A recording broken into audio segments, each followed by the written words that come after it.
Hey, everybody. Welcome. Having some technical difficulties this morning, but just wanted to kind of jump in and make sure we get everything going.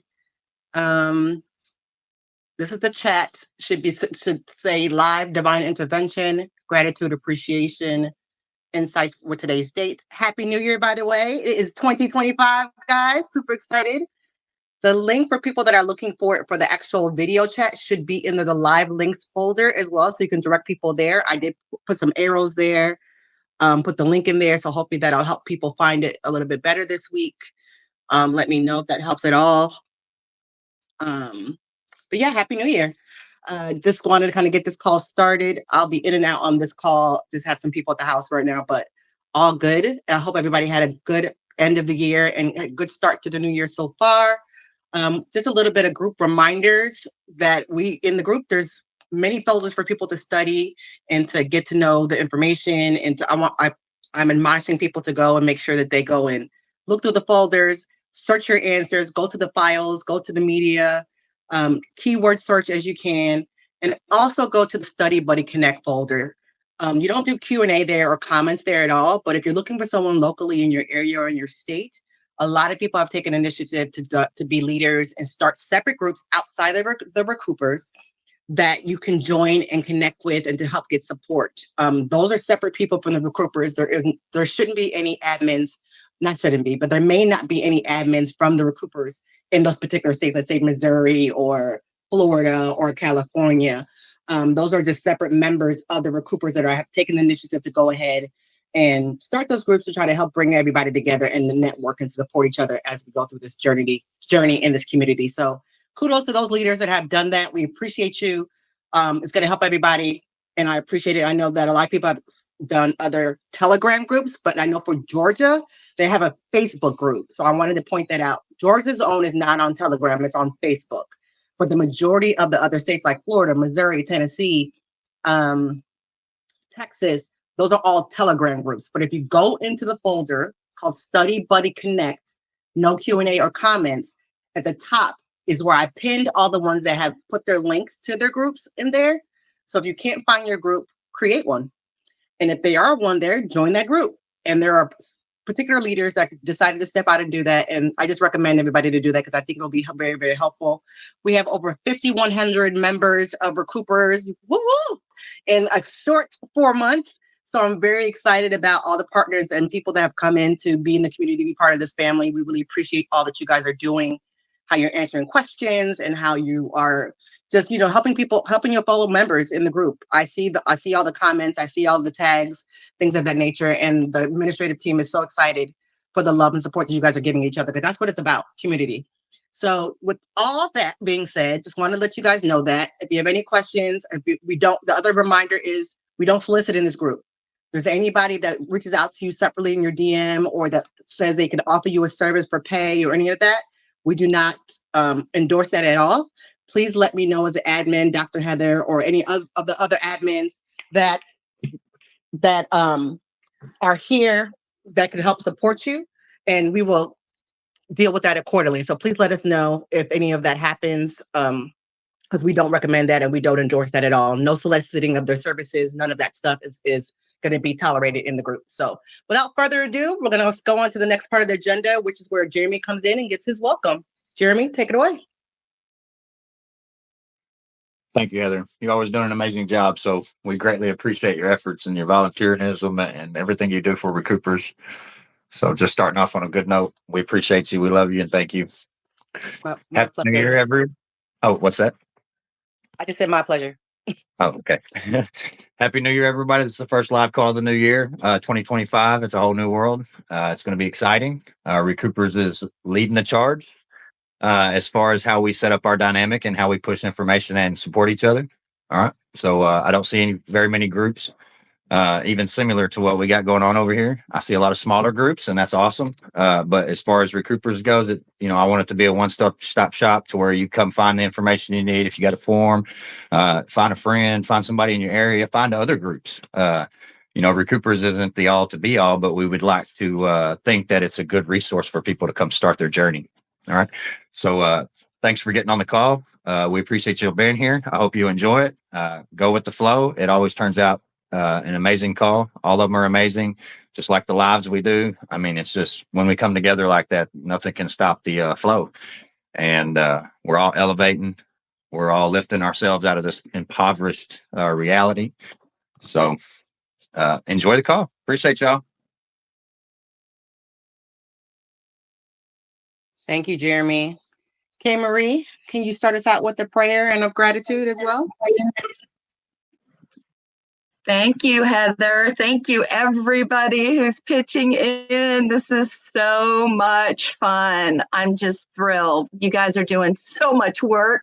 It keeps this running drummer pretty busy, and I love it. I'm here for it. So thank you, Jeremy, for inviting me up to the mic that day and changing my life forever, brother. I owe you a lot, and I'm so grateful for you. Keep asking for the mic for people. Let their voices be heard. We're making a difference. Thank you. Okay. Our Father, which art in heaven, hallowed be thy name. Thy kingdom come, thy will be done, in earth as it is in heaven. Give us this day our daily bread, and forgive us our trespasses as we forgive those that trespass against us. Lead us not into temptation, deliver us from evil. For thine is the kingdom, the power, the glory, forever and ever. All and equal. Amen. Amen.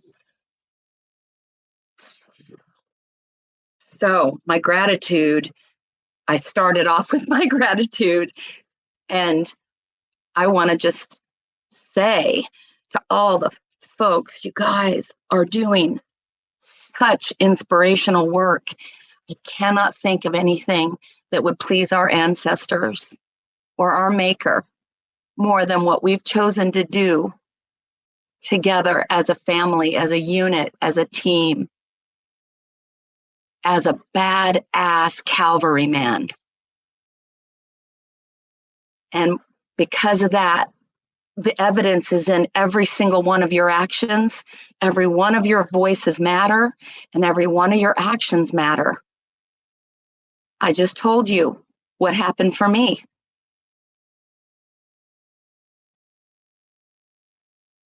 Jeremy did that. I'm here because of him.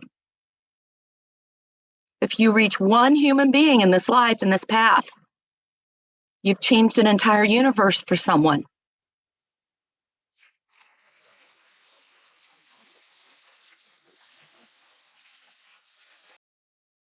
Thank you, Days, for your tireless work, thankless work, actually, oftentimes, for providing a transcript for all of these amazing, beautiful gatherings that we're having.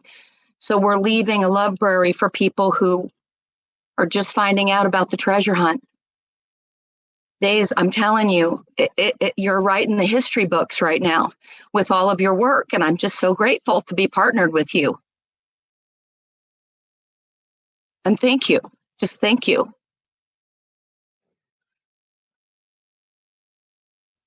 Mona, everybody else who's got their groups going, tirelessly working, supporting, and giving. We've already started the gifting, y'all.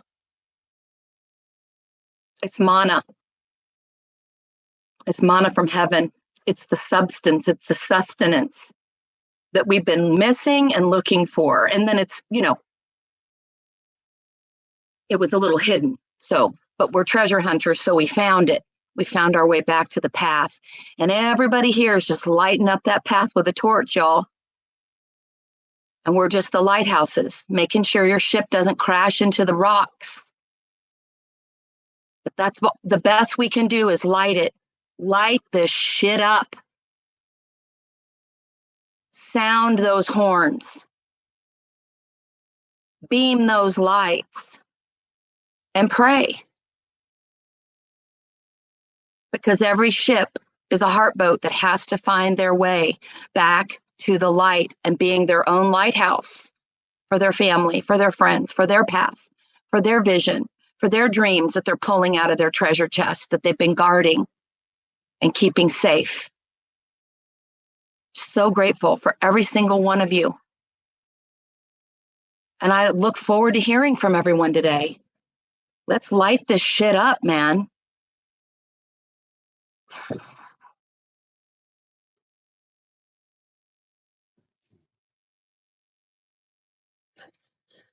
Well, darkest before the dawn, and we're the one responsible for lighting the match. Who knew? Wow. Who would like to grab the mic and share a gratitude, please? Love to hear from you.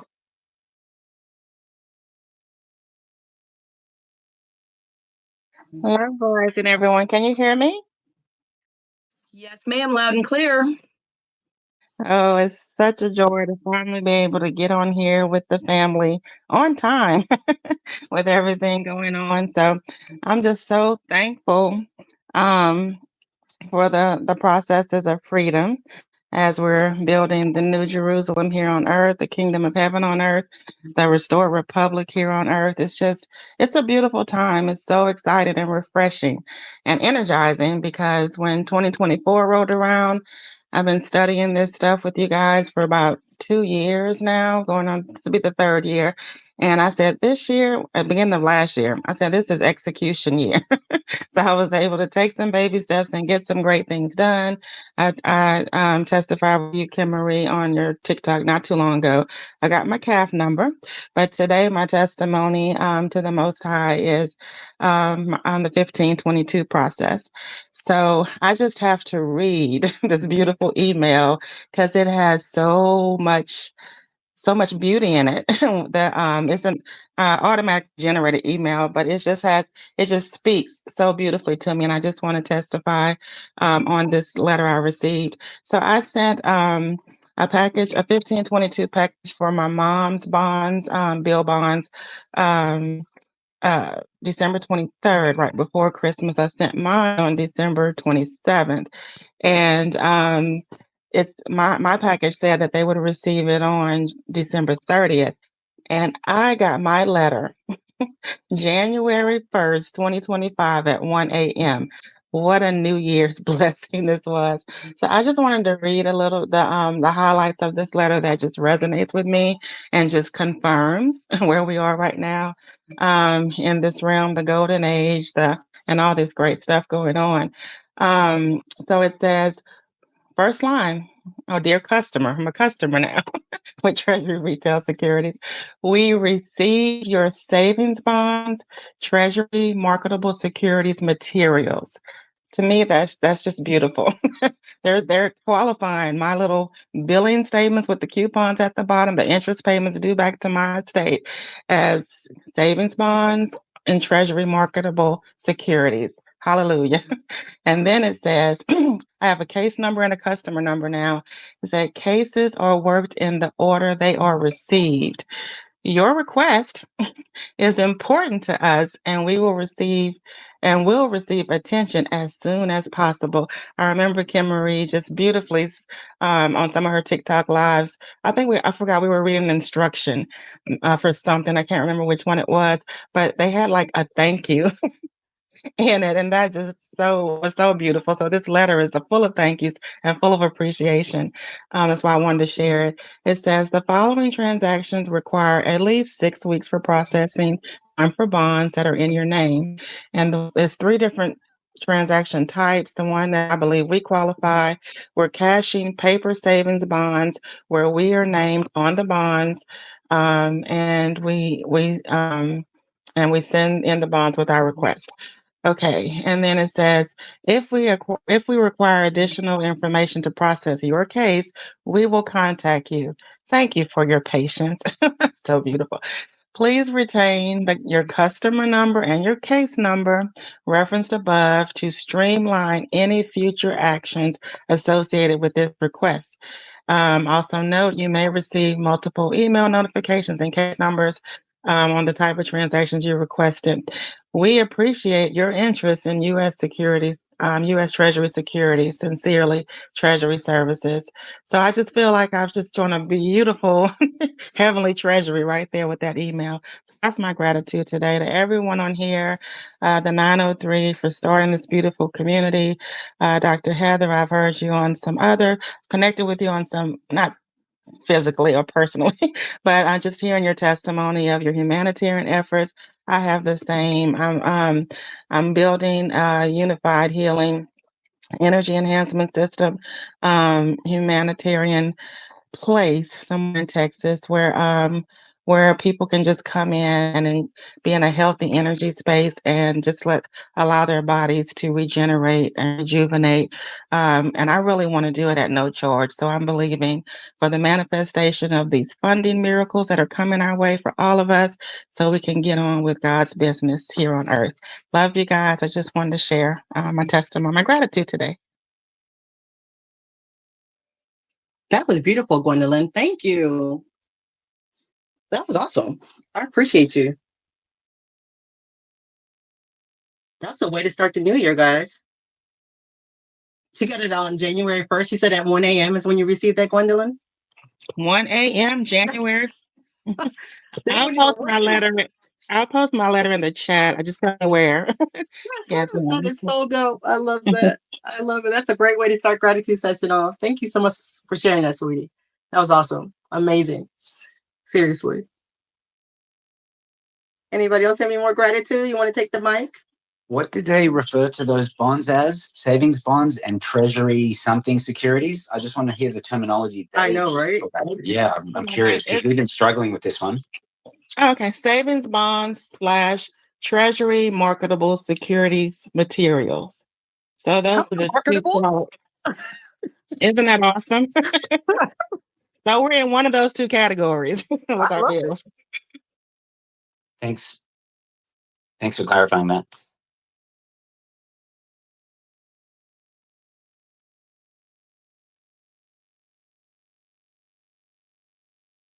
Anybody have any more gratitude for the top of the year?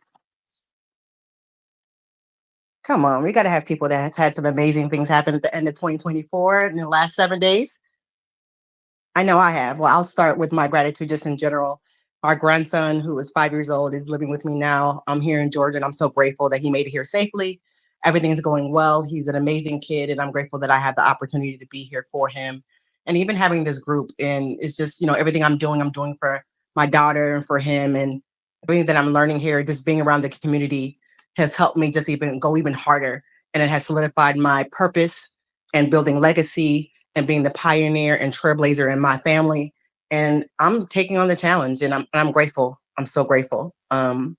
So I'm just grateful to have you guys in my life as well. You guys bless me with your comments and your gratitude. And I'm looking in the group in the chat and see how everybody's supporting each other.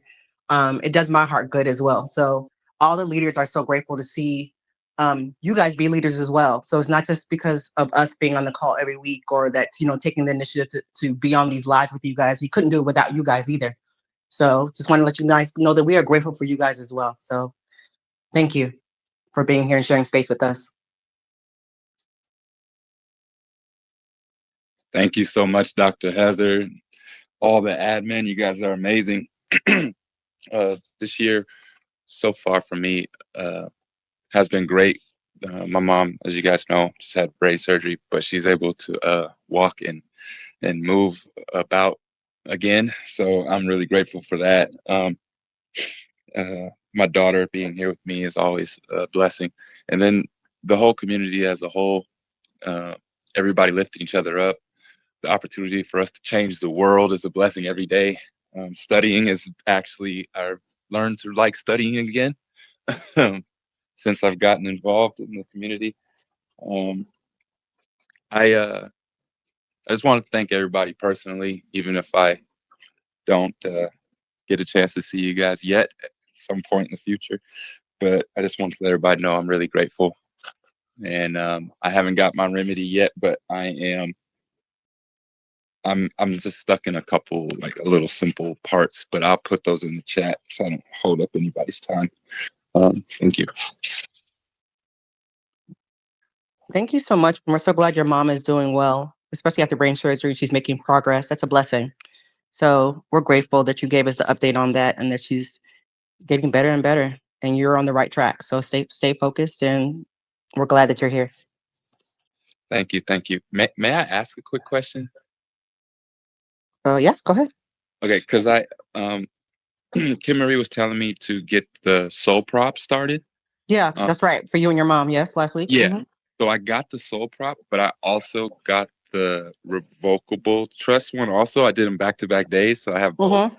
Do I put the soul prop inside of the revocable also, or do I leave them separate?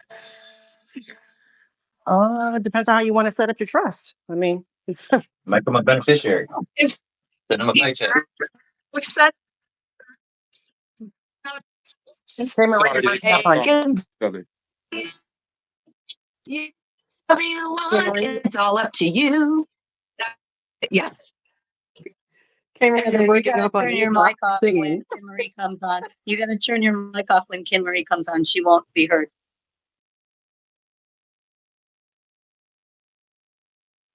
There was Go a ahead, little Kim. feedback or sorry. Sorry.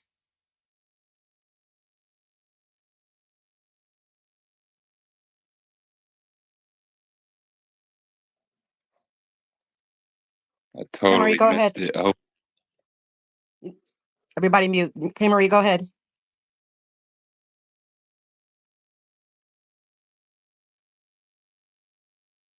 My neck guy.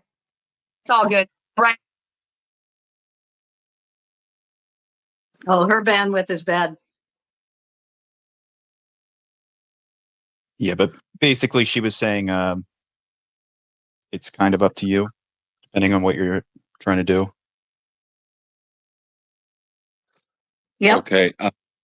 Okay. I'll if somebody doesn't mind if I just DM one of the admins, would that be okay? Because I'm a little confused with the static.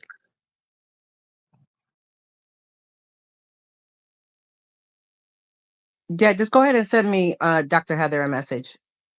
I'll give you a little bit my feedback on that. All right. Thank you, guys. All right. Happy No New problem. Year.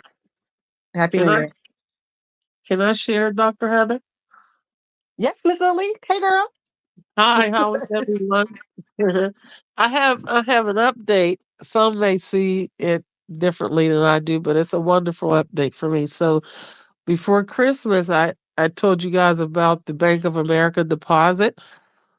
And so when I called on the second, they couldn't find it.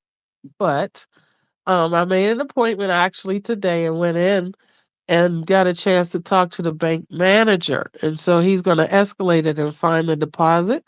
And he said my trust account is just fine for it because it's titled properly. And so it afforded me some questions with him. And I asked him, I said, should I continue to mail in my bonds or should I bring them to the branch?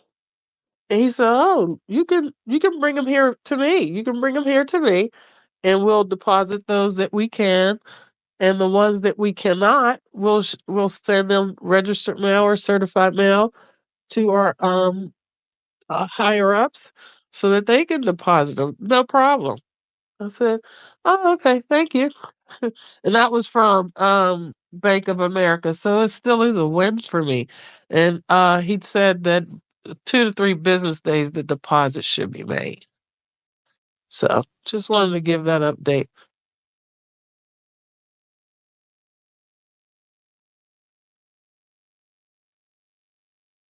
Woo-hoo! Lisa has it going on.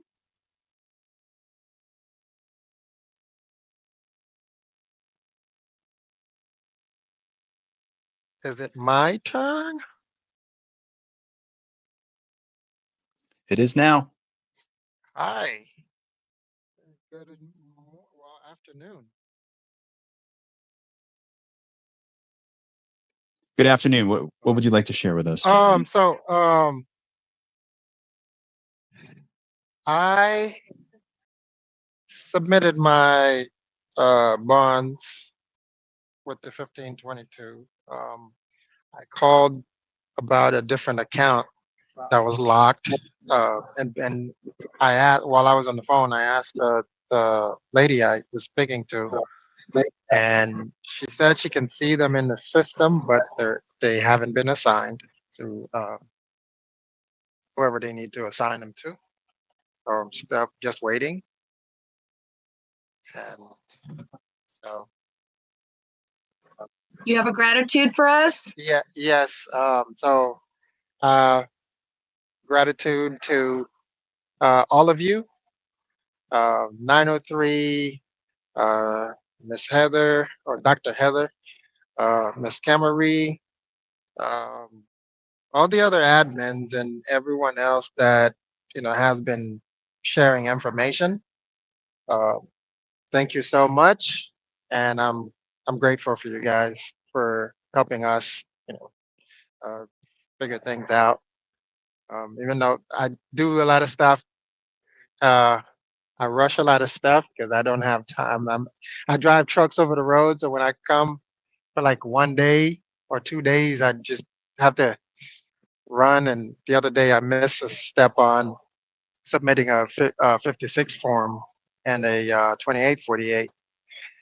I didn't sign the 56. I grabbed the wrong one, but yeah. So, and I did submit also a um, 4506T to get some information because I can't see anything on any transcript. I don't have access or any way to see it. So I guess someone said that would help. So I submitted that to see if I can get something. But I appreciate you guys, and that's my gratitude. I'm grateful for all of you.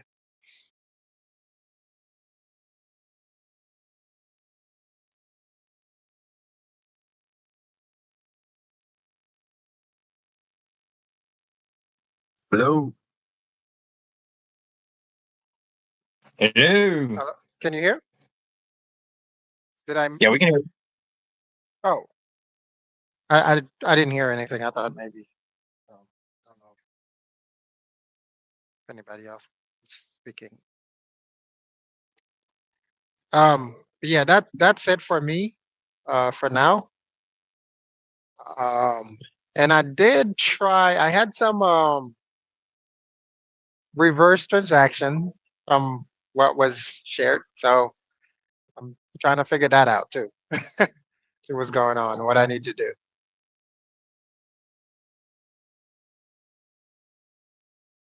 I don't know if it's something I can really speak about on here. So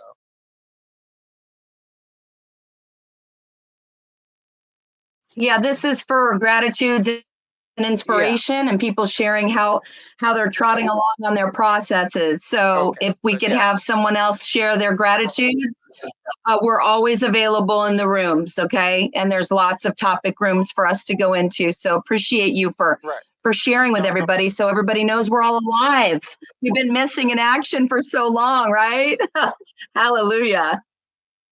No problem. Yeah, and I did get the same letter to the young lady that was speaking uh, earlier about the letter she received. I got the same letter. So that's it for me. Thank you. Thank you, guys.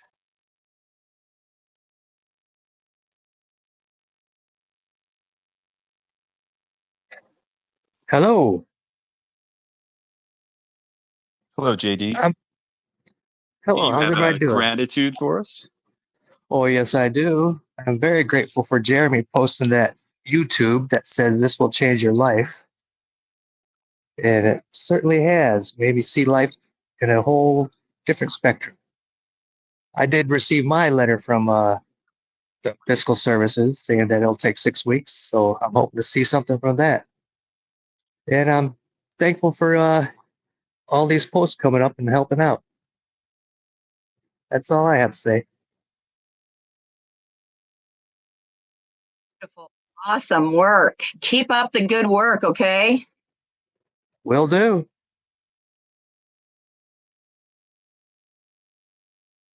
Hello. Can anybody hear me? We can hear you, Daniel. 5-5, Daniel. Thank you. This is my first time on here. Kim Marie, I want to say first off, I just found your videos a couple days ago, but I've been in the process of correcting my status and directing my ship back to the correct waters. And you've been a very inspirational and eye-opening for me. So I want to thank you for that. In this sea of confusion and so much information out there, there's a lot of things that people put out there and processes that can confuse people. So a lot of things that you say about finding your own way is very true because everybody's situation is different. So um, first off, I am a man of God, and I changed my life a couple years ago, and things have been flipped upside down for me. And I believe finding your information is one of those things that has become extremely life changing. So currently, I'm in the process of. I'm a little late in the process of doing the ESs and Vs and stuff like that. Um, so I'm still learning on that. But I did want to say to you, Kim Marie, I just moved to San Antonio. I'm in 78222, so I'm right off of like 410.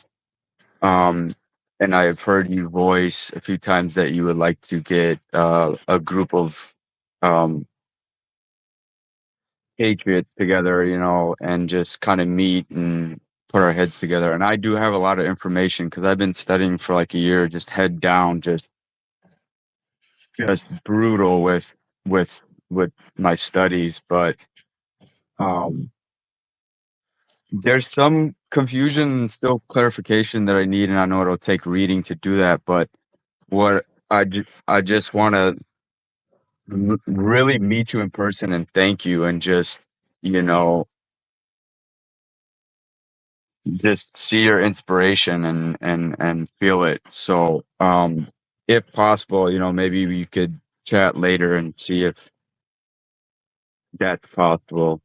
Um but yes, again, thank you for all that you do, and thank you for your literacy, because it takes a great mind for you to be able to pull these things out of their language, their deceit. uh uh, what's the language called again? I keep forgetting that they use in court. Legalese?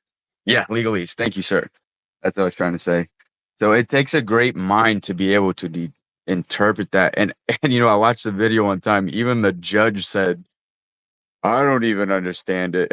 So I thought I laughed so hard. I thought that was mind blowing.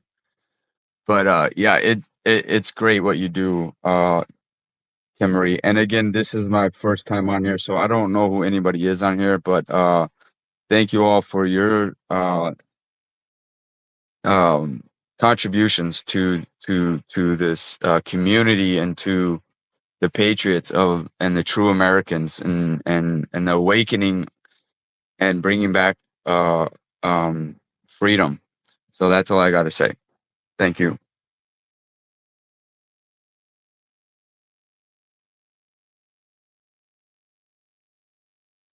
So Daniel, since it's your first time on here, thank you for that. I received that. And how we're being inspired to move is in numbers. And we have a lot of planning going on. We have a lot of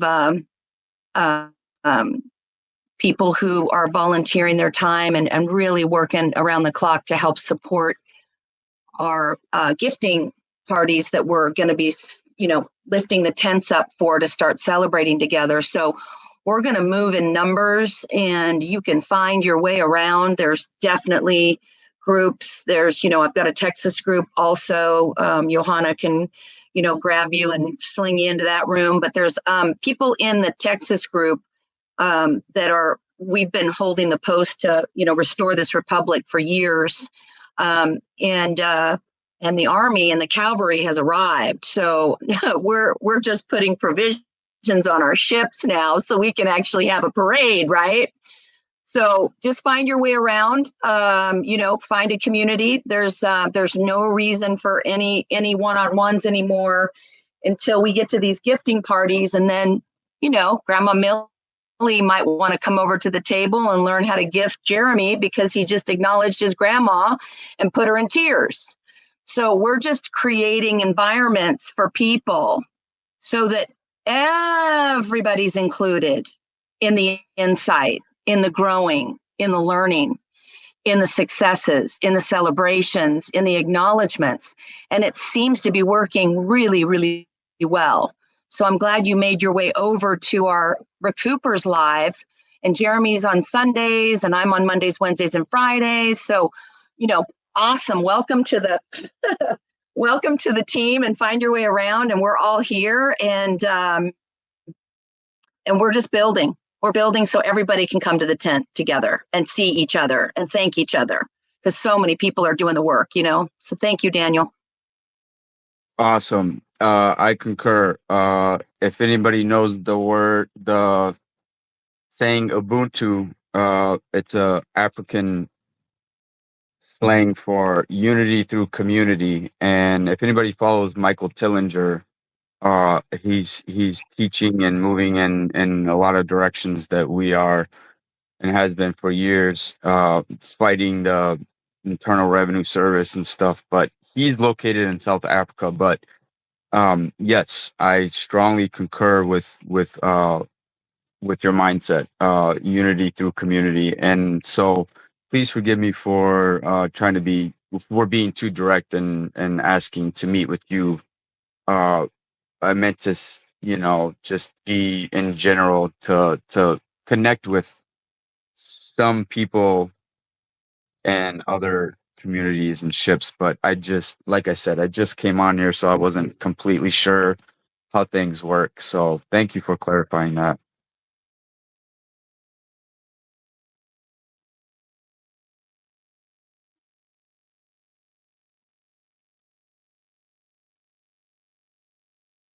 Oh, I'm thankful. I'm thankful for Daniel coming forward, because Michael Tillinger, his community is called One Small Town, and his whole philosophy is of Ubuntu. So if it's not good for anyone in the village, it's not good for the village, right?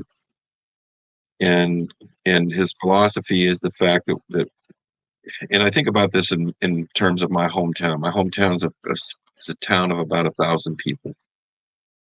And if people volunteered 3 hours of their work week, just 3 hours, everybody in town volunteered 3 hours. That is 3,000 man hours of labor and commercial energy and effort to bring betterness to the whole community. Think about how powerful that is. So I'm right there with you, brother. I'm right there.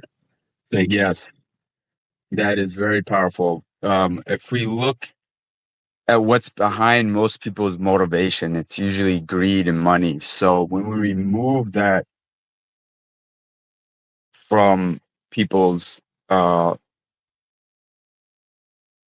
motive, and we focus more towards love and lifting others up, I think so much more can be accomplished. And plus, we get so much more out of life and gratification from that. If you ever serve somebody from your heart, you can't put a price on that. And so that movement is very powerful. And that's great that, you come from a small town like that. I think people are a lot more knit, or it can be the complete opposite. But that's awesome, man. That's cool to know that you know Michael Tillinger. Awesome. I've had this reoccurring dream, because I've been gifted many things in my life, and a few of them are the ideas for smart farming and free energy and everything, honestly, that he embodies as a leader of the program that he wants to bring to fruition on a worldwide scale. And to me, I've been tasked, and I have this reoccurring dream that I show up on this ship and meet Michael Tellinger at the dock because I'm bringing him a full shipload of what I call the freedom generator for him to spread amongst his communities in Africa and South Africa to honestly to just get people out of the dirt. And that's a reoccurring dream. So I know it's going to happen at some point, and I can't wait to experience it in real time. That's where it all starts from, is from dreams and visions. What you can believe and conceive, you can achieve. That's awesome. All of his answers for everything he wants to do. So it's not going to be too long. I have a feeling that we will connect to with that vision.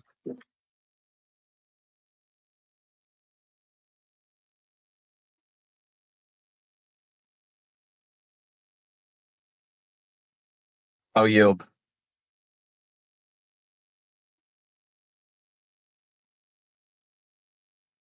Hey, Kevin, since we have you here, what have you been up to, man? I think a lot of people have been curious what you've been working on. Any? I was up till 3:30 this morning, so pardon my tardiness. I've been really busy. I'm concentrating on this courtship because I just need it to be behind me. It's dragging me down. It's holding me back, and there's about to be some wagon fixing going on. if you catch my drift, I've got a very poignant and powerful package that's about to go to a lot of people. And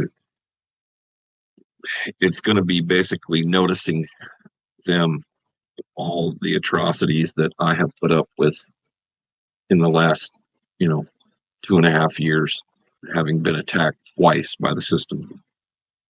And they're both related because, I don't get physically attacked on the same exact day 1 year later, because that was the date that I filed my documents in to bankrupt that first corrupt court. So let's just say I've been very busy getting. I've got a stack of paper sitting over my printer that's probably a 1/2 inch thick, and I'm not done.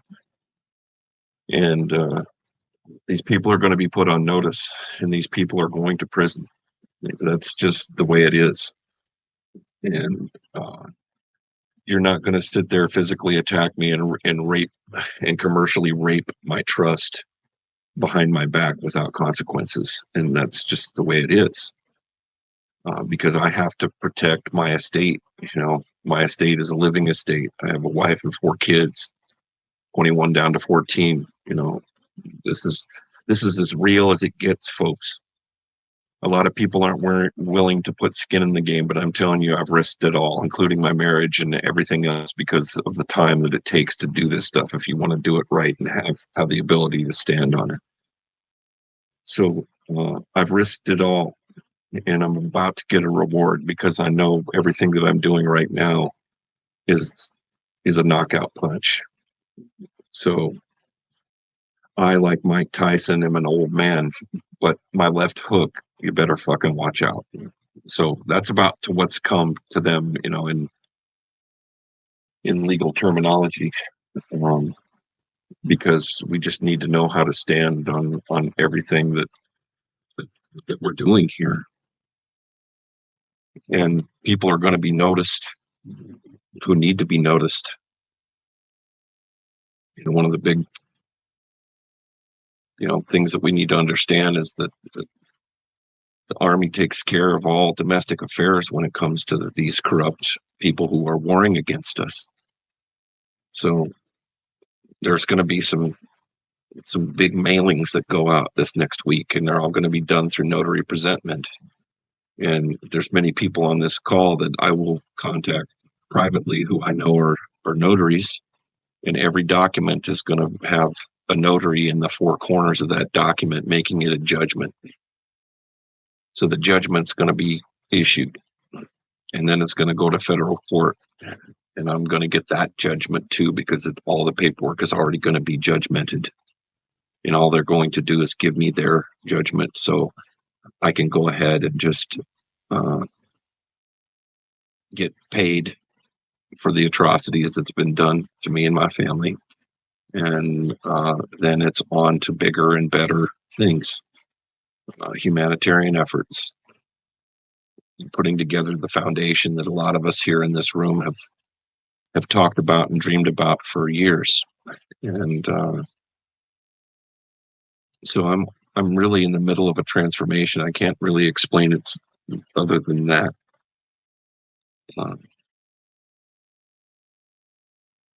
I'm about to become Gandalf the White. You shall not pass. You shall not pass. Oh, your impression was way better than mine. I think I could say I think we can all agree, guys. We're praying for you, Kevin, and we believe in you. Thank you. So Thank you. This has been a spiritual battle for me that has come with many dark nights of the soul. I'm not one who wants to fight, but I'll damn sure finish it. You picked it. Now you get what you get, and you don't cry a fit. That's good advice for you fathers out there. Just tell your children that. You get what you get, and you don't cry a fit. Because it's time to wield the power and the pen that we have, and if not me, who? And if not you, who? This is more about your own personal walk with the Heavenly Father, and I know He's tasked me to do many great things. And the one thing that I have, all right, I've already got people say I'm a notary. Thank you, Joseph. I know one thing is that when I pray, I say, Heavenly Father, I understand fully that I've taken your covenant and I live by your word. I'm here in service to others, but I do require the means in order to do it. And to me, I couldn't give two shits about money because frankly, I've never been wealthy. I have what I have through hard work and tremendous effort. And it's never about money. To me, it's about what that money could do for other people. And I know that I look back at every single job that I've ever had in my life, and it started when I was 14 years old.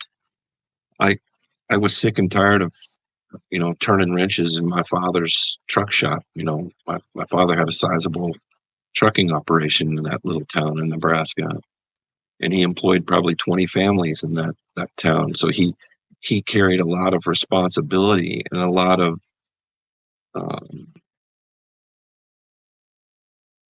it was his personal desire to see that these families were lifted up. And he taught me that great lesson about who he was. He was the president of our school board and eventually was the mayor of our town. And he was a pillar of that community. And I was given the ability to understand that I didn't like being greasy and oily.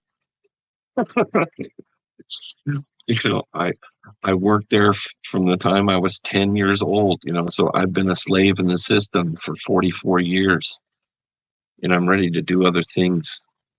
And in that education, I learned that, this isn't for me, but what I moved on to was the fact that I was a great swimmer then, and I had completed all of my,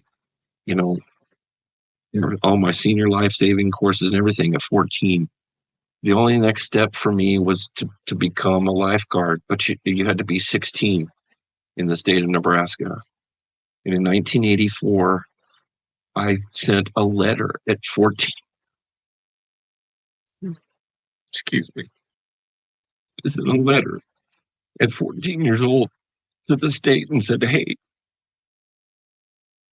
I can do this. I can save lives. And they sent an administrator from the state to administer my life savings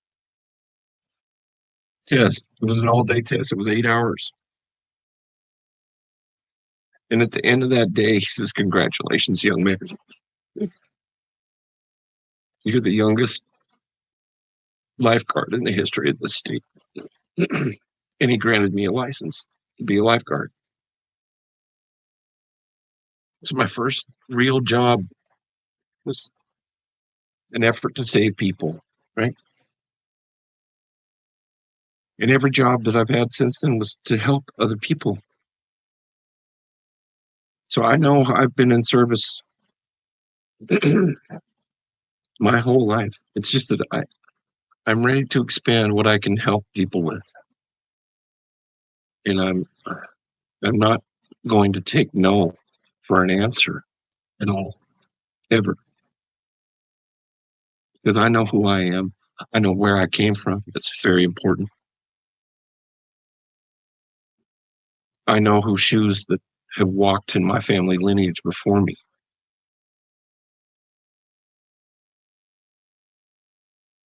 And it's a lineage that I can be proud of.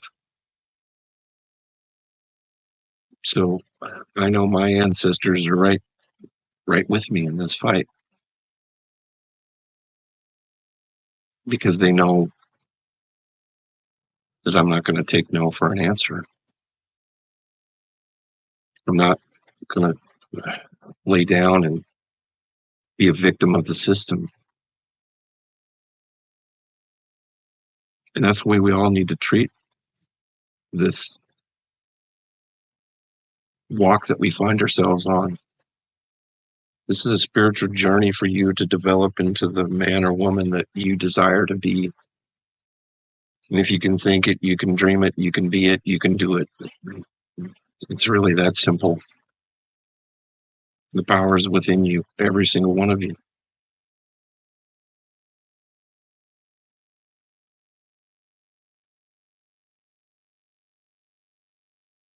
Did that sum it up?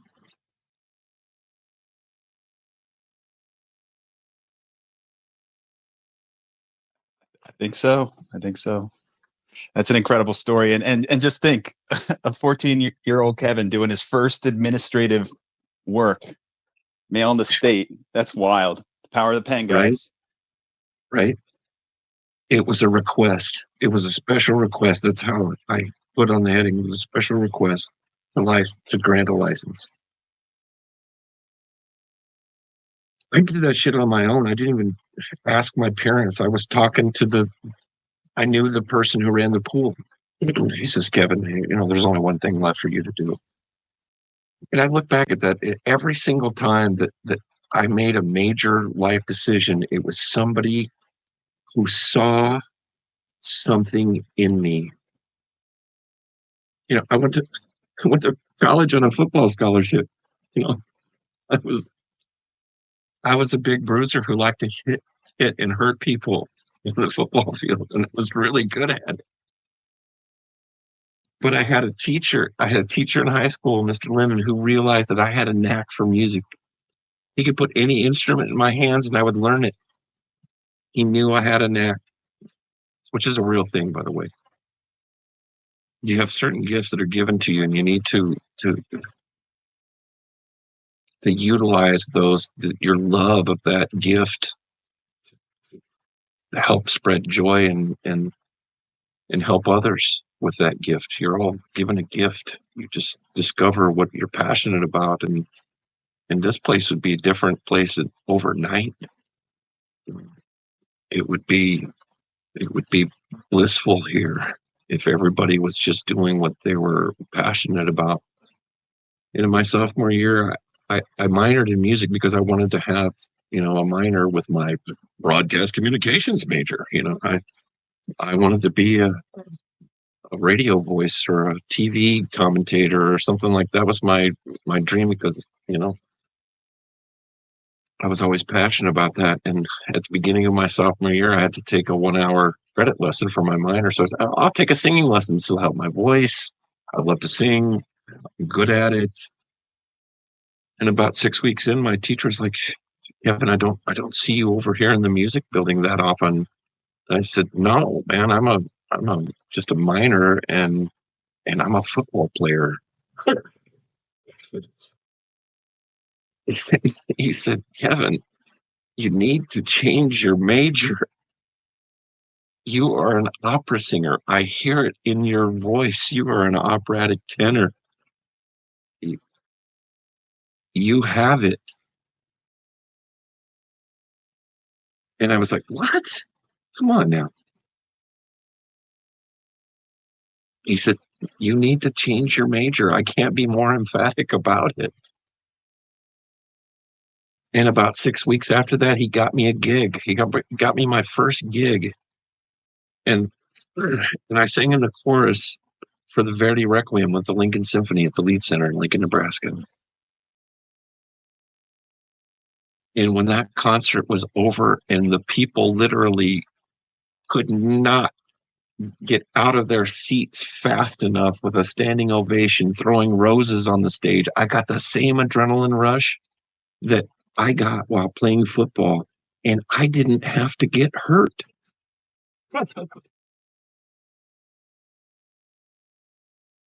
It changed my life because somebody saw something in me and had the bravery to say it.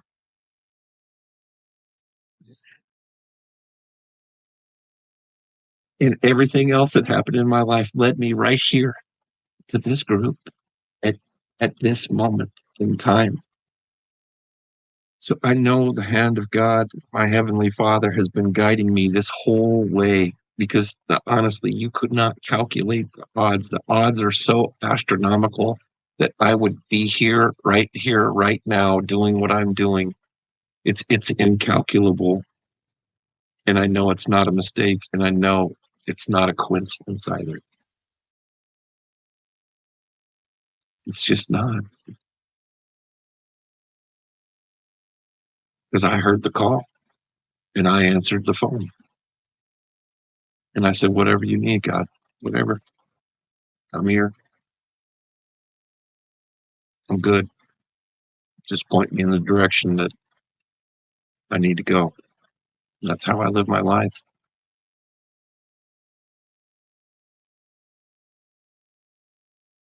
I yield.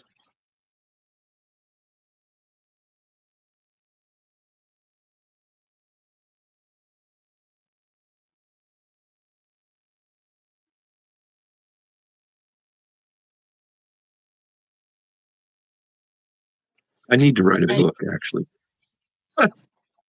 Yeah. I mean, you There's got, you got a lot of content for it. I'll tell you that. You're a true journeyman. There's some great chapters in there. You know, the music chapter will be chapters, but I also look at this experience. We had the best soundtrack ever.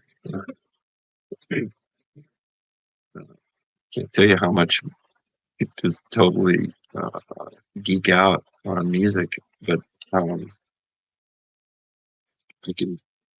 can pinpoint times in my life to the music that I was listening to. So I've got a great soundtrack too. So when the movie comes out, the soundtrack to that that's another thing that I want to do. I want to score music for movies, but that movie soundtrack will be kick ass.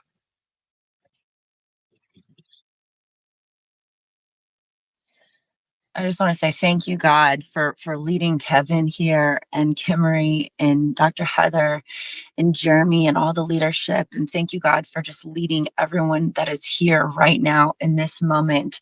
This is where we all need to be in this moment so that we can go out and continue to make the world a better place. Thank you, Kimmery, for opening up this call with the Lord's Prayer. I'm here in Kansas City, in Blue Springs, just outside of Kansas City, walking around trying to prepare for this storm that we have that's coming. And I have my phone in my hand and I have it on full speaker, and I'm saying the Lord's Prayer, and I know that people around me were listening, because I see mouths silently also whispering the Lord's Prayer. And so we're just touching lives every second, and I'm just so grateful for this community. I'm grateful for health and wealth and happiness, and then just this overall knowing that we all have this freedom, and that just everything that our hearts desires, that we're all be able to just go in and tap into that. That is my gratitude for this, for today, and overall, I'm just so grateful for this community. And I want to share that I went to the IRS office here in Kansas City yesterday at the Union Station, and I went in with my paperwork, and the guy that was helping me, he was very short with me. He seemed very uninformed. I gave him I showed him my 2848 and my 8821. I asked if he had seen it in the system, and he said, no, this is not for, you don't need this to take over, to use for your trust. See, since you already have a living trust, you don't need any of this. So I showed him my 56, and he said, well, this is for a deceased person. And I said, well, that leads me to my non-decedent letter. I handed him my non-decedent letter. He said, well, I don't see that in the system anywhere. And he said, I don't even know what this is. And I said, okay, well, can you please just put it into the system? And he goes, I don't even know where I'm supposed to send it to. He said, it looks like you've sent it to Ogden, but I don't even know where to send it. And I said, well, please just put it in the system. And then Atlanta, Georgia, by the way, Atlanta, Georgia. Okay. I hate to interrupt you, Chrissy, but Josh and I are going to be starting a private study group here in KC as soon as I get this court stuff behind me. So hopefully we'll have an announcement within the next 2 weeks about that, because Josh and I really want to continue growing the community here. So you heard it here first. Yes, tell me, and thank you so much. I see in the Recoupers group that there are quite a few people here in Missouri, and it's just so wonderful that we will all be able to connect. I also asked him to print off my transcripts, because when I go to the id.me to view my transcripts, there's been a few companies that have filed some 1099-Bs on me, but it doesn't show my full account number and the full name of the company that has filed these 1099-Bs on me. So when he printed off my transcripts, it showed the full company as well as my full account number. And they also have the CUSIP numbers attached to them. So I was very grateful that. It's good that you know about the 1522 then. Yes. And what was the other thing that I gave him? I asked about my CAF number with the R, because a friend of mine, we sent in the exact same paperwork. He received the CAF number with the R for his trust, and I did not. And so I asked the gentleman at the IRS office, and he said, well, you don't need that either. And I said, but I want it. And so he gave me a business number. He said he knows nothing about business when it comes to the 1041s. And so he gave me a fax number and an address. And I don't have it in front of me, but I will post it in the group when I get home. All of the information that he gave me, he said, you can just reach out to this office to try to get your CAF number with the R. So he rushed me. He goes, well, I have a short day. Is this all you need? And so I was like, yeah, that's it. So everything that I asked him, he was in a hurry to get me out, but he just seemed very uninformed. And I did expect that, but that's okay, because I'll also sorry, go ahead. Oh, okay. I may, that you just witnessed the teacher becoming the student. He wasn't quite ready for that. Yes. Also, okay, I in March, I filed just a normal 1040 because I was uninformed.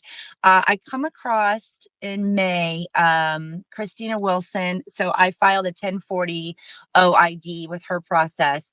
So in June, I saw it pop up in my ID.me for 250,000. It said that they had received it, but it's just been sitting there. So I asked him and he said, "Oh no, you got a rejection letter for that." I said, "Well, I didn't receive a rejection letter." He says, "Yeah, we normally just don't send anything out." I said, "Okay." He goes, "So probably what you're going to need to do is just file an amendment."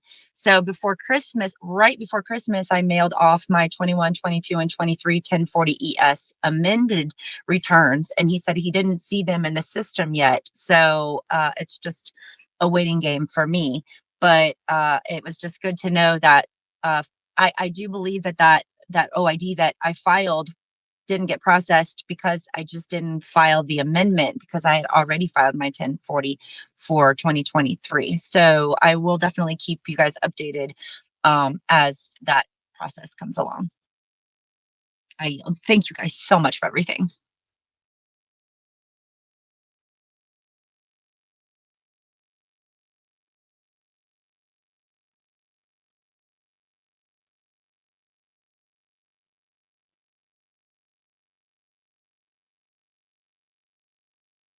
Amazing.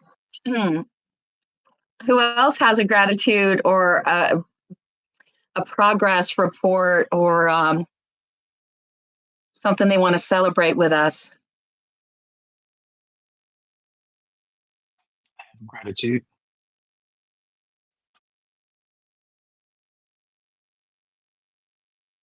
Lay it on us. Can hear you. Oh, you guys can hear me? Oh, cool.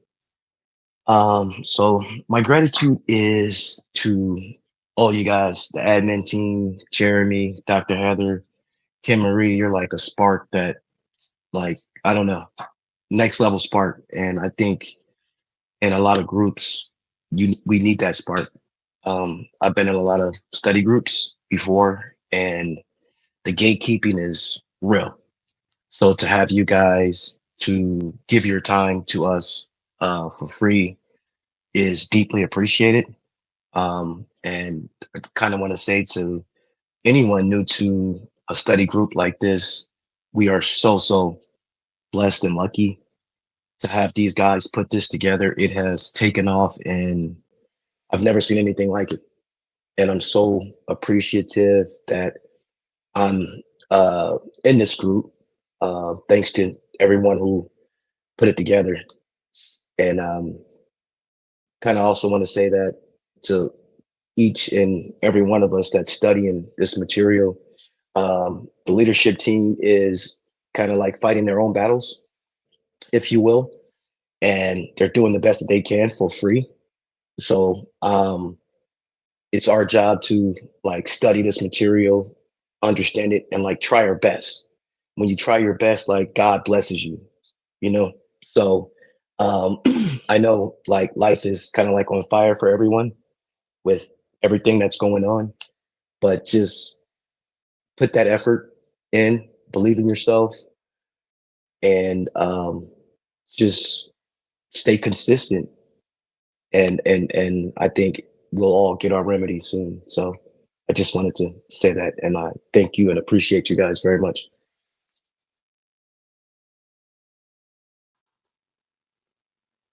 Can you hear me? Yes, I can hear you.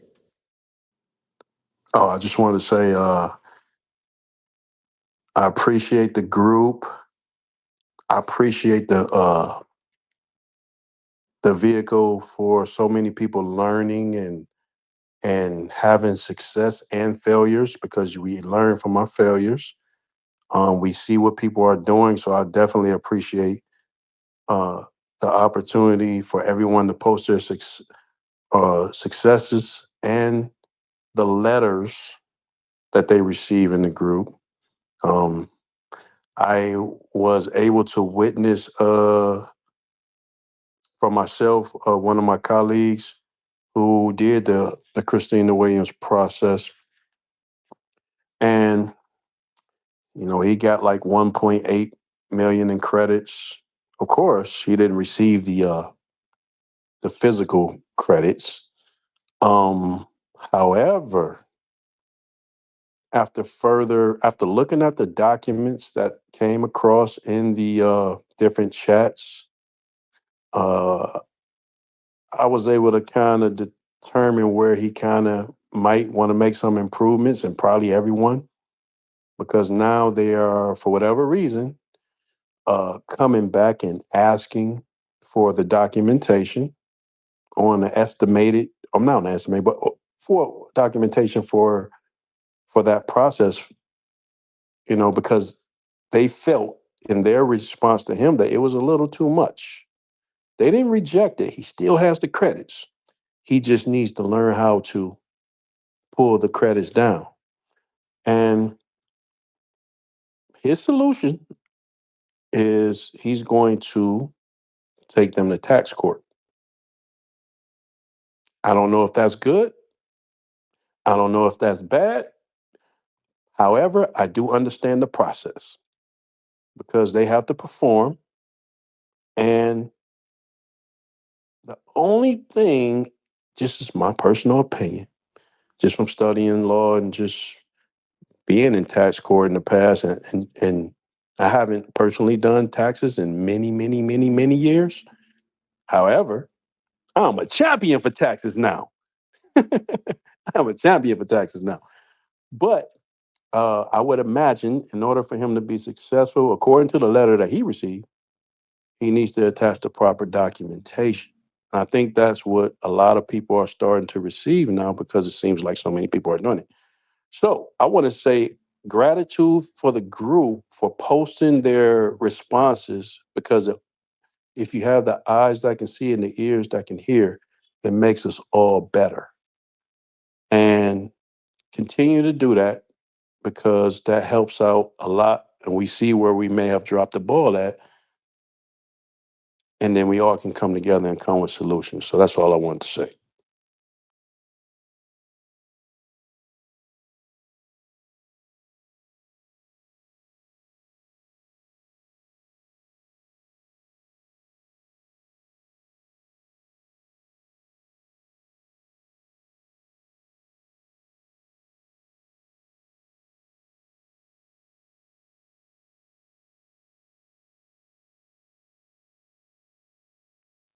You guys still there? Yep. Thank you. I'm about to put on some like meditation music or something because it got real quiet. Y'all don't like the quiet? I love it. We gotta take it in. Yeah, let's keep it chill, right? Just a reminder, if people do, especially if you got something pretty awesome to share, don't hesitate to hit the request to unmute. I am keeping an eye on that. Let's just all try and talk one at a time and self-manage ourselves. But thank you so much, Eunice. Absolutely. For that insight. Keep up the great work. This is a great group, and I appreciate everybody sharing their experiences, good or bad.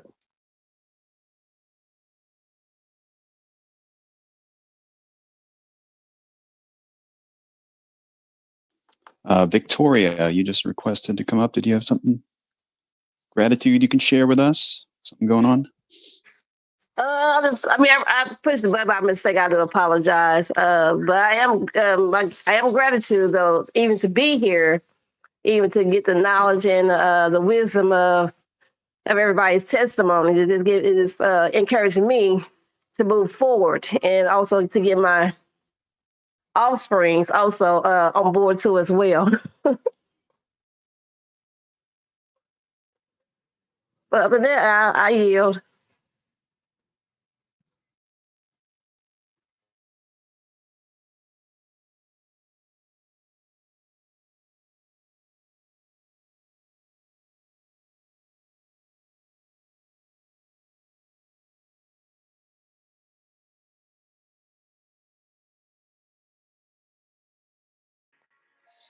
So does anyone know? And if you don't know, that's okay.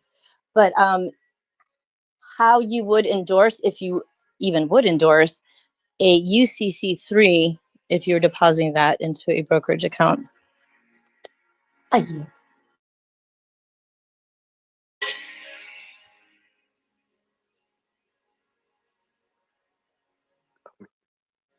Do you even endorse a UCC3? I mean, I stand to be educated on that. I thought it was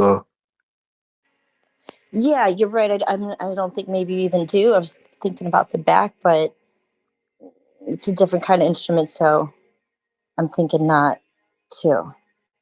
Hey, Faith, believe. we're not doing specific questions. If you have No gratitude, problem. I'm out.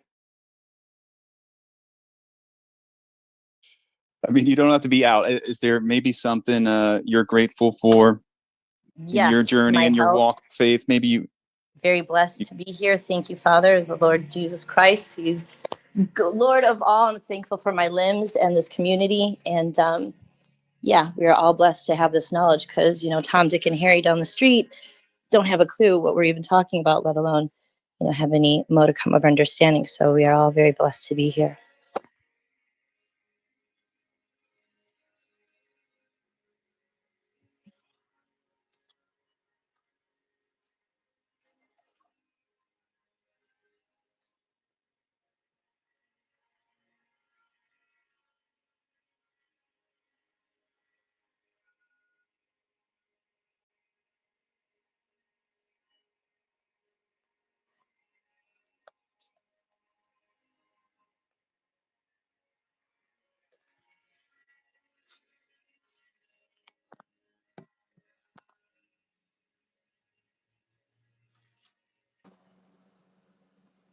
Awkward silence.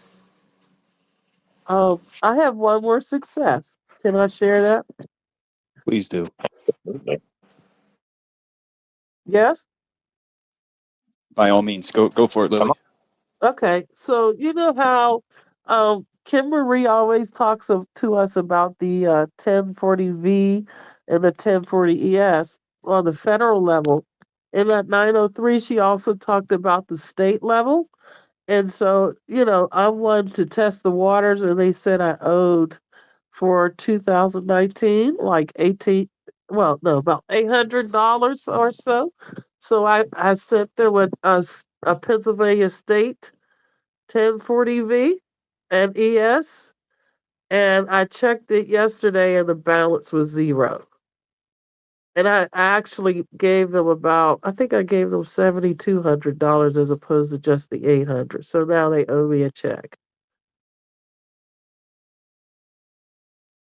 I mean, that's So I huge. just wanted to There share you that. go. You can Another do, ESMV testimony on this side. This time on the state side, which a lot of yeah, people are. Maybe some people are doing that, but not as many. We're yeah, it focusing on was federal. successful. Yeah, it was successful. I was surprised to see that. But they did. I wasn't surprised because they responded to receiving that, and I was surprised it happened so quickly. But they did bring the account to zero, and now I am just waiting for them to pay me, and that's it. hey, I yield. Lisa, what about all the other ones that went to zero? You want to share that? Huh? Say that one more time, Robin. Do you want to share Oh about shoot! Wait all a the minute. other? So Can on you hear? you're talking about on the federal that we spoke about. Yes. Okay, Yes. so I had since 2010 I had some frivolous filings when I was green, didn't know how to deal with them, so I sat down and did the 1040 V and ES process. So I had 11 years of 10 of frivolous filing.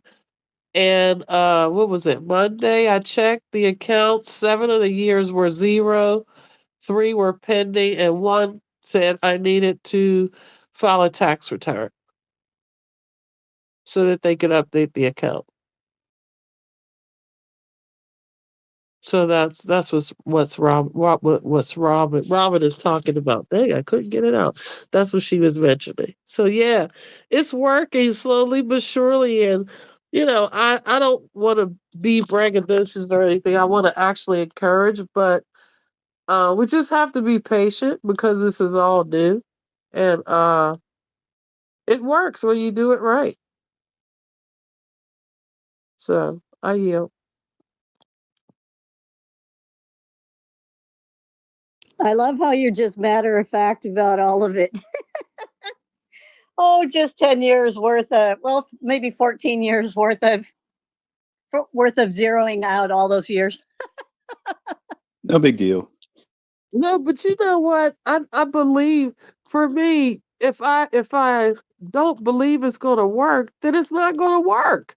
So when I put my pen to paper, it's already successful for me. And anytime there is the opportunity to have a conversation with the bank, with one of the representatives, that is success to me. It's not a negative for me. Now I can walk all my bonds into the bank, and when they can't do it for me, they'll take care of it. And what's so special about it all is that when you're walking the divine path, it just shows up. And all this week, all the videos that you shared with me confirm that take the security agreement in, the whole harmless and a power of attorney, and give them a little butter on top of the bread, and they'll never lose another deposit. I promise you. That was just opportunity for me to set that example. So I'm thankful for that meeting.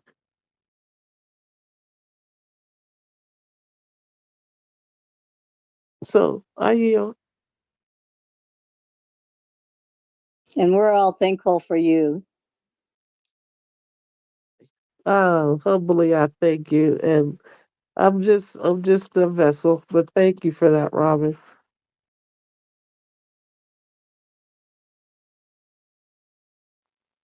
Yeah, I think that that's a great testimonial, and but I really think that just from studying, when it comes down to gratitude, because that's where we at right now. So I just want to say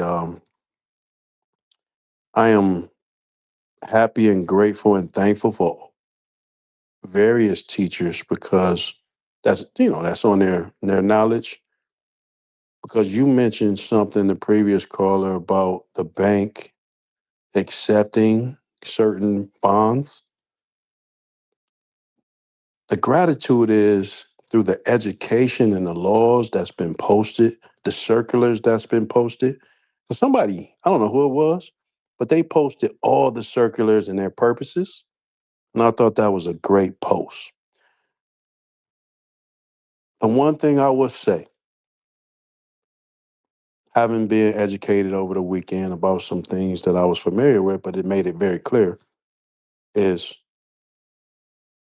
the banks, they do not have the choice but to accept the bonds. It's up to you and I and everybody on this bill to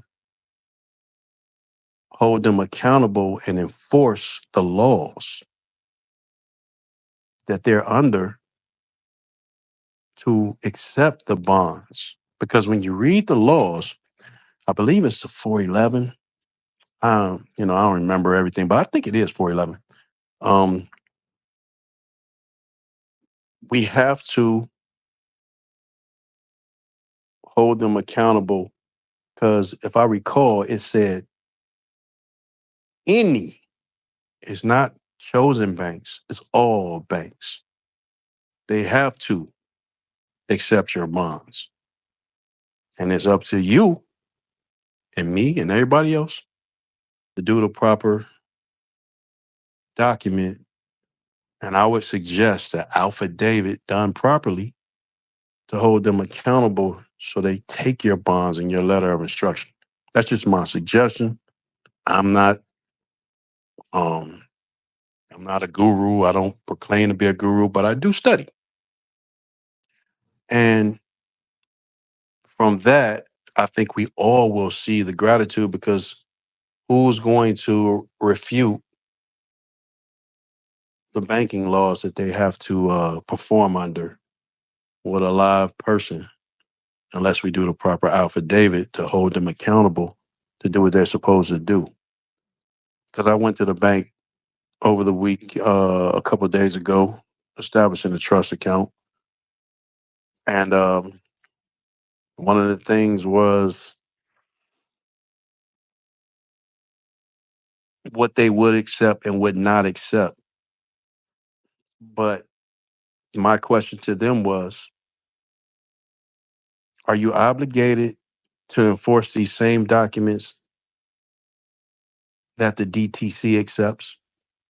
If so, who was that individual who has access to the DTC? Because this is what is accepted with the DTC. And does the bank accept these same documents? If not, then you're out of compliance. Here's my affidavit and letter of instruction to show that you must be in compliance. A little tough to establish an account like that, but you're going to find out that if you do it properly, they can't reject you. So just do it proper. Study the laws. Don't listen to people. Know for yourself, right and exact what the laws are. Then no one can say that you are not performing properly. And if you are stating the laws, no one can reject you. And if they do, then somebody's got to be held liable. So I say gratitude for the laws, since we're talking about gratitude.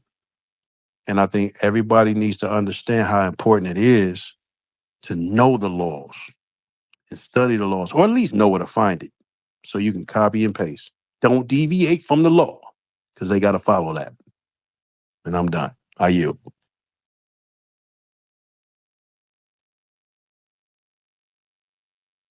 Really, what it boils down to, folks, is knowing trust law and banking law. I've just come to the belief recently that that's all it's all about. If we understand trust law and banking law, that's really all we need. We don't need to be claiming this and claiming that. We just need to understand how to bank and just move forward banking. But more on that in the near future. I must get back to my paperwork. Love you all. Thank you all. Bless you all. Y'all take care, and we'll see each other soon again, I'm sure. Yes, sir. Thanks, Thanks. Kevin. Thanks again, Kevin. Good luck.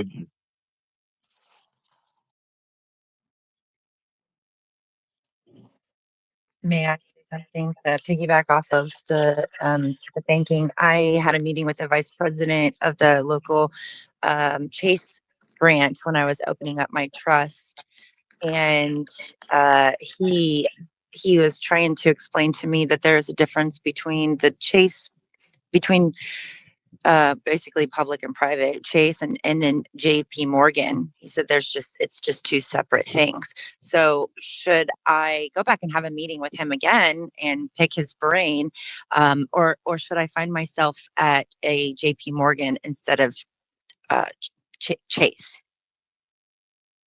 That's a question. Well, what did he tell you? What did he describe was the difference between the two?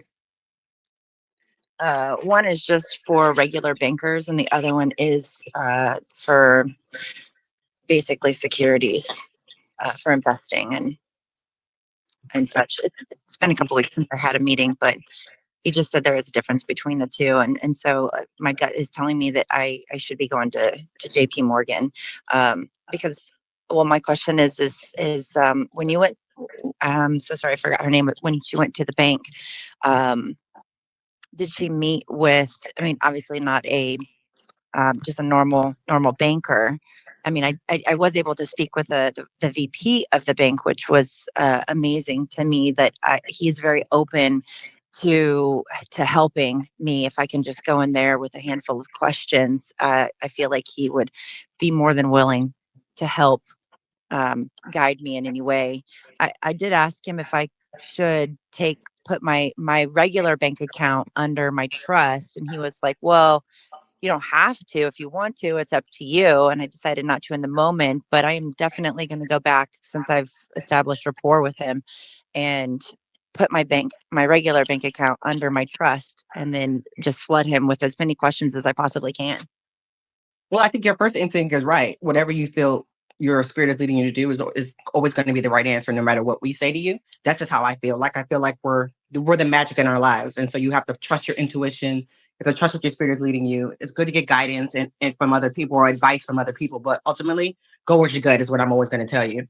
The second part of that is you were talking about Lily Parker, who talked about she went to Bank of America and spoke to somebody at the bank, and they told her in 3 days, they're trying to figure out what happened to her deposit and stuff too. So I don't know, Lily, if you want to add more to that, to the status of that gentleman that you spoke to or that person that you spoke to at Bank of America, what their level they were at, if you want to unmute your mic. Thank you. Hold on, Dr. Heather. You know I'm not tech savvy. It takes me a minute. You get it. You He was the bank manager, and I think this is just me. I'm speaking for myself. Sometimes we overthink and we think ourselves right out of what's so obvious. Um, my experience is different. I don't. I go from my instinct. I am divinely ordered. I don't. Um, I figure it out. I get some guidance and I figure it out. It wasn't anything, major or anything like that. I just asked him, since I had him there, can I bring my bonds to you to avoid this situation again? And he said, yes. It's just that simple. That's what he said to me. And they thumbed through because I had copies, so they knew what they were looking for. They thumbed through those bonds and they saw my Netflix invoice and my title invoice and my student loan and my T-Mobile.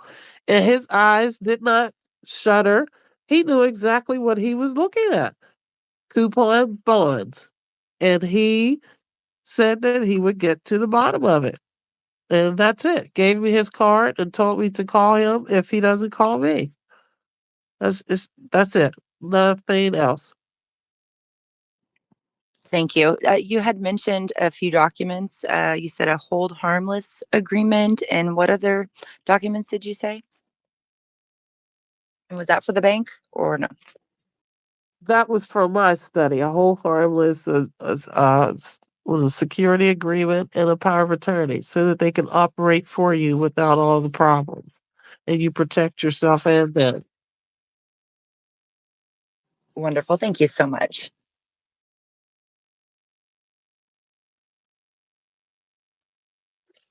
Thank you, Lily, for adding to that question and that conversation. Anybody have any more gratitude? Any progress reports, anything like that? I've been in and out on the call, but I've been listening as much as I can. I apologize, guys, but I'm here.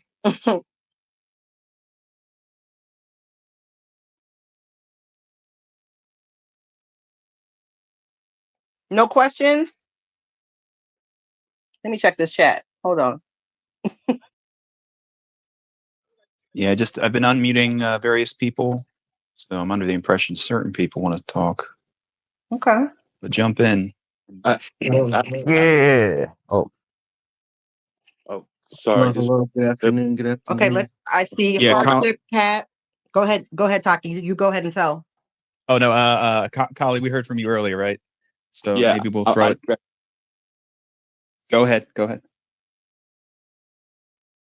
Much gratitude to everybody. I'm thankful for another day to be here with my family and my extended family, you guys, of course, and all the admin here that put in all the effort to do these things. It's great. I love it. I'm learning.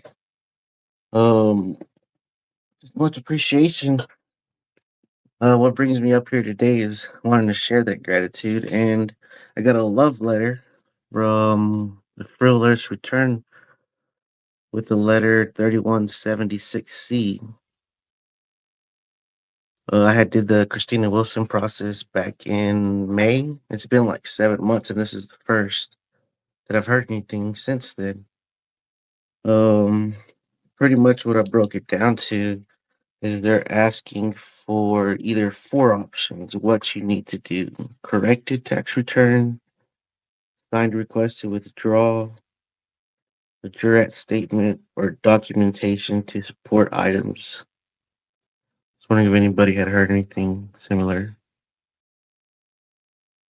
Yeah, I got a letter like that too. I just got this on Friday, so Monday morning I'm gonna try to call.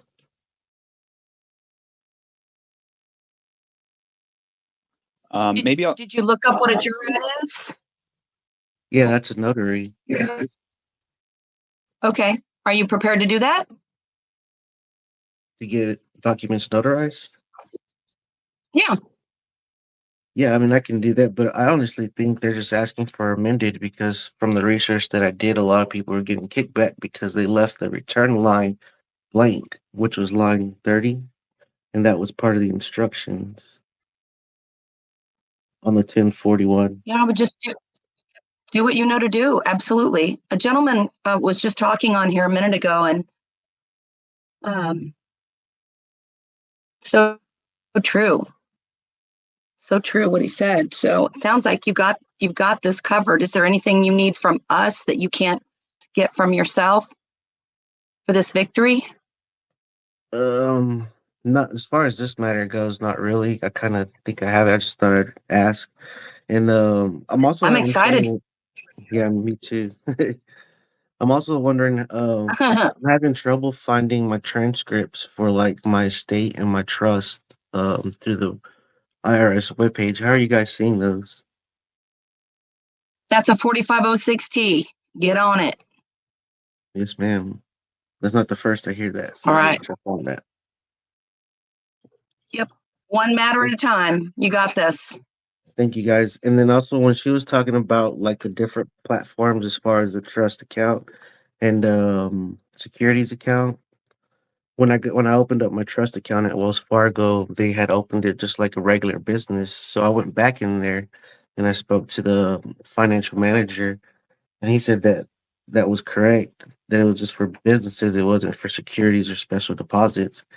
And then we talked about setting up my own platform through Wells Fargo's to be able to do securities and all that other stuff. So I'm excited to get back in there and open that up.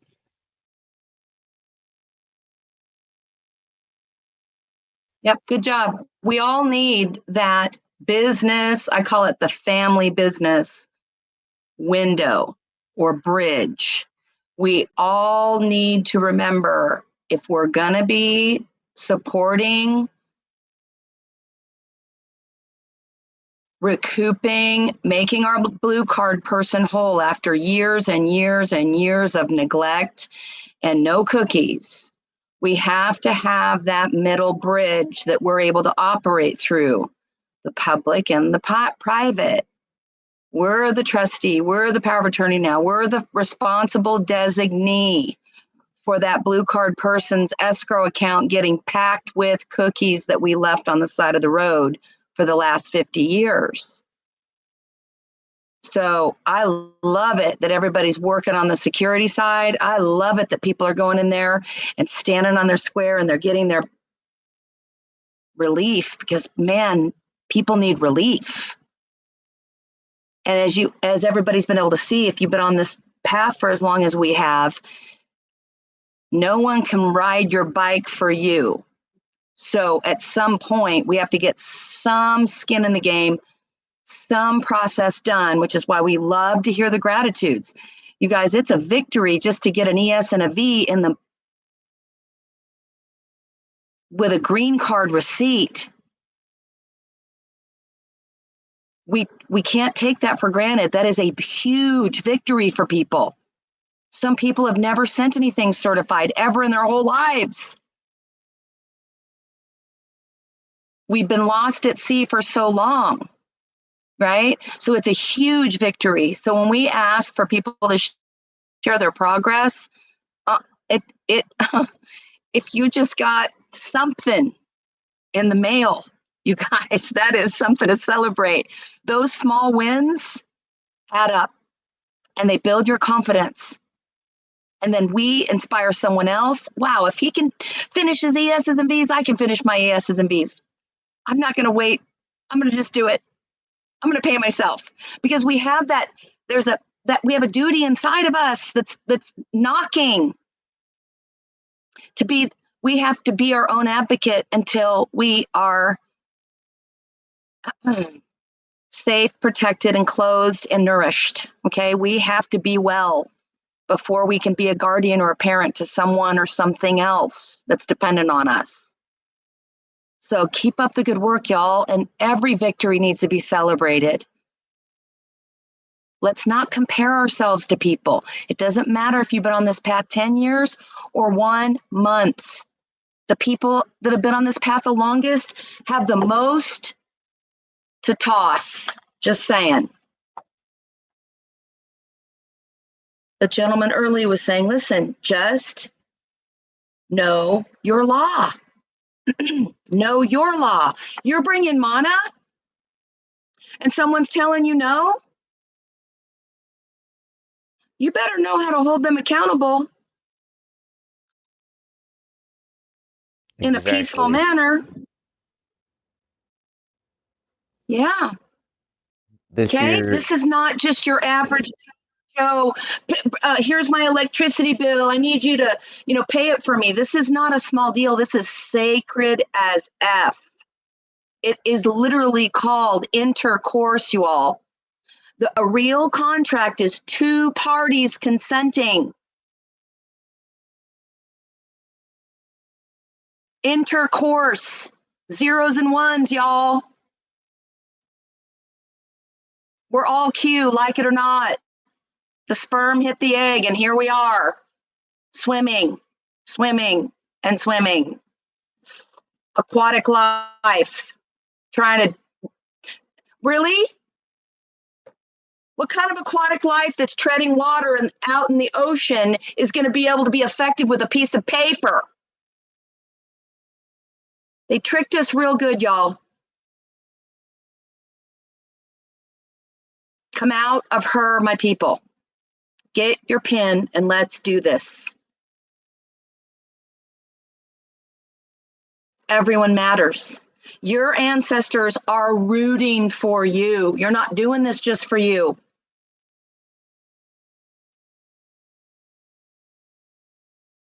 Go ahead, Hardship. Please add to that. Basically, I'm just thankful for the divine. Like, I've had this knowledge for years. I just didn't understand my power and how to enforce it, really, if that makes sense. So, because, I'd say 10 years ago, I told the IRS, fuck you, or my bad for the language, but that's pretty much what I did. And now that I realize that I can use them as the through person to help acquire or recoup um, what's owed technically to me. It's all I know this year is basically the year of enforcement on our end, since everybody's sharing with everybody, everybody's gaining a little knowledge here and there. And I'm just thankful for everybody sharing their testimonies and what they're going through. And that's pretty much all I got right now. I'm thankful for the host. I'm thankful for Jeremy, because I know you, Ken Marie, and Jeremy the most out of this group. So I'm just thankful for everybody sharing their successes and knowledge.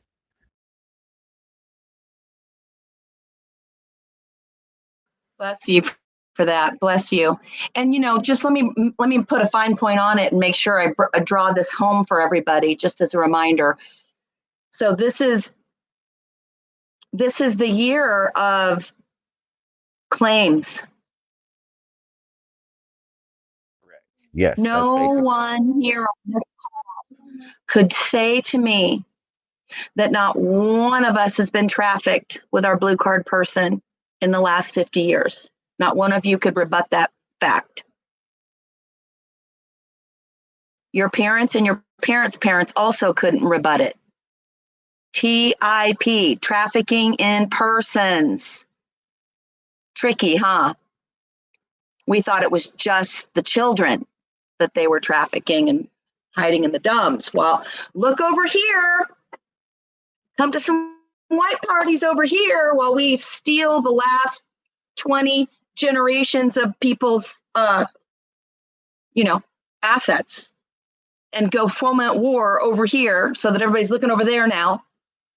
Can't have them looking in their heart now. No, because they'll remember who they are. Cannot end this war among the people. Oh, no. We got to make sure the boogeyman's there. Make sure we keep telling him he's under the bed. Make sure to have them looking over their shoulder. Scare those little children to death. And the children are God's children, y'all.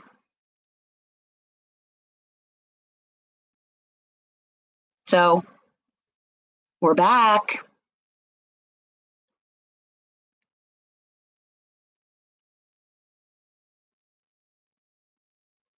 Love it, love it, love it.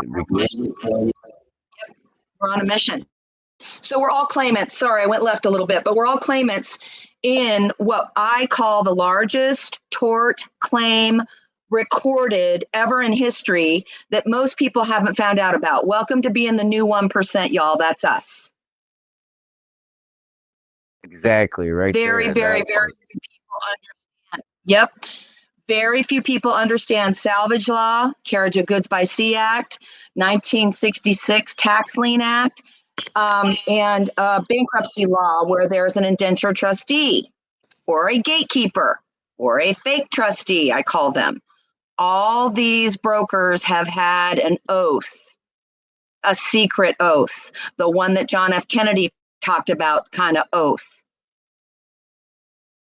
to never, ever show them that they're the broker and they're the insured and they're the underwriter of all this.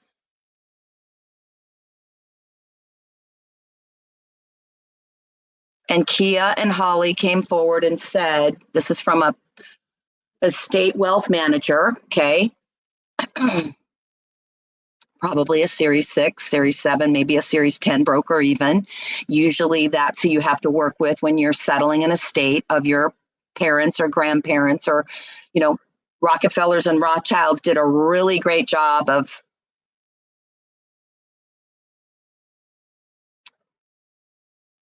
taking out the humanitarians in the last 50 years. But I digress. So we're in that time of salvaging and rescuing. Okay, my people shall perish for lack of knowledge. What does perish mean? It doesn't mean die, y'all. It means bit by bit, you'll be torn apart by the stormy sea.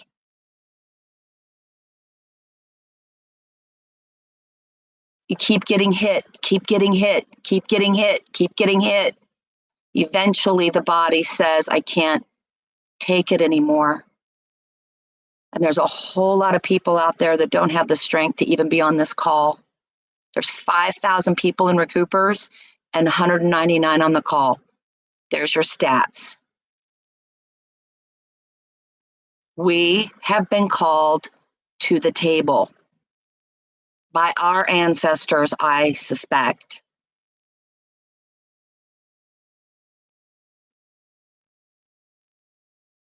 Yeah, it's just living in your power and moving forward with that, and then just sharing and showing yourself approved. It just makes a whole lot of difference. Yep. Because we create the world we want.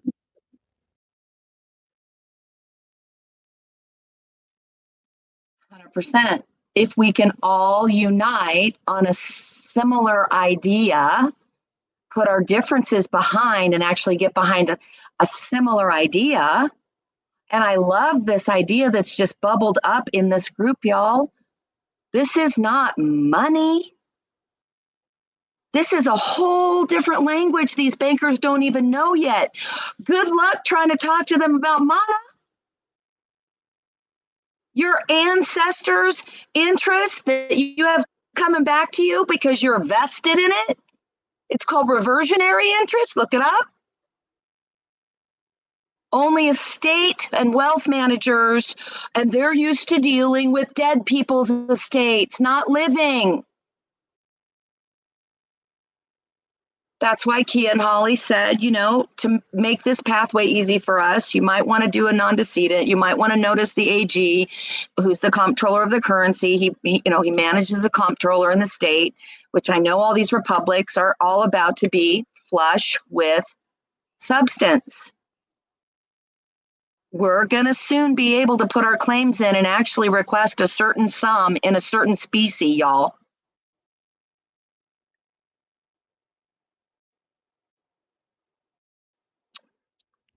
Hi, everybody.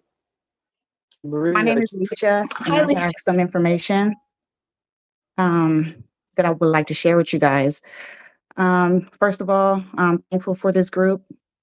Thank you so much for having these meetings. You know, it means a lot. We learn a lot. So, a friend of mine works at US Bank, and she was telling me about the coupon payment. And so I was asking her, I was like, what do we need? She was like, well, you go in there and you do a special deposit. But first of all, you have to remove POA from the company that you want to do the coupon remittance with. I mean, you don't have to, but she was like, it's better if you revoke their POA. And she said, send a letter of instruction and an affidavit. And the affidavit is going to be titled Affidavit that all accounts are prepaid. And then she said from there, but before all that, the trust. Okay, I forgot that part. She was like, it's better to get a trust and open a trust account. That way all the coupon remittance could go into there. And so she said she knows somebody that did this, and now they can walk into the bank and take their coupons to the teller. She also told me one more thing too. Does everybody have a bill in front of them or a statement they're buying? Because I have one right here, and I would like to share my screen and show you something. But I don't know how to share my screen. So if you look at the, here we go.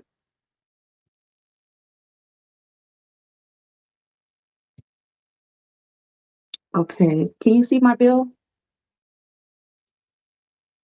Unfortunately, no. No? Okay, let me stop sharing. Okay, so I have my water bill in front of me. And if you look at the numbers way at the bottom, it's like all those numbers, it's like, It's I don't know called how the many it's maker down. line. There you go. Okay. So if you look at the last 6 numbers, and you guys probably already know this, I'm not sure, but my total amount due says $386.82. If you look at the last 6 numbers of those numbers that are printed on the bottom of that coupon, it tells you the amount, and it says $386.82. Does anybody have a bill in front of them so they can see that? Yep. I'm looking at it So right now. your last 6 numbers of that number that's at the bottom of the coupon should match the amount that's due.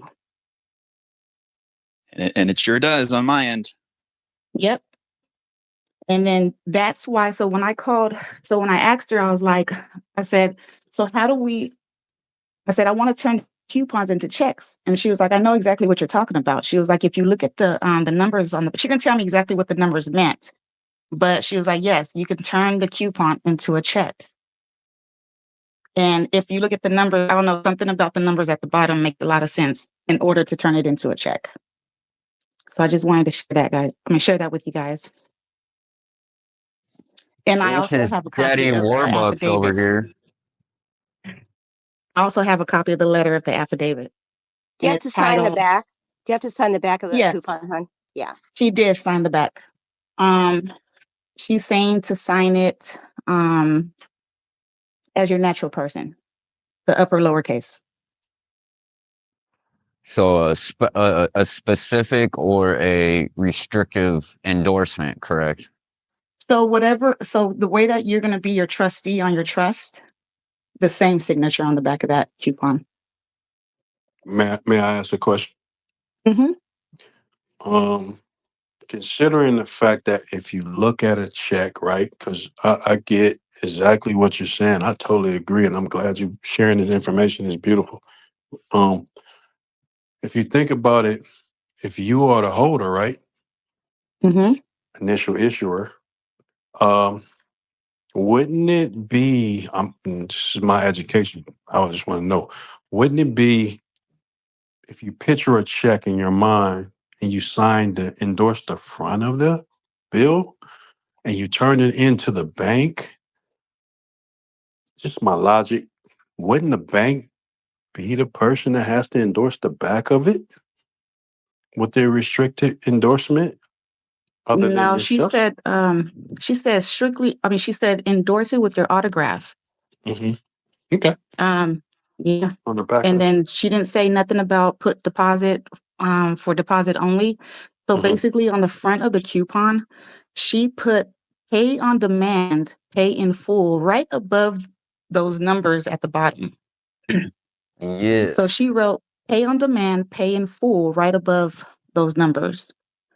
And then on the side, she put accepted for special deposit and then pay to the bearer. And then she put, well, on the coupon, it says Verizon. And then right above Verizon, she put pay to the bearer. Now, that's dope because normally if you didn't say that and you said we had to endorse the back, then normally I would endorse it special deposit on the back. But it sounds like that's something that they do. Mm-hmm. Um, yeah, she says it works all the time. She's been doing it for 6 months now, but she removed their POA. So I don't know if that has a lot to do with it also. Yeah, I've done that myself. Yep. So that's dope. And then in her letter of instruction, she made sure that she put transfer the interest to my principal account.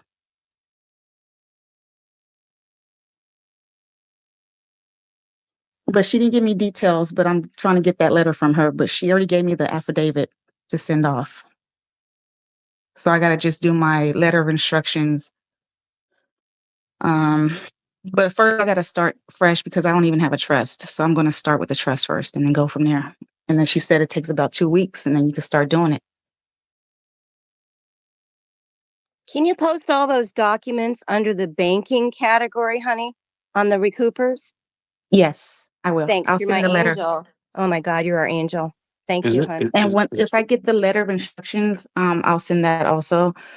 Is this Let's being see. recorded? Yes, the call is always recorded on Saturdays. Oh, And Well, look then, at that major win. Look at that major win. Like, that's just awesome. yeah, and she built that relationship with the bank, and they know her now.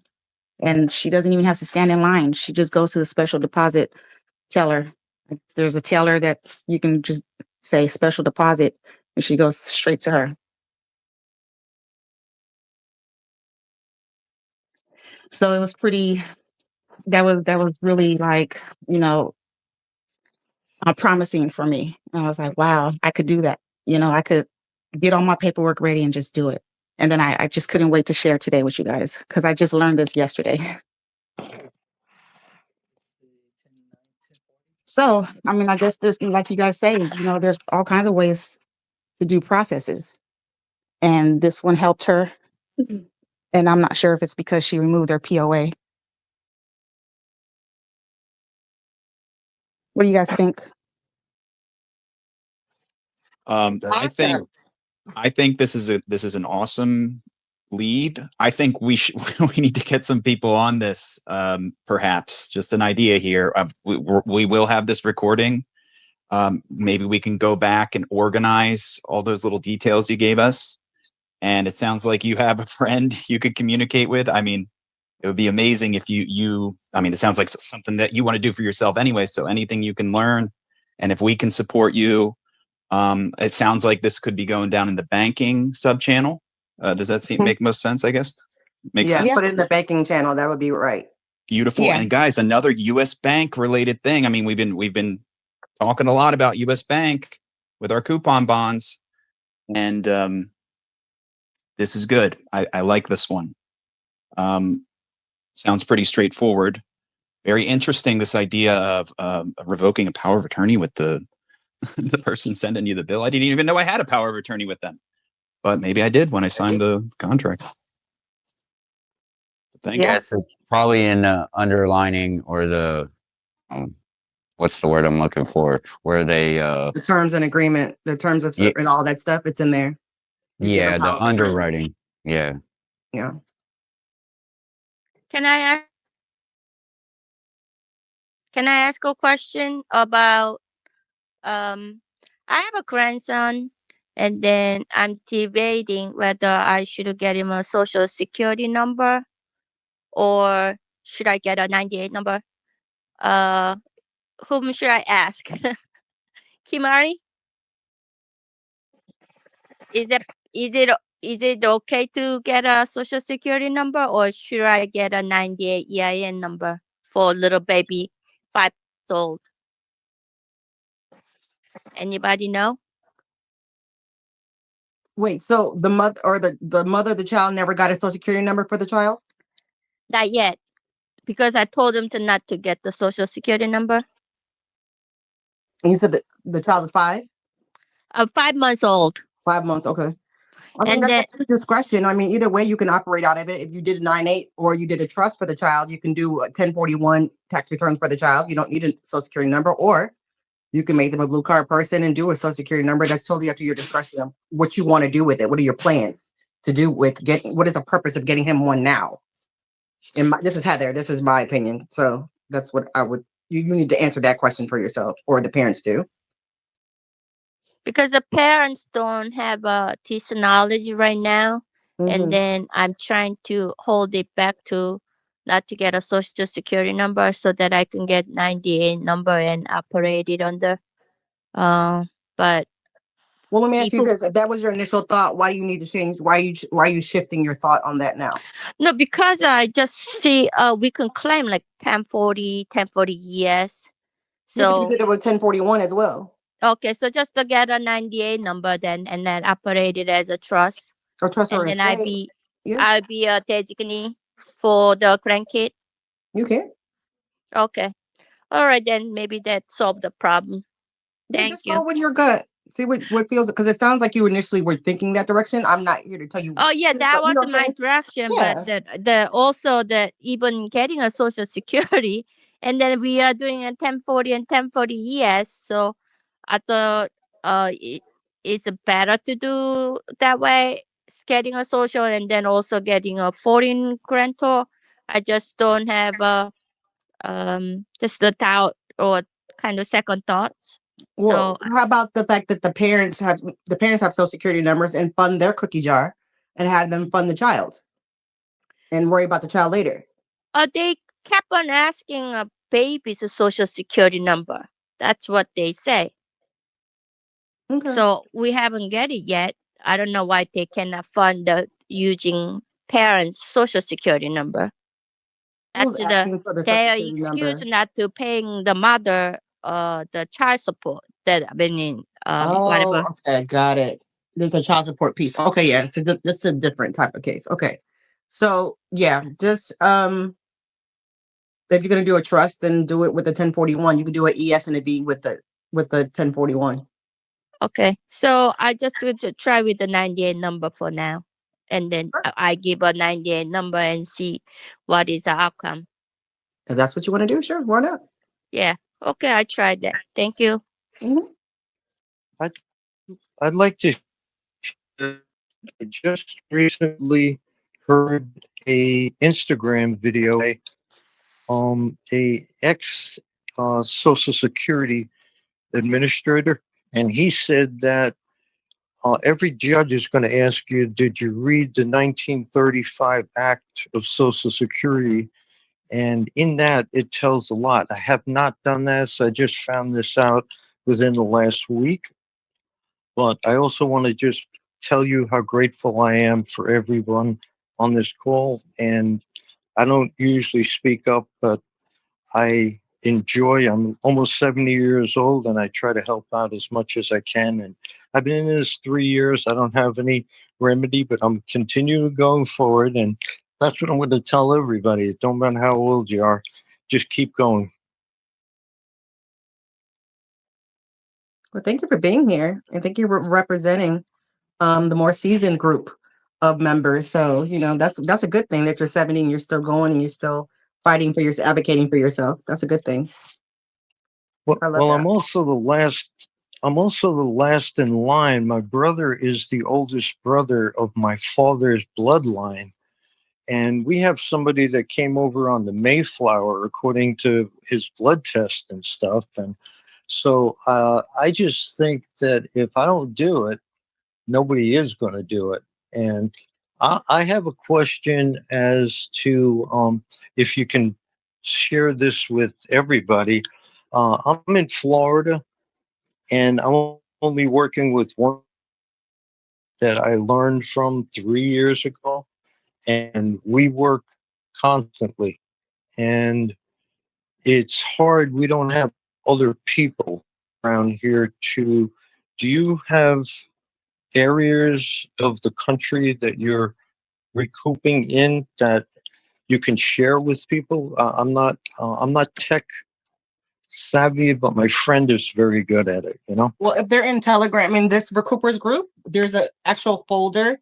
The fact that you're actually on this live shows you're pretty tech savvy. So you're good. Well, I had to walk over. No, I had to walk over to my friends, and we couldn't get my Apple phone to get it going. But thank God, God wants me. I actually shook John F. Kennedy's hand when I was in third grade. He looked me in the eye and he said, "It's my pleasure to meet you." And that's the kind of people that they got rid of off of off of this earth here. So I believe in everything that's happening, and I shouldn't even be alive. I had a motorcycle accident, but I'm not even going to go there. I'm just so grateful for the people I hear, and I got to speak. Well, I don't know if you know Adam Hubble up in Syracuse, and he helped me quite a bit, and I just take baby steps. That's what I realized, that every day is a gift. It is, and we thank you for joining us.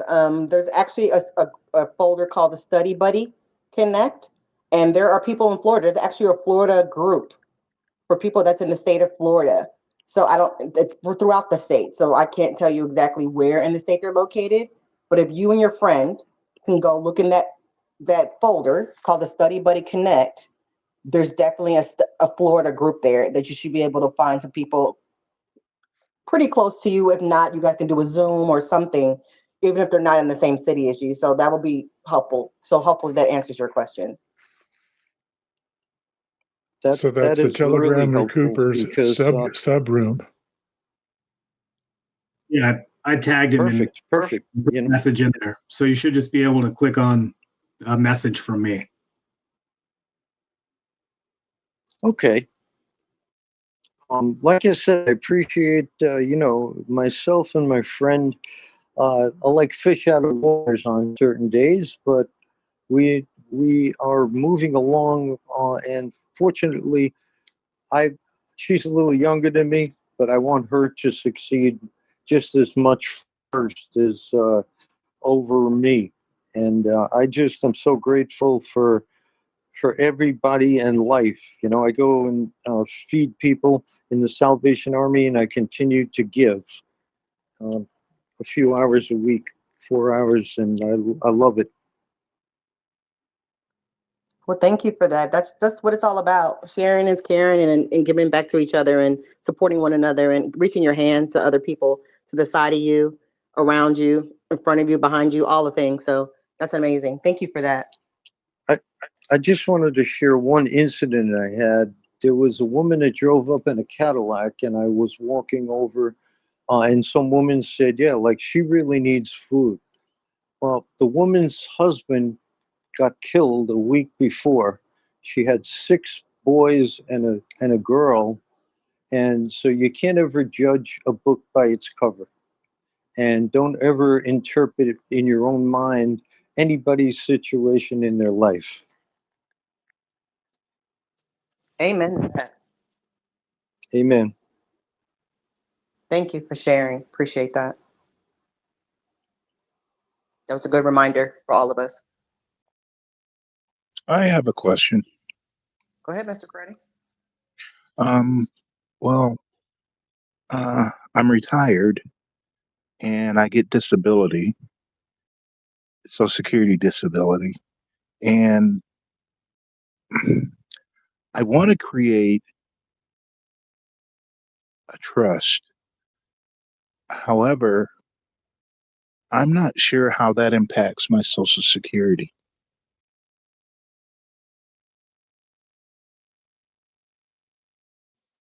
Well, I don't think just creating a trust would do anything to impact it, but yeah, that's a topic people talk about a lot. It's like, if let's say you were to do it an ES and a V, and does that conflict? It could potentially conflict, but that's kind of one of those things where you got to weigh the differences and decide for yourself if it's worth it. I know ours in the military, they tell us if we make over 11,000 a month, that's when our benefits get pulled. But you're not moving through the estate. You're moving through a trust at that point as a trustee. So there's no income. Everything into that trust is a gift. It's not income. Income's run through the estate. And that's not you. Exactly. Okay. That's a good point. That's what I was thinking. Now, Hi. yeah, Can because was he still talking? Oh. so 903. So even though I might have use of some of the things in the trust, it doesn't mean I own them. The trust does. Exactly. Correct? You're just a trustee managing the affairs of the trust and the estate.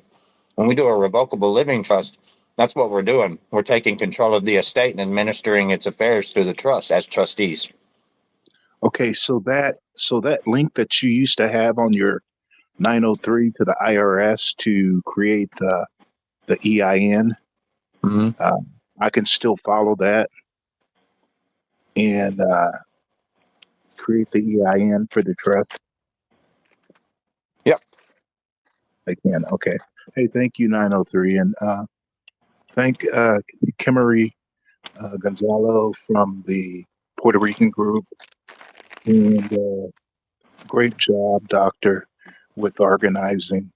And I just want to thank all you people for the information that you're putting out to us and allowing us to learn. Thank you. I'd like to help answer your question, Freddie. This is Eric. My gratitudes are thanking everyone on the call, 200 people or so. It's like blades of grass that are growing. This is not going to stop. It's just going to keep growing.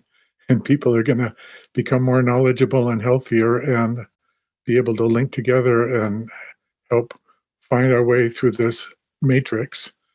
So I want to thank Kimmery and Heather and Jeremy and Kevin and everyone else who's been speaking. So, Freddie, I've issued so many ESs and Vs and have big tax returns that my Social Security has actually been reduced a little bit, like 10% or so, because of the prospective returns, although they're kind of locked up right now, and I'll get to that in just a second. So that's the only reason. Only if you were dealing through the 1040 and Social Security, through the IRS, and created any monetary increase in your income would Social Security be reduced. I agree with the other statements about the trust, and actually your best position in a trust is as a beneficiary. And but of course the trustee controls it. For those that are learning or just getting introduced to trust, like the lady a few minutes ago, there's public trusts and there's private trusts. Trusts can be registered in the public, and that's how you would operate and have a bank account and such things. But you can also have private trusts, and the rules or the trust is called the indenture. It's the actual terms, what's written into the trust. And you can have a private trust that a public trust is part of, but the private trust is never disclosed. It's for private purposes only, and it's never brought into the public. And another thing about trusts is that there's revocable trusts and irrevocable trusts. So you want to look at, there's like 4 quadrants. There's there's private and public, and there's revocable and irrevocable. In most cases, people will want to have a revocable trust, because that means the beneficiaries, the indenture, the terms, the conditions, everything that's written in that can be changed from time to time by the trustee as needed. The reason there is an irrevocable trust is it's mostly for tax purposes. Irrevocable trusts are usually used for estates, for parents who want to leave things to their children, who want to establish what's called a AB bypass. I know this because I was the trustee of my family's trust, and my parents set it up. An AB bypass trust. AB is the first parent that dies and the surviving parent. And with an irrevocable trust, property, namely in particular a house, real estate, is made an irrevocable part of the trust. And for irrevocable means you can't change it. Once it's done, it's done. But by putting property into a trust, and then the first parent dies, then the surviving parent restructures it a little bit just to make sure that their needs are taken care of, or the projection of their needs are taken care of into the future. But the house bypasses both of them for estate purposes and goes to the beneficiaries, the children. So that's a allowance of the IRS code to bypass estate taxes for property that's irrevocably part of a family trust, an estate trust. So getting back to the simpler trusts, a revocable trust and private and public trusts, you can do anything with a trust, really. Anything you can imagine, you can write into a trust. So that's some comments I wanted to make there. And I wanted to thank some of the comments I've been listening to in the last hour or so, or hour and a half, however I've been on. And in particular, the lady that went to US Bank and talked about the power of attorney, revoking power of attorney, because that answers the question that's been in my mind for the past week since I got 18 letters from the IRS. I actually requested them. I called them up and asked them about getting transcripts from returns that I had sent in, or the years that I didn't file from 2006 up until 2023. Most of those years I never filed, but then I did ESs and Vs for all of the years I hadn't filed, hoping that I would have, cookies in the cookie jar, as Kimmery puts it.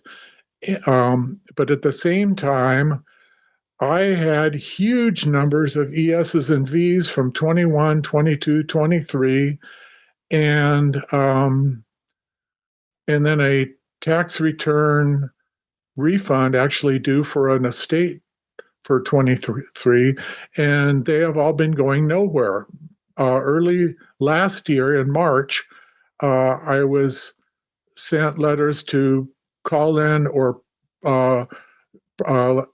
let's see, identify myself and make sure that I'm the one that actually sent in these returns that were going to generate a refund. And I passed all the tests, and they said, okay, your refund you should be receiving it in 14 weeks. Well, that was May, and nothing happened. So I actually called a congressman and asked them, is there anything you can do to free up this estate, sorry, trust, family estate, family trust tax return, and they said, well, they came back after a while and said, well, can you show us your canceled checks? So I sent them in my ESs and Vs, and they said, well, that doesn't cut it. So nothing has ever happened with that. So let me get back to the transcripts I requested. What I noticed in them was that a whole bunch of ESs and Vs had been, or on my transcript is showing removed, like they zeroed them out, they took them back. They show the credits of the ESs and Vs as a negative, and then they show removed. So I've been thinking, after listening to Dino or somebody else that was on the 903 call about 10 days ago, that you need to know, you need to study UCC chapter 3 and 4, especially 4, about submitting, making deposits to banks and things like that. But I think chapter 3 is also that's negotiable instruments. And I was going to go. Now, I haven't gone through there yet to see if there's anything that relates to removal, but the bottom line I'm come to after just listening to this morning is that, what I need to do is I need to send a revocation of power of attorney to the IRS, so they do not have my authority to mess with my account. And that gets back to actually signing a tax return. When you sign a tax return, you give them power of attorney. So that gives them the ability to do anything that that they think they need to do, or that they want to do, or they can do to the account. So that's what I'm going to do. And in the meantime, I'll be studying the UCC to find out if there is any provision in there for removal. I don't think there is. I haven't seen it. I've never heard of it, but I've got to study it. And then I'm gonna send them a letter. Depending on what I do, I might send, what gave you the authority, or by, what provision in the UCC gives you the authority to remove credits that I've established. So I just wanted to let people know about that. One other thing, in case anybody else is having any problems with the IRS, namely levying and having them rob your bank account, is that happened to me. That was about 2 months ago. It wasn't too much in there, but it was enough that got me pretty angry. And their letter, I think it's in 668Y letter, is a levy. It's a notice of levy to usually a bank. And in particular, you need to know that they quote a section of the IRS code that allows them to levy, but the code number, and I don't have it off the top of my head right now. And then they put it. It's on the back of the 668Y form, but it's sections B and C. If you pull up that section of the IRS code and look at section A, it only applies to federal employees or federal officers or federal agents. So I sent him a nastygram saying that I'm none of those, and I think maybe that's why they zeroed out my account, saying, well, if you're not going to play our game, we're not going to let you play. If you're not going to let us play according to our rules, and we're not going to let you play in the game either. And maybe that's how it'll sit. Maybe I'm not able to get any refunds and things, but at least I want to do the research and make that point with them. The interesting part is that I've issued so many ESs and Vs that I actually still have even more than they zeroed out as credits. So I still should have everything paid for. Anyway, I just wanted to make those gratitudes and thank you for everyone who's here and everyone who's participating and listening and sharing and let you know what I've gleaned from today, and that's another thank you. So thank you, everyone, for sharing.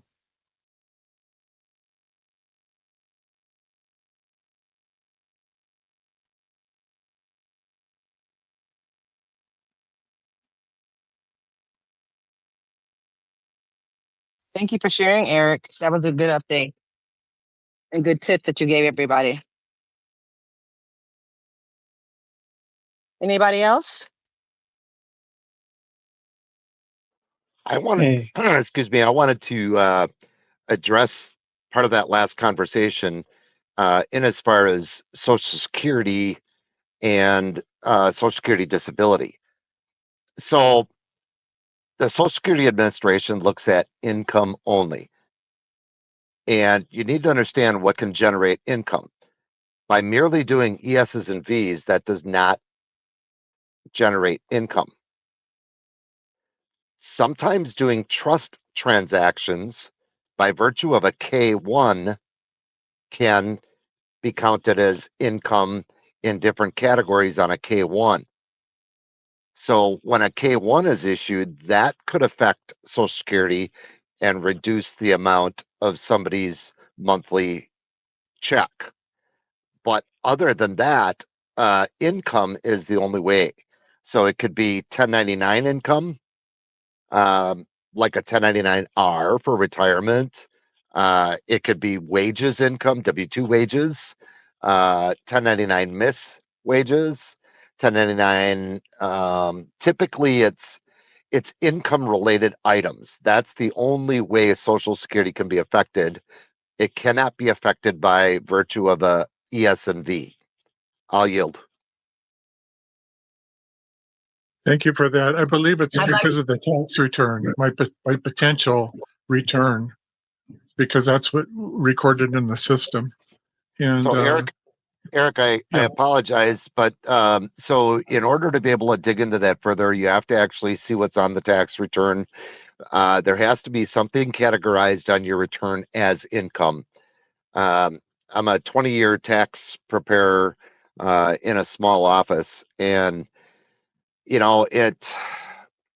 income again is the only thing that can affect Social Security. ESs and Vs, those are payments into the IRS. That is not income. Okay, what would ESs be and Vs that generate even a multi-million-dollar return? The return itself is not income. It's a return for overpayment. Okay. So you have to look at what's on your return that is construed as income. Yeah, it's probably K1s or things like that that I've done through Exactly. tax. Yeah. I want to respond to, thank you. I want to respond to Mrs. O, who sent me a text about issuing a BOE to take care of those things. And that's something I left out of my long spiel. My whole my whole IRS file has been given to an agent in Pennsylvania. I was in Pennsylvania for a while when I contacted the congressman there, and it's locked up because of them wanting the IRS wanting back an amount from 2006 that I claimed on an OID in 2009, whose main purpose was to release a lien on a house, and now they're wanting it back, and so that's like $650,000. So after listening to the calls recently, maybe a week or so or two ago, on the 1522, I went through all my all my paperwork, and I found a statement with a coupon for that 600 something thousand from early last year. And so I made that into a check. I sent it in with a voucher, with a 1099 MISC, and with my CP 575 from my sole prop that the MISC came from to pay me to generate the funds that I'm issuing through the money order. So I will see how that flows, and I'll let everyone know in the future.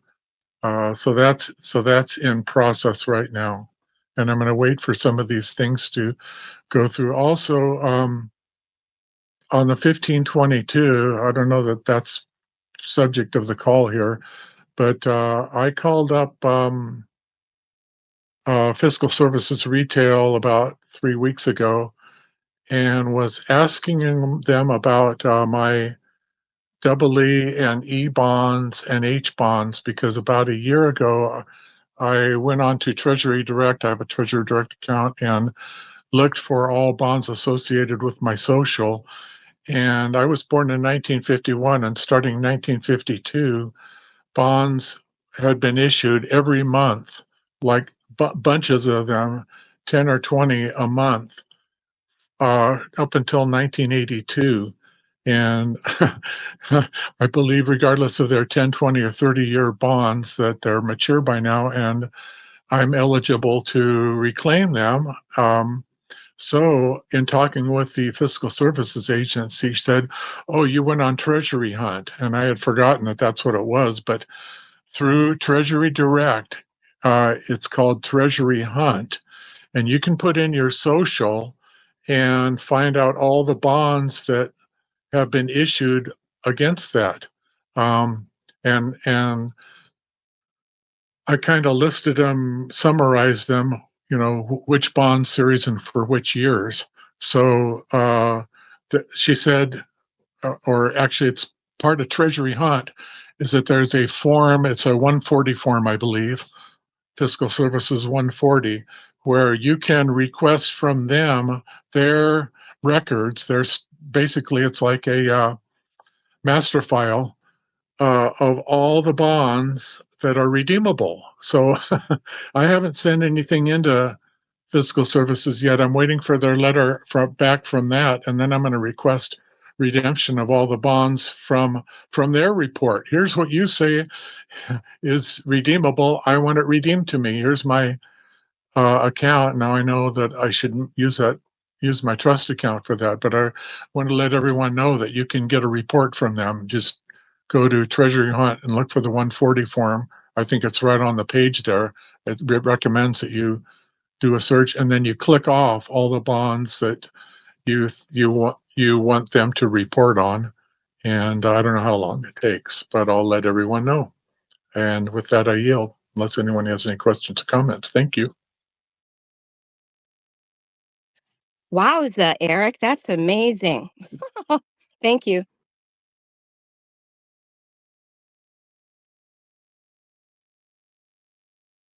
That's a good nugget because I know I've heard people talk about Treasury Hunt on this call and other calls as well. So that's a good tip for those that didn't know. I definitely didn't know. I haven't done my research on it yet. But thank you for that.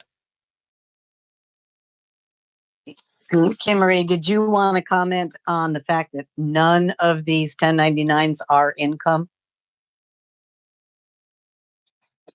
Actually, thank you. I wanted to speak to what Jeff had just mentioned, which is so great because we're really untying the knot of the language and the use of a term that we assumed and presumed meant a particular thing. Because we're over here trying to be really good. The compliance officers are all trying to toe the line, or they're going to be out of a job. A lot of us, aren't curious enough, like I was, to look up the terminology when I was reading these instructions. And I found it very, very useful to actually have a couple of us read out so that it's on the recording, the instructions, because what happens is distinctions start to come forward. So, Jeff, I wanted to speak to you about one of the ways that I found to not trip into a income or taxable event. I did a NEC for one of my future officers that was going to work in my nonprofit, who had been added to one of my 1041 filings, my trust filings. There was like 5 of us Bennies listed on there. I think Eric was one of them too.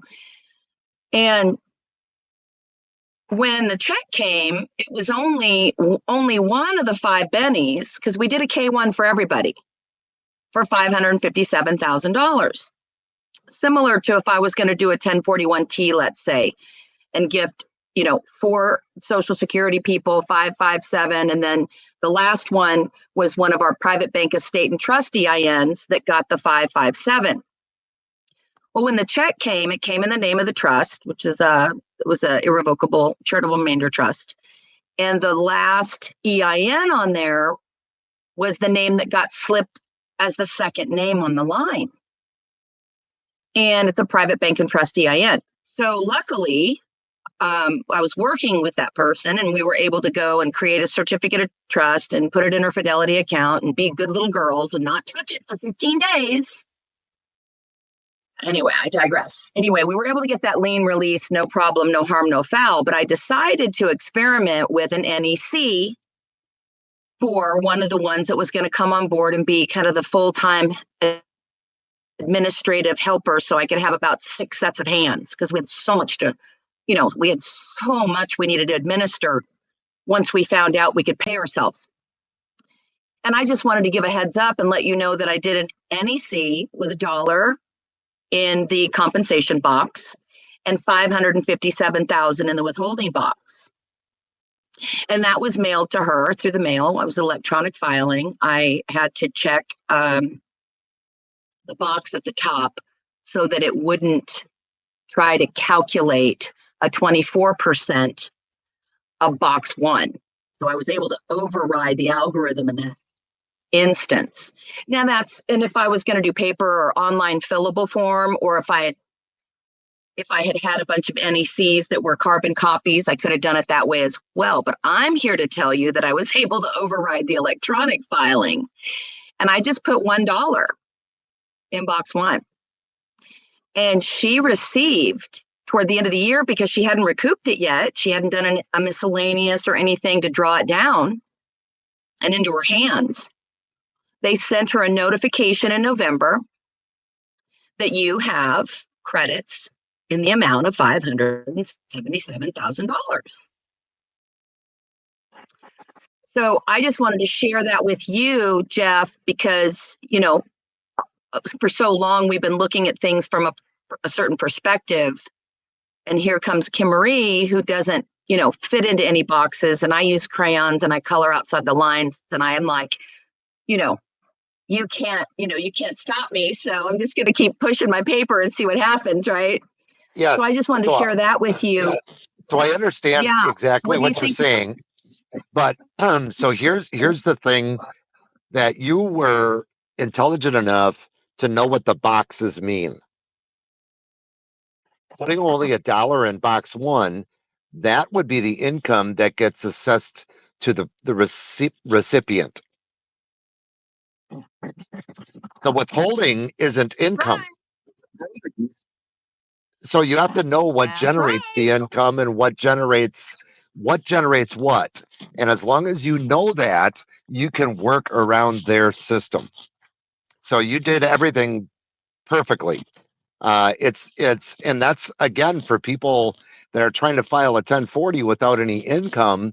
All you need to do is list $1 of other income, and then it'll allow you to e-file your return. Okay. So also, just to put a fine point on it while we're on this track, Jeff, I really like that. Hope you all heard that. The dollar, remember, buys any amount of credit, public or private. Me and Jeremy are over here in the chatting box going, bees, everybody gets a bee now, because not only are we recouping and reclaiming, last year's salary that we didn't know that we could pay ourselves, but we are getting all of these debt collectors, debt creators, loan operators, use of fruit, picking all the fruit from our tree and not watering our tree at all fructors. We're bona fide with clean hands in all of our endeavors, because what are we? Claimants. If you look on the other instructions for general instructions rather for other returns, and you just circle M and all the titles that they're giving us in M, we're all of those, including winners. All of them. We're all of them. And what he just said is so key. And if you've done an ES and a V, like he said, those are credits that are drawdownable. The IRS just doesn't know which form you're going to claim them on. So if anybody gets an unsatisfactory response, okay, everybody should be getting a B. And I mean, even the IRS. It's called wagering in policy if you wanted to look it up. And only the fat cats were in on the game and in the club. It's called wagering. Wagering. And $1 puts you in the game.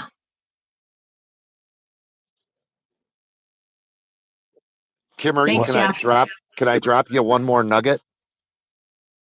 So yes. we in the course of doing tax returns, quite often we'll have a husband and wife where one of the two passes away, and the spouse, the remaining spouse, is now receiving benefits from on a 1099-R from the decedent, right?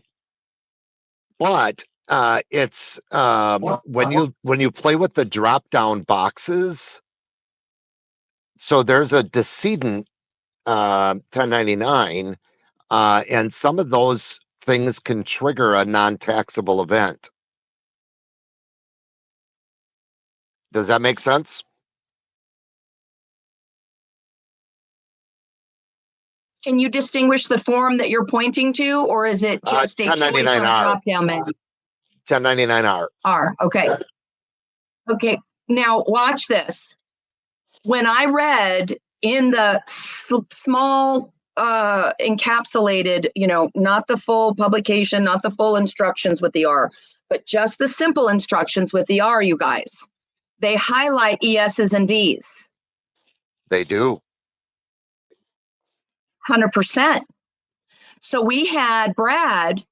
I had just made a TikTok about it, and I was circling it and trying to, push that information out as far and wide as I could to see if anybody was listening and anyone was seeing our peace flag, on our ship as we're kind of going round and round in circles, trying to get ourselves some provisions. And I had already, sent mine in, and I had already done it. So I was like, who else wants to play? And then so Brad finally did it, right? And I think what we all need to realize is that the minute we took action and everybody got inspired by the idea and the concept of that I can pay myself an annual salary, and it's really self-governing and it's left up to me how I want to recoup it and draw it down. Like Jeff is saying, everybody's ship is in a different it's in a different place.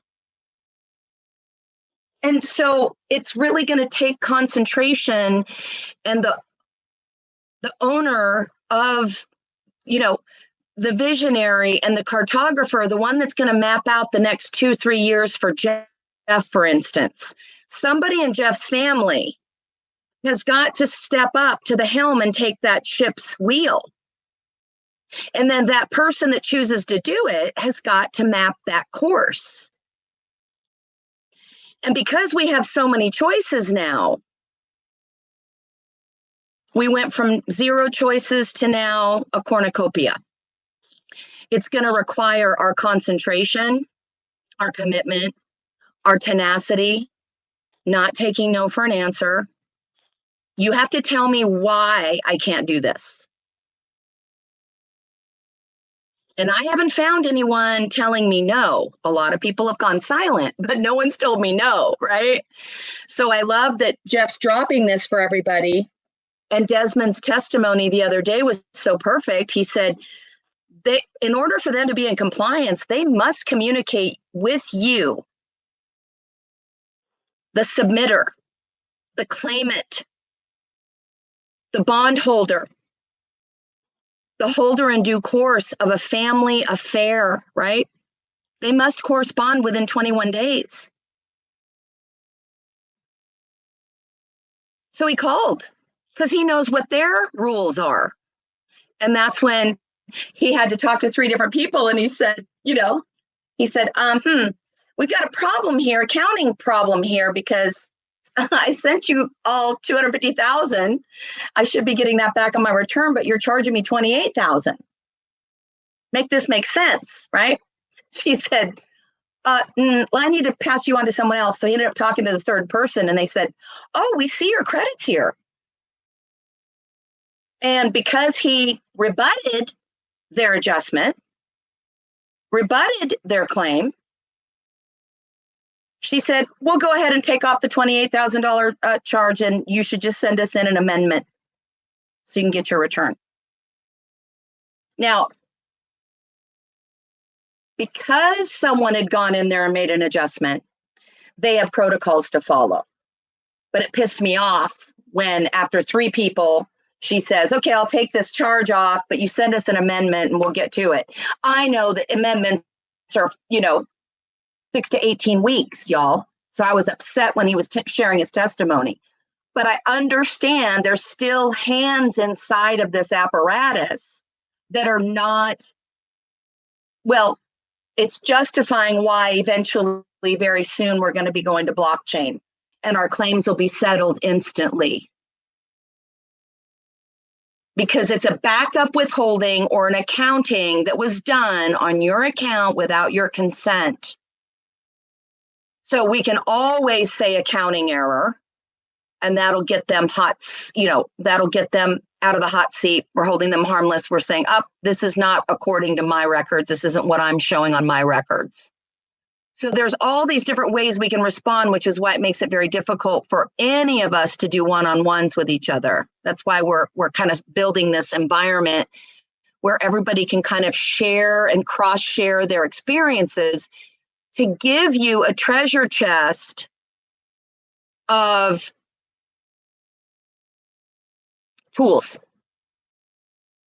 Because I'm convinced that everything that we're doing is bona fide and in good faith with clean hands and a pure heart. We're at the very end of a very bloated system that has not served or benefited any of us to any degree, shape, or measure. How do we know? Because we've not declared peace in at least 160 years.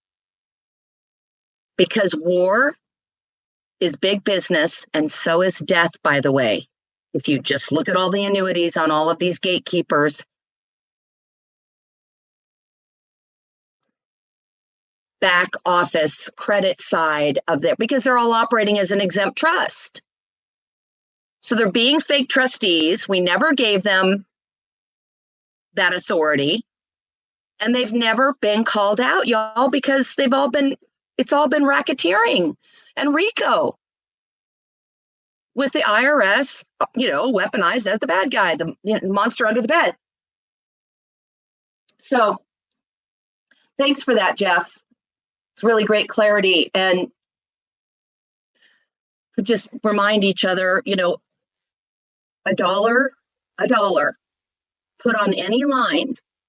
If you get inspired to do such a thing, know that you are basically in the game. Every dollar in motion is a trust transaction and is recoupable as an excise tax dollar for dollar. So if a dollar can buy unlimited amounts of credit, why aren't we busier claiming our credit? Because it's not just Jeff's. It's not just the last, century for him. It's his parents built this country. My parents built this country and their parents' parents. The Trail of Tears, my grandmother, you guys have heard the story. She went on to have 15 children. Why? Because she needed the labor to help her run the farm. Back in the day, we used to do the family business. We invested in ourselves, each other, and our neighbors. That's what we're getting back to. It's so exciting. Thanks for being here, Jeff, and bringing that in. And thanks, Eric, and everybody for your testimonies. It makes a difference because guess what? The doctrine of necessity breeds, especially in the environment of bankruptcy like we're in right now, salvage law. We have the right to defend our persons, papers, and effects in all manner of things by any means necessary while we're under wartime and martial law as well, by the way. It breeds and births the benefits of discovery, which is why I call this treasure hunting.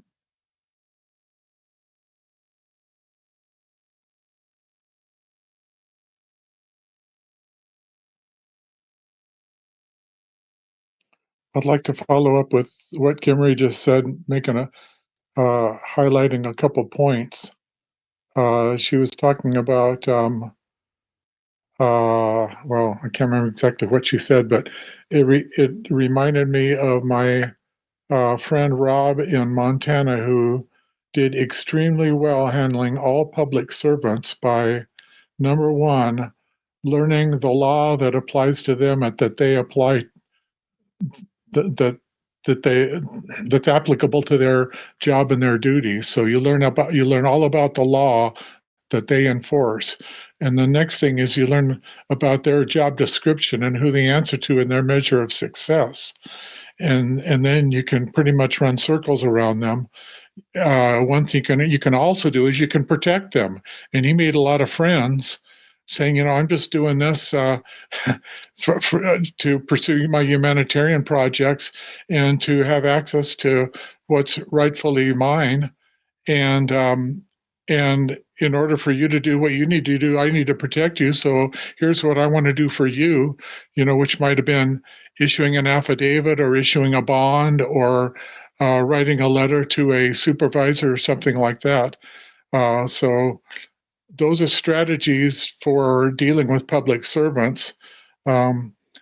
Another item on public servants is a public servant is a trustee of the public trust and owes the public fair and honest services. And that statement right there is an exact quote out of 63C M. Jur. Second.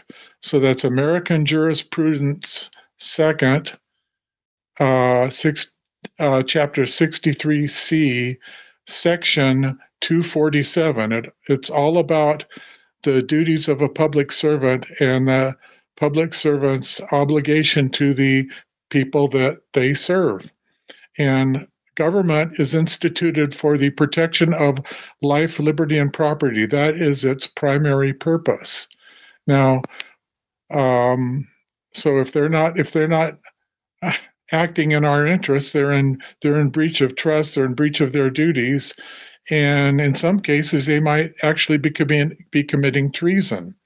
Because as my 92-year-old mentor in Austin, Texas, who used to live in West Virginia and told me about going into the post office there, and they had a book that had a list of all the currencies by serial number that were issued against every Social Security account number. So in other words, so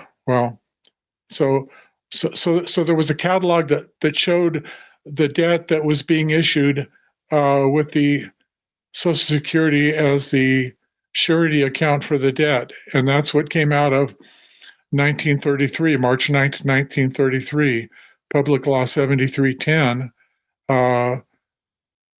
In order for that not to be treason by Congress, for the people to be the sureties of the fiat money system starting then, they had to make a separate account for each individual in the country. So that's the Social Security account. So they have to they have to allow us access once we find out how to do that. If they don't, they are actually, in my opinion, they are committing treason. Now, that's leads to the last thing I want to talk about. It's a big item here, and I'd like to reserve time for a future Saturday or another time. But that's how we hold our public servants accountable. And in my opinion, the best way to do that is through a trial by jury. And I recommend that people connect with their buddies in their states, because uh, a jury of 12 peers is the highest court in the land. That's been a maxim that was established in the year 1354, and it hasn't changed since then. Uh, Trial by jury is what is the subject of the Seventh Amendment, one of the 10 Bill of Rights amendments. It was written as in the Bill of Rights before the Judiciary Act. And the Seventh Amendment says that any controversy over $20 shall be settled by a trial by jury, and no decision of a trial by jury shall be otherwise reheard in any court of the United States other than according to common law. And what it doesn't say is that it shall not be otherwise reheard in any other court of the United States. That word other isn't in there, which means that trial by jury is outside of the court system of the United States. A jury of 12 peers, that's people like me and you that know the difference between fiat and lawful money, the difference between US and USA, the difference between public and private, the difference between lawful and legal. In other words, we've done our homework, and we know that there's public and private and all these mirror images of what we aren't taught in the public school system. So a jury of 12 peers trumps any court of the United States. And that's in a book written 150 years ago called Trial by Jury by Lysander Spooner, says that the only way you prevail against government is through a trial by jury, because you're never going to get justice in a government-run court. So I encourage everyone to start looking into that and pay attention for when I will be able to do a 45-minute presentation on that, because that's our remedy. That's where we can get justice. With that, I yield. Thank you. Thank you, Eric, for bringing that up, because you can definitely challenge jurisdiction with not being in the right court, you know, because there still are Article 3 courts, common law courts, or, you know, the U.S. Supreme Courts that we can utilize on certain things like tax liability, etc.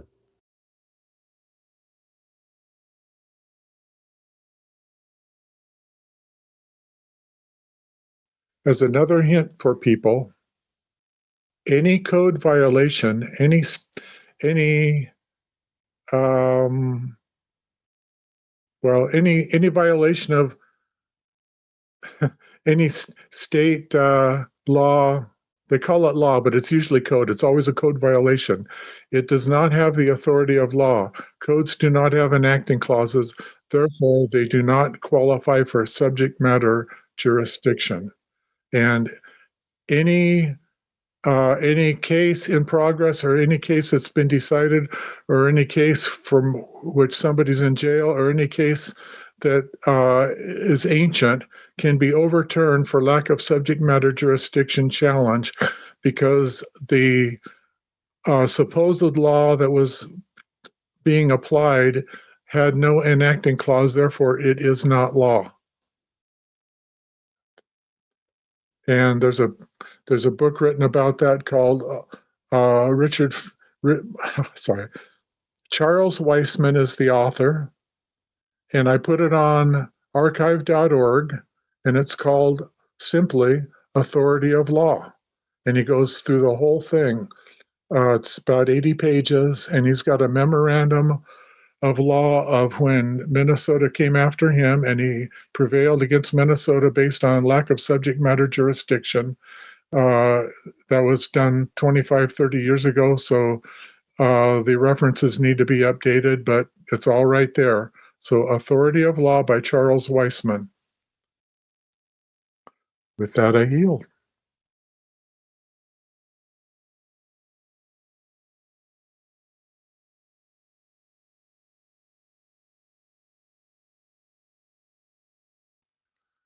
Nike asked who wrote the book Trial by Jury, and that is Lysander Spooner, Spooner, Lysander, Lysander.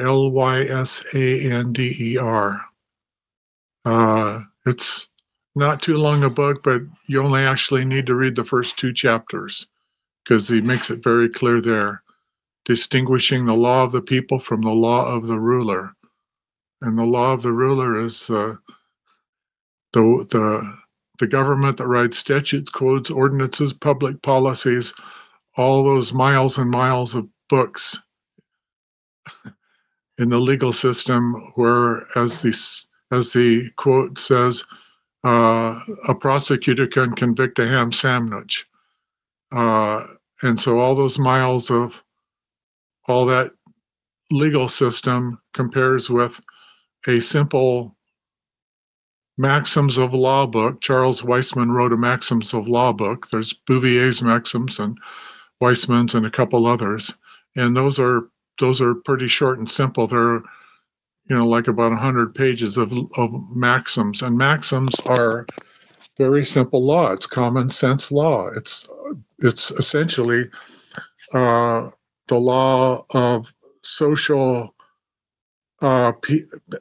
social peace that comes right after God's law or biblical law.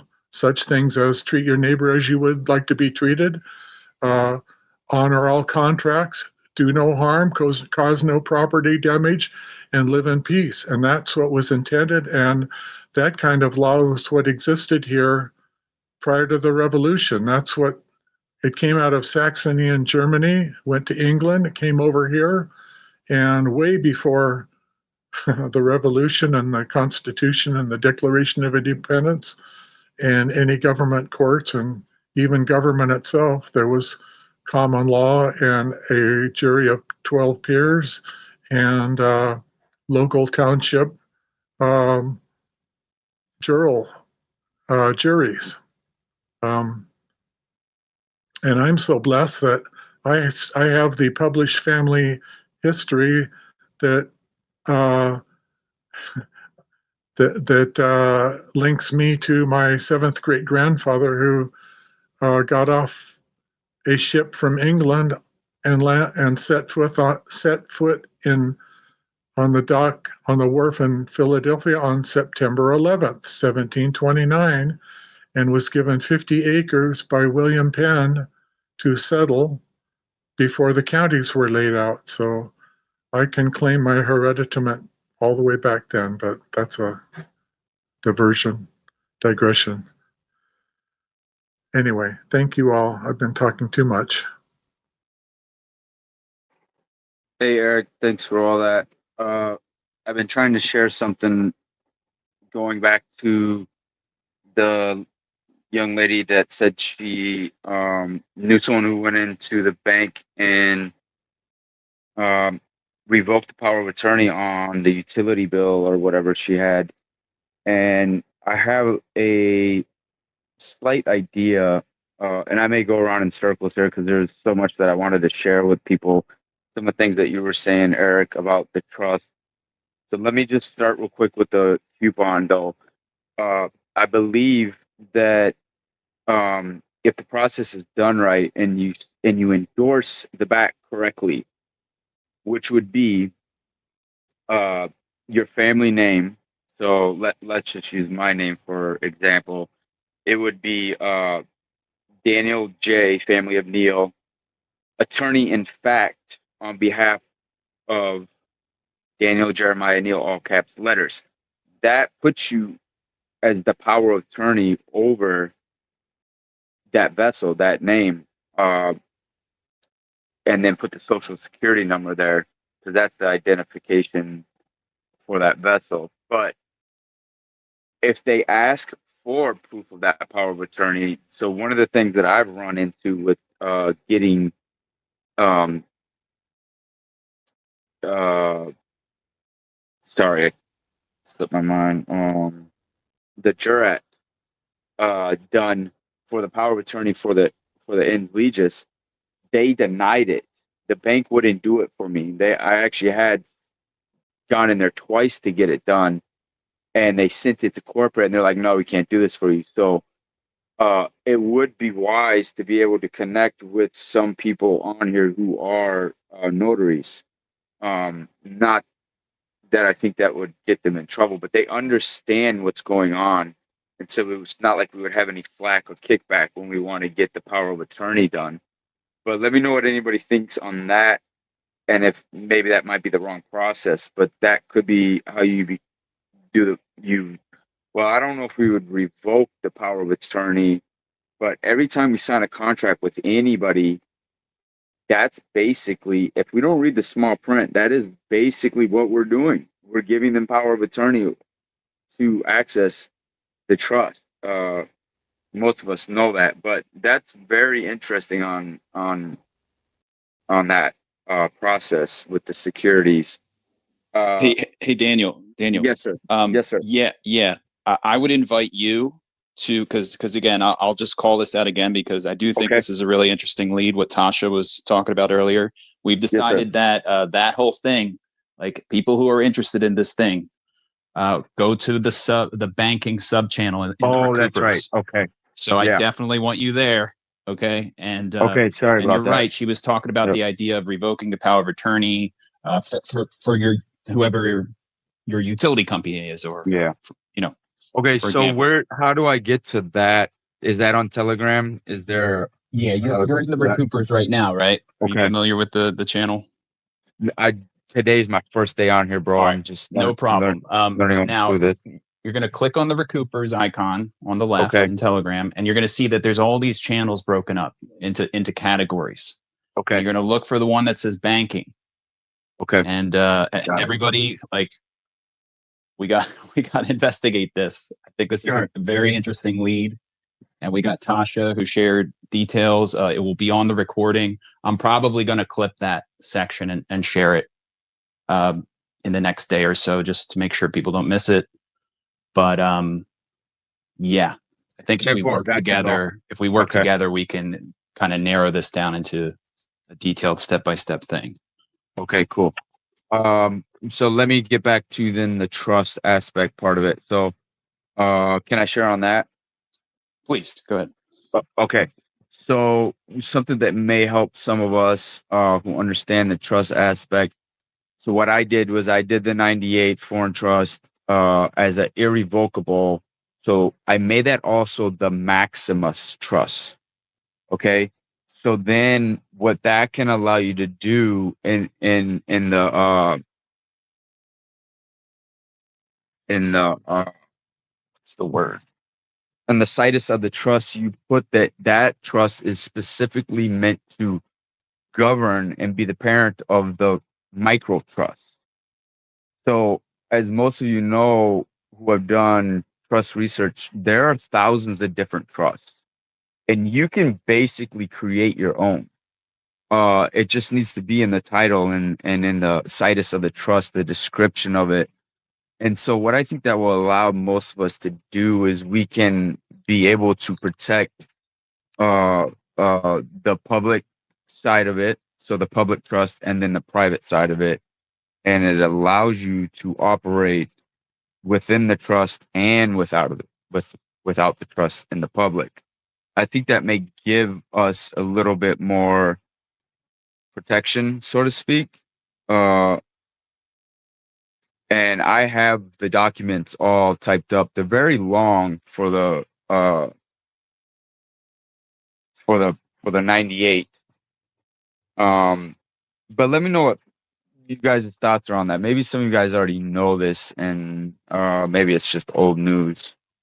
Let me know what you guys No, think. we have a revocable trust topic folder, but I can make that irrevocable and irrevocable, and you can drop Right. the nuggets there.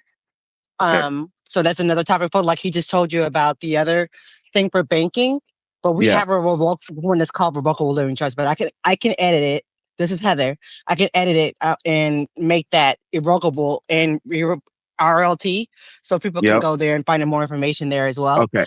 And I Cool. wanted to also touch on the point that you made, that how you can make your trust any type of trust. I had to do that for a special needs trust for Uh-huh. my daughter, who is an adult but has bipolar, and my grandson who's autistic. So I'm legal guardianship over them both, and did all of that because when she was in the mental hospital, they tried to tell me that I couldn't do certain things for her because my power of attorney was invalid because Yep. according to state law. Well, I created the irrevocable trust and said there's no state law, there's no laws in any 50 states that would supersede this irrevocable trust. And what this trust says stands, no matter what law, no, internationally, globally, doesn't matter. So you have to make Correct. sure you have the right language in your trust. So I Yep. wanted to speak to Yep. that, to let people know that, because even now I have custody of my grandson and I can do whatever I need to do with him.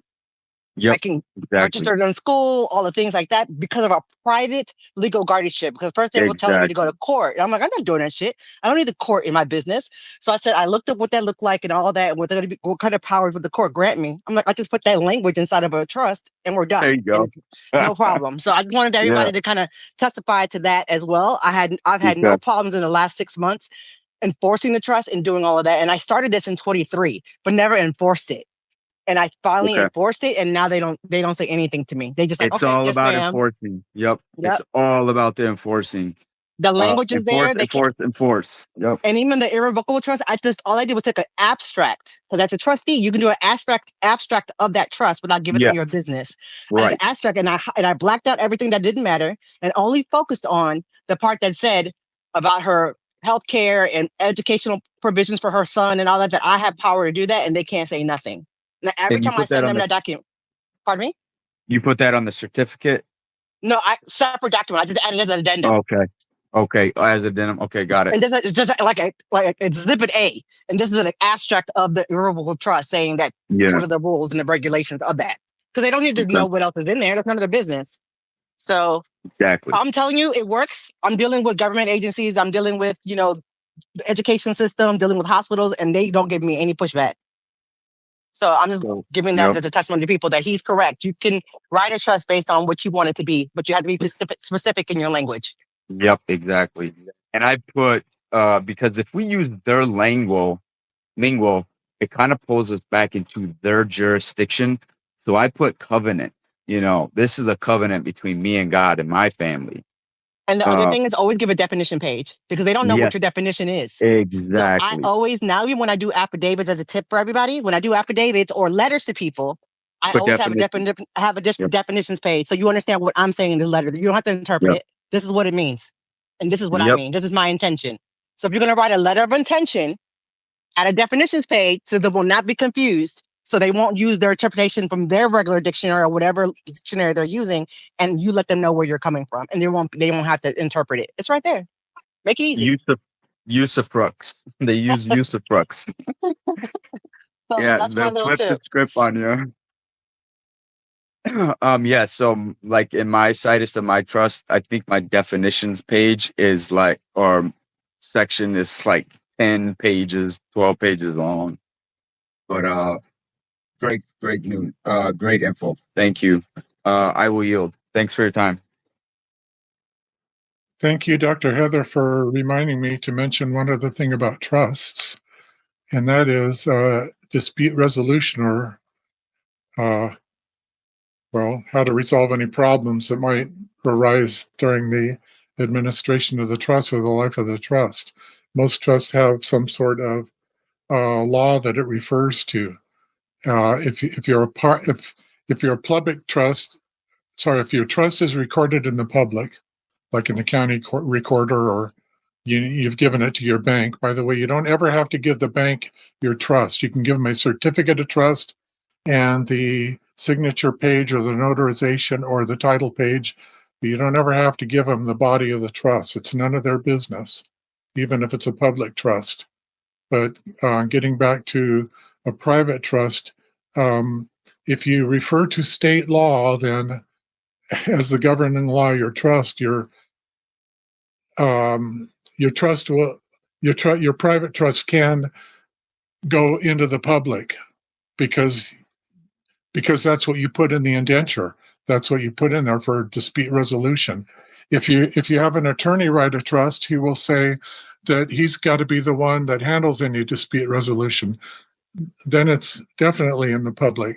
So the point I'm trying to make is, if you want to keep your trust out of the public, or if you want to keep control of any dispute resolution, even if you do put it into the public by recording it or whatever, you can assign the law that you want to govern the trust, which could be common law, God's law. It could be a decision of 12 of your peers in a trial by jury, or it can be arbitration. And if it's arbitration, you should name what arbitration service or American Arbitration Association that you want to have any disputes resolved in. But it's, in my opinion, it's best to state something other than state law or an attorney, because you lose control and the trust loses value. Because, as most people on this call I'm sure already know, if an attorney's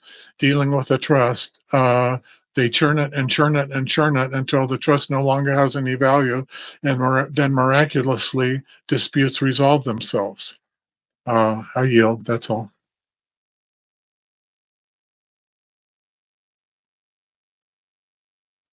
Gwendolyn, I think you were trying to step in, weren't you? Hi, I just wanted to add something quick on the POA. Just something I just recently heard. If you're having trouble in the banks, which I have not, but the clerk of court is also a bank and a notary, a free notary. So I think that would be an option. And even if you have a broker account, I just want to throw that out there for thoughts.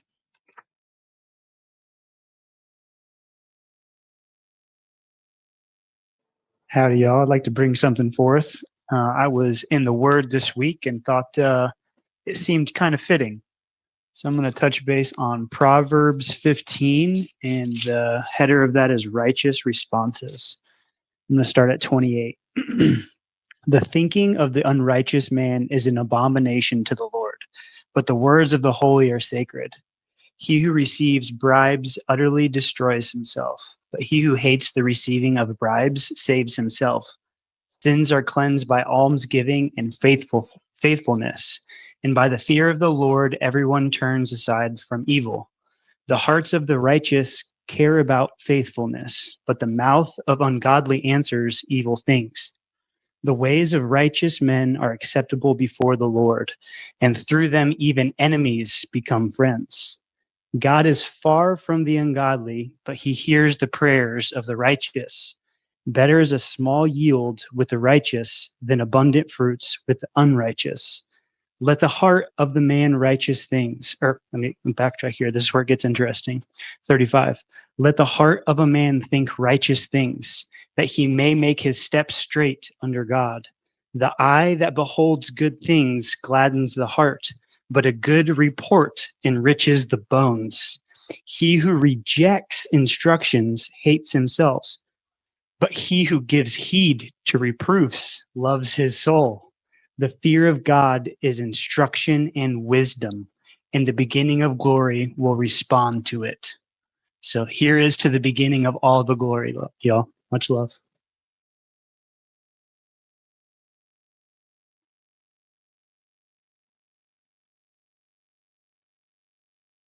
Thank you for that, Brock. Thank you, Brock.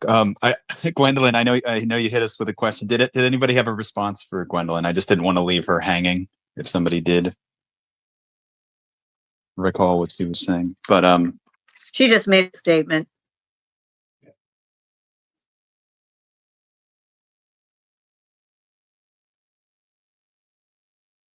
So I'd like to give up some praise and thanks. And, I just want to know if other people have been working on stuff for the last whenever.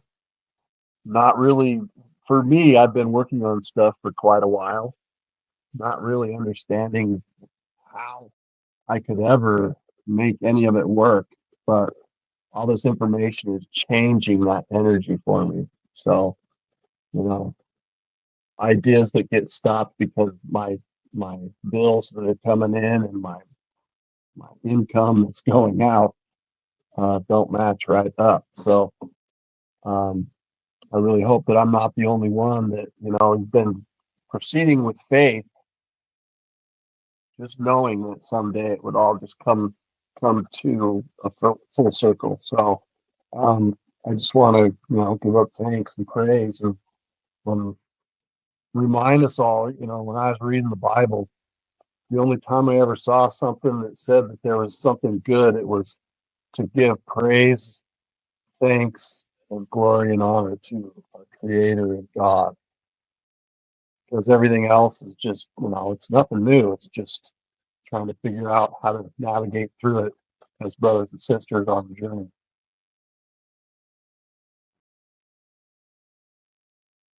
I want to add something to you. Make sure y'all actually put a operating agreement for your trust in order for to have some type of articles to where if you have certain clauses or you can amend the trust, but make sure you have an operating agreement to tell whoever actually you're doing business with that this is how the trust is structured and this is what it's supposed to be doing. Now you. Thank you, Lucky. Richard, do you want to go? Greetings, family. I wanted to share with the family about what my experience or is and what my experience it was. My experience, I've been instructed that I had to get a opinion letter from a securities attorney. That opinion letter that I was instructed to get actually removes the legend off of the security. So, for example, your of course, we all know that we have securities, and those securities are referred to as what's considered to be CUSIP reports. So, to remove those legends off of those particular securities, you have to do what's called an opinion letter. Okay, now I've already reached out to multiple banks that I have accounts with, my brokerage accounts, and I actually spoke with a Series 10 licensed broker, and I also spoke with a securities attorney who emphatically told me that there's no way that our should I say, estate is trading on the stock market. And while he's making these statements to me, I actually have all of my CUSIP reports regarding my estate. So I have 4 CUSIP reports on my birth certificate. I have 4 CUSIP reports on my Social Security card front. I have 4 CUSIP reports on my Social Security card back. So while he's making these statements to me, he does not know that I've already went to the Treasury Direct calculator. And what you can do when you go to the Treasury Direct calculator is you could take each one of those numbers and type them into the Treasury Direct calculator, which will give you the maturity date for each of those securities.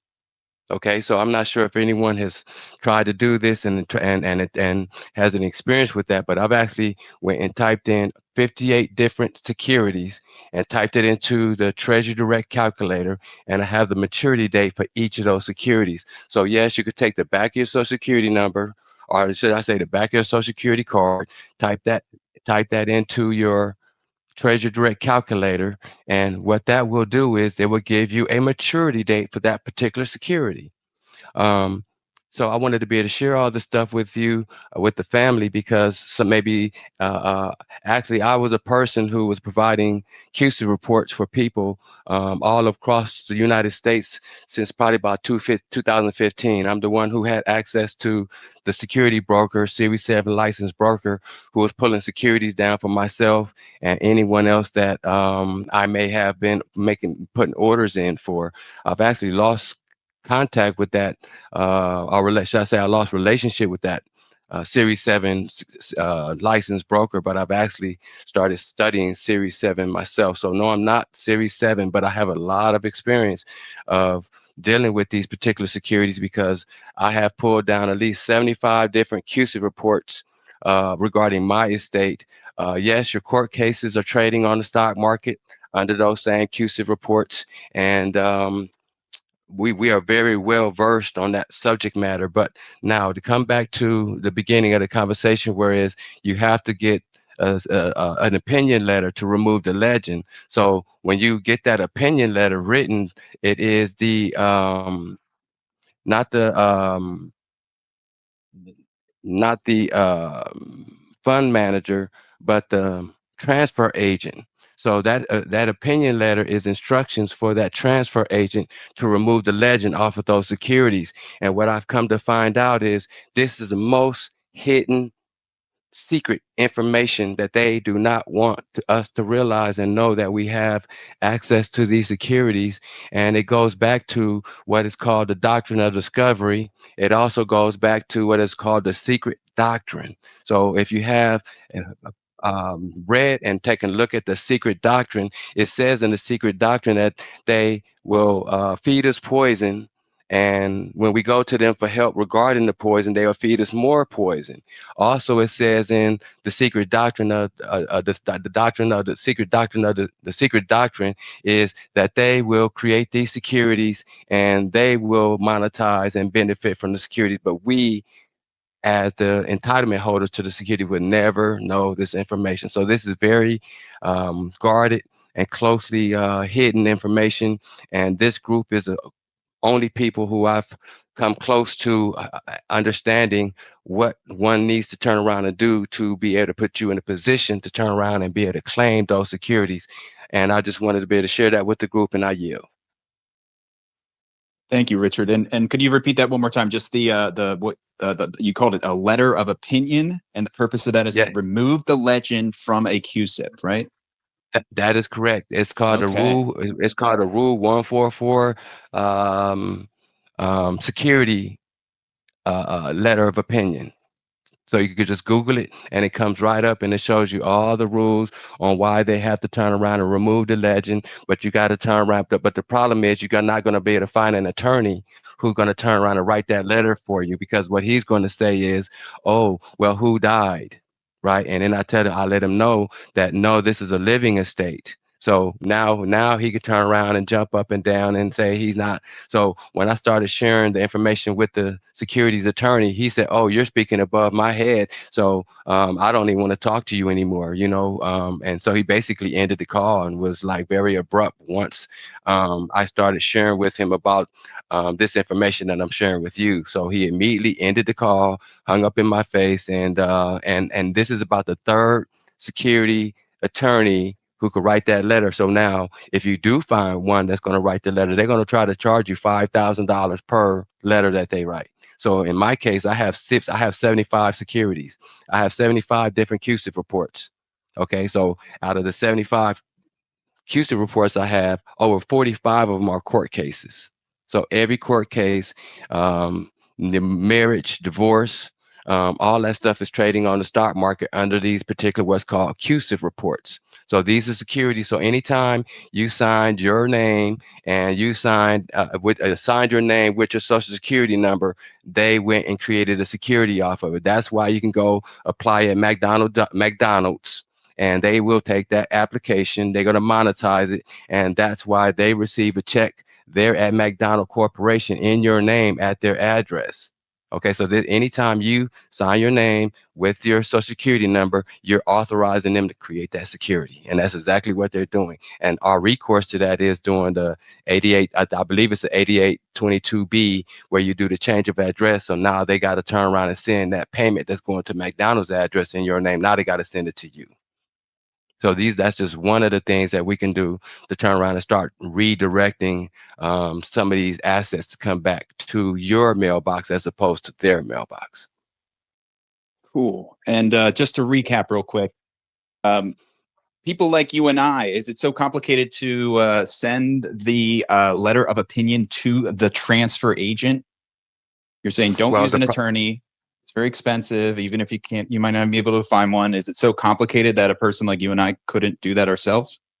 Yeah, well, the problem is you're gonna have a trouble determining who the transfer agent is. So in my case, I have a security over at one of these security brokerage houses. I contacted, so I have Fidelity. I have CUSIP reports with the name of Fidelity on them. I have the name of securities under PIMCO, and I've contacted PIMCO and I've contacted Fidelity, and what they told me was that when they look these securities up, these securities don't have my name on them. And I explained that no, they don't have my name on them because they are pool security. So when it's a pool security, that means there's 50 other people attached to that security, and you're not the owner of the security. The securities are the name of what's called Said and Said Company. Said and Said Company, that's the street name. That's the owner of the security. You're entitled to a percentage of that security. So when you turn around and contact these individuals and say, here's a fund manager for that particular security, but I need to know who the transfer agent is. They can turn around and not allow you to find out who the transfer agent is. So now you don't know who to contact. That's why they are pushing you down the road of using the securities attorney, because see, the securities attorney, he can turn around and go look up and find out who that transfer agent is, where we can't do that. Richard, Yes, ma'am. Richard, I got a question for you. Sure. Okay. I just want everybody to, put your notes aside. That was all amazing, amazing, amazing information. I love what you're sharing with us, but I got a question for you. Sure. Are you at this time right now, because we've all done a lot of work, right? We've done a lot of work. Are you aware of the power of the filling out of a 1099-B at this time? At this time, what I know about a 1099-B is there was a certain group who, for example, when you go and apply for a bank account, when you apply for that bank account, they use the FDIC insurance and then turn around and took out the $250,000 off of that application. And you're supposed to go back under the FDIC by quarter and claim to $250,000 by quarter to get that asset to come back to you. Now, and what I was explained to me is when you use the 1099, you can use the 1099-B, but what you have to do is go get the bank account and bank account number, and that's what you want to do the 1099-B on, is those bank accounts. So other than you, and I was never given that instructions completely of knowing how to do the 1099-B regarding those bank accounts, but that was what was explained to me in how we would utilize a 1099-B. Now, you may have some other information regarding a 1099-B that I may not be privy to at this point in time. Perfect explanation. Okay, so let's clear the air again. And what if we had a scenario that we were all given, and we've been asked in that particular instruction that every account that's connected to our social security number, and I want to underline and bold here, the social with dashes, the social with no dashes, and the social with a single dash even. What if we were given a process where we were able to give an assessed value of the proceeds that our account, like you said, the FDIC, whatever, that's a basic amount of proceeds we can report on every B is $250,000. That's just minimum. That's your floor, right? But technically, for every account, you could actually do a million in proceeds per year that the account was open. Are you with me so far? Yes, I am. Okay. So in the box where they ask us to put the CUSIP, we're asked to put our social. If you've got a CAF number, you can put the CAF too, because the CAF leads directly to the escrow account that's the Mort Main, right? That was offshore, that's now been clawed back for us as the claimants. So what if I said to you that every case number that you actually have all these CUSIP reports on, and I understand the pooled investments and all that stuff. But what if we've been given a key to get direct access via every single B that we perform the administration on? And in the barter box, we get to put 10 times the amount of whatever the assessed proceeds box says.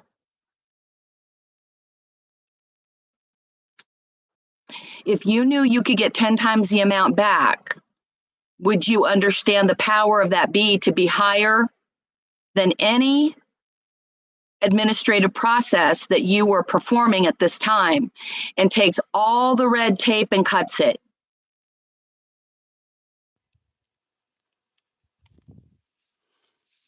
And here's the best part of it. Every single time you reported a B, Richard, Yes, ma'am. CID goes and gives that vendor a nice audit, but not just auditing Richard's, all those pooled investments. In fact, all the way back to the establishment of the charter of the bank that's posing as a nonprofit public service utility,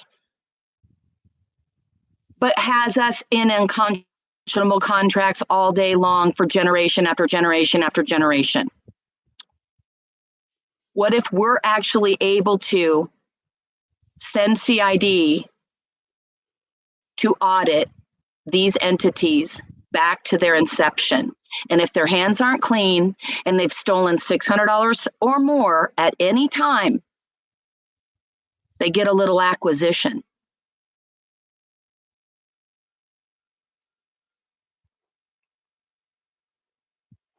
Okay, and my only question would be, if we're sending anything over to the CID, will we have to have completed the UCC contract trust process? No, we're not sending any, we don't have to send anything to the CID. I'm just telling you the apparatus and what actually takes place.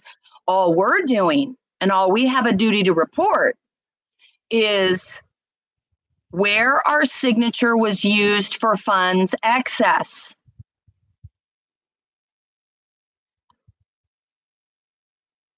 It's called our royalties. They trafficked our person and we made no benefit from that signature that we signed on behalf of our blue card person.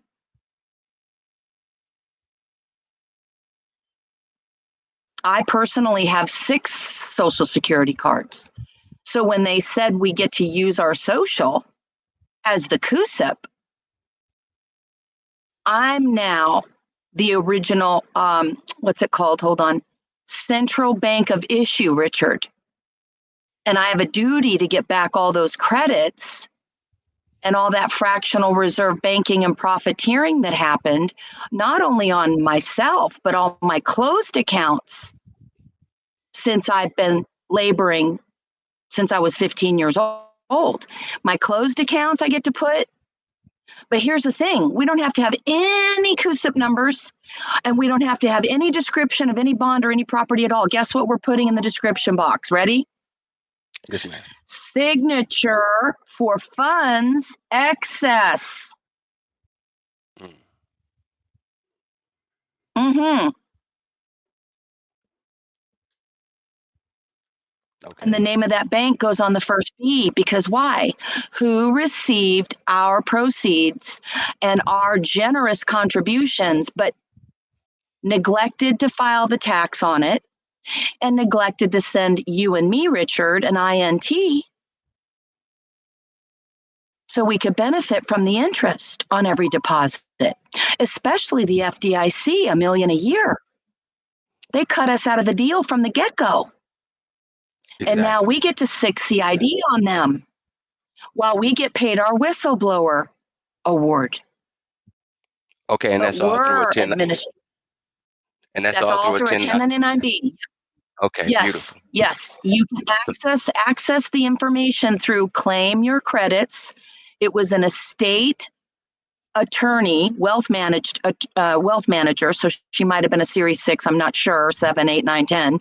But they literally said no more gatekeeping. Do not charge for this information. Why? Because we're all helping to rescue our country back.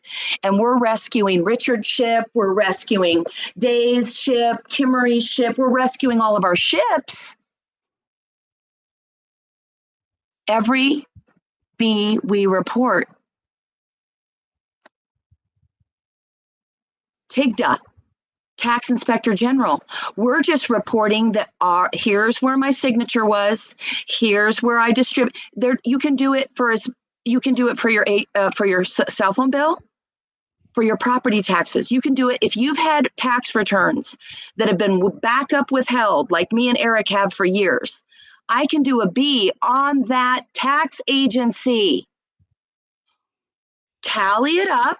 What have they been backup withholding without my consent? Do that number times 10. I reported the first B to the treasury agents. They can do their job. Then I do the second B and I pull down the withholding. If you want the whole amount, if it's 10 million, 15 million, 20 million, whatever, just do an online fillable form. Don't even waste your time with electronic filing right now because, their system is down for a little bit anyway. But order your carbons or do an online fillable form. It's gates open and it's our turn. It's our turn. We already know everything has been connected to our social. And in Eric's case, he's got, 35 EINs. He's been being a trust person trying to, access his cookies before his ship sinks. And you know who they've taken most advantage of? You know who these bad actors have been taking most advantage of? Our military, the elderly, and the widows. Which who does that ultimately danger and harm at the highest level? God's children. Correct. The ones that don't have a voice, that can't do what we're doing here today for ourselves and our family and our legacy. So we have a duty, Richard, in my opinion, to do at least one B in our lifetime and hold these people accountable for the racketeering and RICO that they've been up to. Okay, so I've done an A, I've done an A, and I've done a C. I've never done a B, but I have been successful with doing the A and doing a B because I've actually I bought a truck. I paid $3,500 down payment for the truck, and then I made $560 payments on the truck. I know. Hold on. I understand all that. But what's good for you to do should be good for me to do also. And if we've been given a key that the B will work for all of us and help us save this country, what you do with your knowledge of a 1099 and buy a car and a house, that's all your private family business. That's your business. Those successes are awesome. But I don't want to take 247 people that are on a call right now and lead them down a road where there's more obstacles that they got to, jump over. You feel me? Yes, I understand. And I was just wanted to share my experience on my experience and success with an A and a C. And because I never done a B, it would be good to be able to, for me. Right. I work good with templates. So if I just had a template to follow up, this is how I did Let me interrupt you for 1 second. I just created a topic folder called 1099B Magic Bullet. So what I'm going to do is try to go in the recoupers. We have it in different various groups about the B. We have it in the 1099 chat. We have it in other things and pull it out in because K. Marie has talked about this nugget multiple different times on different calls. And I know a lot of people are kind of confused a little bit, not because of what she said, but more because they're just not understanding the whole grip of it. So just to try to make it more simply, I created a topic called 1099B Magic Bullet. I literally just did it 3 minutes ago. I'm going to give me some days. I'm going to pull as much data and the examples I can find within Recoupers and plug it into that topic folder. And then you guys can go and research it, do what you need to do and try to figure it out from there without her going into more depth about it, because there is a lot of information inside of Recoupers regarding it. Okay, Is that great. So fair?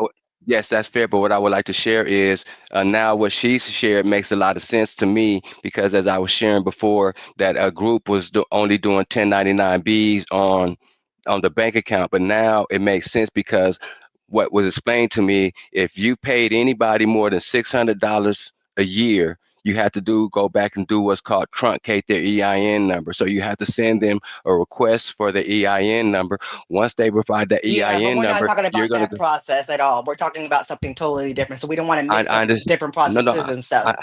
I understand that, but what I'm sharing with you is that's when you would go back and do the B on them. On any company that you turn around and pay more than $600 to, you can truncate the EIN number. The moment you have that information, you go back and do the 1099B on it. So now she's helped me understand in her conversation. I want to save you a step. I want to save you a step. We don't even need their EIN. Listen to me. Okay. The Treasury needs to know where the pirates are hiding. We're the informant now, right? Yes, ma'am. Trust me, the Treasury will find their multiple EINs, Richard. They hide them in a shell game, by the way. Oh, they'll give you one, all right. But it's not the indentured trustee. You feel me? So I want to Yeah. save you even that step. Okay? All right? Because listen, who we're finally fighting for and giving a voice to is our blue card person, Social Security person that has been violated, raped, and trafficked for decades, to include your parents and your parents' parents. We survived by the grace of God that we're even here right now. They've been shooting cannons at us for a long time.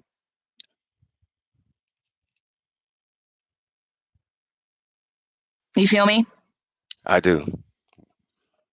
Awesome. Thank you so much for bringing this to the table today so we could really, I'm telling you, kick the obstacles out of our path, light it up, and light this freaking thing up. We want to make it as easy and as streamlined and as simple and as comprehensible as possible. And you are the one that has your records. Your social belongs back to you. You are the landlord. Now, he's returned home, and we're all occupying our estates, and we have a duty to perform on behalf of our legacy, not just me, myself, and I. Because that I'm here, that card got created, and that bond got created because of my mom and your mom and their mom and their mom, right? So this is much bigger than a one-on-one or, one bank complying with us or one law finally working. Fuck all that shit. We're done. And if we don't speak up and we don't do this shit, our ship will perish bit by bit. We will sink to the bottom of the deep blue sea. Just saying. Hey, stand on principle and walk in your authority. Thank you for that, Richard. Thanks for bringing that forward today. Listen, I know a lot of people have been doing a lot of stuff, okay? I'm not here to minimize any of that, but I'm also here to speak for the voiceless, the children that can't do this, what we're doing right now. I'm the voice for the children right now until someone else comes and does it better than me. You feel me? Here you go. Appreciate you, brother. Thank you, family, for letting me come in and share with everyone. And I really believe that we are the future, we are the forefront. And as long as we stand on the principles of love, peace, truth, freedom, and justice for all, we shall overcome. Thank you. And Thank you, Richard, Richard, for that. Go ahead, Taki. sorry, real quick, Richard, what are you going to do next? You're gonna pull up that what Kimberly mentioned, right? The Kia and yes. Holly. You gotta take a look at that, man. Oh yes, I'm It's going after the 1099B, and it really makes a lot of sense to me now because I've had these securities for quite a while now. I've done a deep dive and deep research, and it led me to trying to get the legend removed. But now I can turn around and go beyond removing the legend. I can go do the 1099B. I come in as a whistleblower and let the people, the powers that be, do the investigating because that's out of my realm anyway, and I shouldn't be trying to do their job. It's my job to report that information to the powers that be, and Kim Marie has explained that very emphatically, and I'm happy to now I have a direction because I was kind of like spinning my wheels because I have all this information and knowledge to share, but I didn't have anyone to share it to because a lot of people who I talk to about this, they look at me and say, "Hey man, you're crazy. You just like to talk." So it's nice to No, have you a did home for you to great. share this. You It's did nice to great have a bringing up the home. QSIP and stuff. So Okay, well, thank you. I really appreciate you guys, and I look forward to doing wonderful things with this group. Yeah, and I think one of the main principles of what Kim Marie's saying in her advice to you is like, think bigger than, you know, do what makes most sense in the most simplified possible fashion that has the most optimal results. It's about leverage. So you don't have to worry about any of that stuff, figuring out this puzzle around QSIPs and legends and such. When you have an effective tool at your disposal, it's just worth way more of your time to investigate that.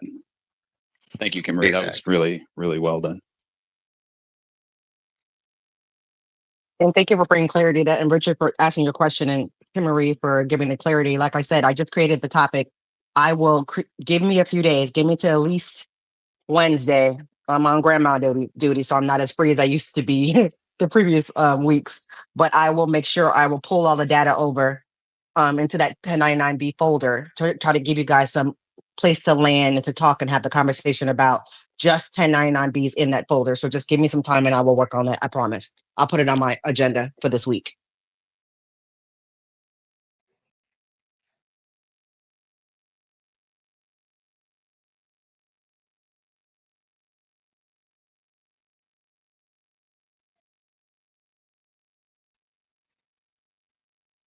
Anybody else? Any more gratitudes? Any more successes, processes, progress? I have a new gratitude Hey, from Miss Gwendolyn. what just transpired. Oh my goodness. What Brother Richard just came and shared, and Kim Marie and the leadership here just came in, and Brother Richard, when you just spoke that revelation of how things have been simplified for us, our duty now is to report the information and not do those roles that other people are assigned to do for us. So it gave me chills. So I just I just have to thank the Most High again because this community, what we're doing here, the process, the door is open now for us for the simplified processes, and we don't have to do all that. Because I too, Richard, I did a lot of rabbit holes and studying on the Edgar side and all the all the agreements between all these corporations and all that stuff. Done all that, but to have the relief of knowing we don't have to do that no more. I just want to thank the Most High of what's been built right here, right now. The manna from heaven is coming down to us, like Kim Marie says all the time. Love you guys, and I yield.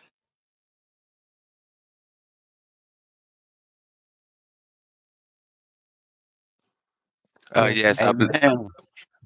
I believe we're very blessed to be in this day and time. You have to have a certain level of understanding to be able to comprehend this conversation. So it's not for everybody. Not everybody wants to hear. Not everybody wants to believe, and it is. But that's the negative side of things. The positive side of things that we have 244 people, participants in this particular call, who can comprehend the conversation and may have had their own experiences with this particular subject matter, or maybe not know it at all. But every court case every court case is trading on the stock market. Okay. And now we can turn around and take those court cases and go report those court cases because I'm going to share something with you that would happen to me. I've been helping people get out of jail and fighting court cases for over 15 years. And my last court case that I helped turned out to be a federal court case. I end up removing the federal judge off the court case, and with my paperwork, I end up making the hired attorney who he paid $60,000 to. I made him remove himself off the court case. What I did was I asked the person who had the court case. I said, "Hey, you been working with me, bringing me a document, but you haven't bring me all your documents. So bring all your documents to me." He brought all the documents to me. I had an office at the time. I spread all of his documents on the on a conference table, and I determined that he had 14 different CUSIP reports on that one court case. So what they do is they take the original court case number that's off the indictment, and then they turn around and every document that they filed into that court has a different court case number. Every one of those documents turn into a different CUSIP number. So when we turned around and did this homework and determined that the man had 14 different CUSIP reports that added up to $25 trillion, and then to turn around and find out that he was the 60th person on a 58 count indictment. So he got 59 other people who's a part of this particular case that they're going after. These are all people who don't speak English very well. These are all people who went and hired an attorney. And if you turn around and can analyze what I just shared with you, whereas his was $25 trillion. So take $25 trillion and times that times 60. Okay, so that's when I realized that this court case is way over my head. And that's why I started getting followed. That's why I started getting harassed. That's why I started getting threats and being told what I needed to do in the whole nine. So I'm just sharing with you. I've taken this to the highest level and understand. So when I'm sharing this stuff with you, it's not because, oh, it just sounds good and I seen it on YouTube. No, I actually lived it because I was the one who figured all this stuff out. So this is what we're talking about, because now if I'd have known this at that time, I would have known, oh, not even turn around and go fight them in court. Let's just go take those 14 CUSIP reports and report them on a 1099B to the corresponding people that where it needs to go to and let them go do the investigation. Now I know what to do, but 2 years ago, no, I didn't know what to do. So just to give you a kind of a little bit of my background and what I've done and how I've gotten to where I understand what I understand. Praise God, Richard. Praise God.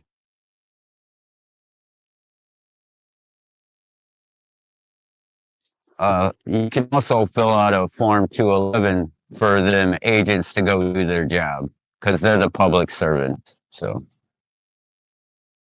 Yes, but part of what I found out is what you have to do is we got to request their EIN number for them. When they don't provide the EIN, then you do the 3949A, then you do the 211, and on those forms you're going to write refuse. So where it has their EIN number, where it will be if you had it, you write refused, and now you can turn around and report them. But see, now this is even better because you can still do the 3949A, you can still do the 211, and now you do the 1099B on the case. So now that's the full reporting that you want. I mean, that's what I was missing. I wasn't doing the 1099B on the cases. So now that's where I'm going to go back and revisit. And instead of doing this for anybody else, I'm going to go back and do all the 1099Bs in my own court cases, in my own estate related securities. So that's where I'm going to start with. And once I complete that, I'm more than happy to turn around and trust anyone else. Boom. Okay, now we're talking. I feel exactly where he's coming from because I've been filing indictments against counties recently, and so I know the level where he's at when it comes to that. I just been going through the IRS myself. That's just me. I've requested things under my state statute law, but they never responded. So I'm just having to directly work with the IRS at this moment. Yeah, thanks for sharing that, Richard, because there for a little bit, I was kind of in the same boat. When it comes to these QSIPs, we really don't have any authority over them because, like you said, they're all pulled and they weren't created by us. So the only way to actually get access to them is to go through Big Brother, you know what I mean? Big Papa, IRS. Correct. And with this information being closely guarded, this is so what we're talking about is closely guarded information. And I have been told by many people, just leave it alone. They'll kill you behind this information. And I've had, been basically warned and told that, to dive off into, but that's all, that was fear. That was all fear mongering. They were trying to put fear in me so I wouldn't turn around and continue to do my homework and do my due diligence. But I'm led by the Spirit and by the Creator, and He has relieved me of any fear, that I could stand in the face of adversity and deal with these things. And He has enlightened me and led me down paths that, it's amazing, because once I go down the path and learn the information, just for example, this is my first time being on the call, and but I did get the 9-hour video that you guys did with Kim Marie sharing about the 1041. So that's where I kind of came into the group and started saying, well, wait a minute, I have something to add and share with the group. So I came on, and now we can all walk away with something very positive, because we know the power of the 1099B now, even if you may not have known it prior to this call. Now we understand what the power of that 1099B is. So we're all blessed. Yes, sir. And what I'm actually thinking about is that we have a topic folder called QSIP, that I'm probably going to close that down and just go ahead and not just close it so we can't add any more content to it, and everybody go towards the 1099B magic bullet topic I did, just so we don't have confusion. So I can temporarily close that topic, and we'll just focus on the 1099B and go from there. So everybody on this call, just so you know, there is a topic folder called QSIP. This information that we're talking about today will not be in that folder. It will be in the 1099B folder, magic bullet. And I will try to make it as simple, streamline it a little bit more for you guys, because it is a lot of information in the group, and we have over 5,100 members here, so family members here. So we just want to try to help out for people that are even not on the call or listening to the recording, to know that we're going to try. I understand people have QSIPs, they've been paying to get QSIPs and all the things, but let's focus on the 1099B, as K. Marie has been saying for a couple weeks and months now. Cairo, be quiet, please. Thank you. Sorry, y'all. And we'll go from there. So I just wanted to bring that up. So let's not confuse that when we go back into the looking at the folders and all of that. So, but we're getting there. Every week we're getting more and more nuggets and more revelations. So I appreciate these calls and this group so much. You guys are all learning from each other. I'm learning from you guys on a regular basis. So I'm so grateful. Can I ask a question? May I ask a question? Daniel, go ahead. Okay, thanks.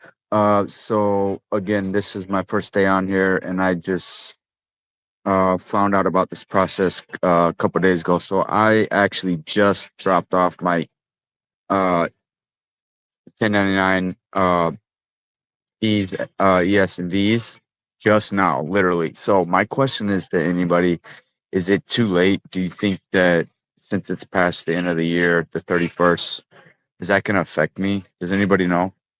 Will they not accept it? Well, you can amend for past years. Okay, right, past years, but it depends what year you're trying to do. Yeah. The short answer is there's probably a way to work it out. Okay. So I just started, so I've been self-employed, but I just started a job 3 months ago. So it's too late in the year to even file taxes for that. So I haven't even filed taxes for this year. So or last year, sorry. So I'm wondering, is there Daniel, this isn't about filing taxes, honey. Yeah. Okay, You're right. That's what I reporting, was just Daniel. gonna ask. And you can go back 3 years. Okay. Is there a group that is more? There's a group about ES and V's on here. Okay. I'm in a topic folder, but you can go Yes, back 3 years electronically, but you can go back as many years as you want on paper. But most Okay, people sounds good. recommend 3 years because of the electronic version, position Okay. of how to do it that way. But you can file paper as long as you as far back as you want to go. But we recommend get your cookie jar full, like K. Marie Yeah. says. Yep. Choose the most recent years, get that done, get some money so you don't have to be on a job or any of that. Get some runway for yourself. And then you can go back 10 years, 20, whatever you want to do, whatever your heart desires. Okay. Yep. I understand all that. I have a very good grasp of what's going on here. It's just going to be the filing of the 1099 because I literally have not done taxes in like 10 years. Well, So, you might be mixing up 1099 with like 1040V and ES stuff. Those are kind of two different categories. No, right. No, I understand that, but when I do go to pay myself, don't I have to do a 1090 or 1040? Sorry, a 1040. I apologize. When I do a 1040, is it Yeah, too I mean, late? only other thing you got to do is your 1040 or your 1040X if you're doing a previous year. But no, 1099 is not involved. That's a separate. Yeah, I know. I apologize. Made a mistake. I meant the 1040. There you go. Okay, cool. Thank you. Are you? And those 1099s go on that 1040. There's a line 25C or B, it's wrong 25, where you put the 1099 amount there. So whenever you are doing your 1040 tax return, your 1099s, if you follow the A, B, C, E, F, G, whatever number or letter you're going to do, that's where you would put it on your tax return. And we have a 1040 group or topic folder. You can see that information in there, and you should be able to see examples of that in there as well. Also look in the 1099 folder, 1099 chat folder as well. Like I said, we have tons of information in here, even though the group has only been formed for like 4 or 5 months now. This is a wealth of information in there. There's lots of examples in there. It's overwhelming almost, but that's all right. Thank you so much for the info. Appreciate you. It can be, but it's okay. Just take your time. You're not in a rush. Yeah. You're not in a race. For I sure. want everybody to know that. Take your time. I know it could be overwhelming. We all have our circumstances, but K. Marie, It's the getting the 903. foundation. Yeah, everybody has given us, Holly and Kia has given us so many nuggets to get us the foundation, but we just have to breathe and believe in ourselves and know that we got this, because it's all new for all of us. It's like learning a new language. You may get the basics down and the verbs and all that stuff, but you gotta practice it. Just get your card in, send stuff out. Once you get that green card, that's one victory. Then you just keep going and keep going. Trust me, you're gonna build that muscle and that confidence. It's gonna come. Yeah, exactly. I'm still working on stuff too. Yeah. No, I've done the green card before, certified mail and everything.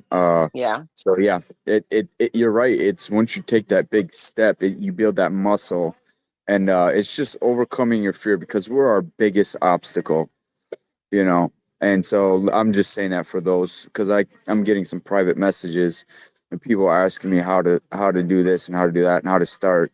So I just want to say that just you're your biggest obstacle. You got to put the you got to put the work in. You got to read. You literally got to read, and you got to have a dictionary close by. So that's What does K. Marie say? Read for your freedom. She says it all the time. Read for your freedom. Yeah. I love that, because that's exactly what it is. Read for your freedom. Yes, ma'am. And the instructions are everything. When she said that was like a light bulb for me. I was like, Heather, just read the doggone instructions, girl. You fine. Read the instructions. I still don't see what she sees though. A lot of times I'm like, what is? It's okay. You'll get it. Yeah, for sure. All right. Thank you for your comment and your question. Yes, ma'am. Thank you. All right, let's throw it to SW. Hi, everybody. I'm just coming in to, first of all, say thank you to everybody on here that has been such a great help. I've been doing it a long time as well. Got a lot of remedies back in the day from the old way. I just want to say thank you to K. Marie and everybody that's here for us basically streamlining the process. But I want to be encouraging to some of the ones that are just getting here or been doing it for a while and getting rejections. It happens. But when the Bible says, study to show thyself approved, for the longest, we were thinking that was just study the Bible. No, study the law, study everything. It also says, obey the laws of the land. Well, the laws of the land are written. So if it's written, I'm going to obey this. So you got to give me mine because it's right here. You have to think outside the box and think in terms of that. I listen all the time and I get excited when I hear the newcomers and those who have been here that, like all of us, still learning and will continue to learn. And I think about things that if we'd only known this back then, obviously it would be different now, but we're in the best of times because their time is over, just like Kim Marie says. And it's one of those things where you got to get excited about where you are. I don't get mad about how it's been or how they're acting about us doing this or doing that. And even when they act ugly, I said, now that's a terrible way to live. You got up this morning, you should be excited about it. My great-great-grandmother lived to be 117 in her right mind, never saw her with a bad day. And she used to say to me, the best thing you can ask God for is knowledge. Because when you get that knowledge, ain't nothing nobody can do with you. They can't take it, they can't shake it, they can't break it. Come on, somebody.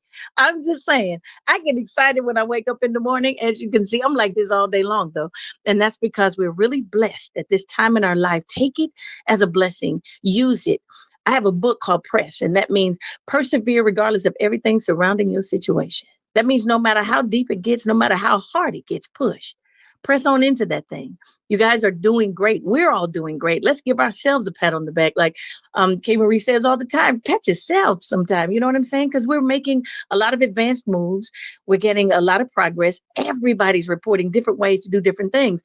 And the truth is, the formula is not just one way.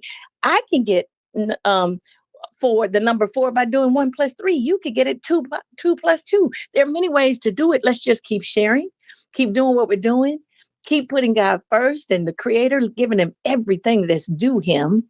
And that's some great gratitude and some thankfulness for us as a family on here, white, black, Asian, whatever's on it. We are uniting. And that's the one thing the devil hates. So if I don't get on here ever again, I just couldn't hold it any longer. And I hope I didn't mess up Kim Marie and Dr. Heather. I just love life, baby. I roll with that thing. It comes in and I roll with it. So whatever we got to do to keep our thing moving, let's just keep sharing, keep talking, keep believing, keep standing on the principle of what's going on, holding our heads high, knowing that it's ours. All we got to do is read it so we can get in there and take it. But keep studying and keep moving forward because we're almost there. And this easier process has streamlined a lot, honey. Because back in the day, those stacks of papers and mailing this and sending that, and oh my gosh. But it did get remedy, but it was hard. It's much easier now, and we have to be grateful and excited. And again, those of you who might get discouraged sometimes, don't. That's what it's set up for, to discourage you. It's set up to discourage you. But your job is to say, I won't be discouraged. I'm here to win. I'm a game changer, baby. I play to win. I don't play not to lose. I play to win. And that's how you got to think. So I'm excited again to be a part of the family. I love you all. I can't wait to meet some of you. We need to probably do a shindig somewhere and come on. Okay, there I go. See, you have to stop me when I get too far. But I'm in Georgia and we just southern it down. SW. I love your energy, sis.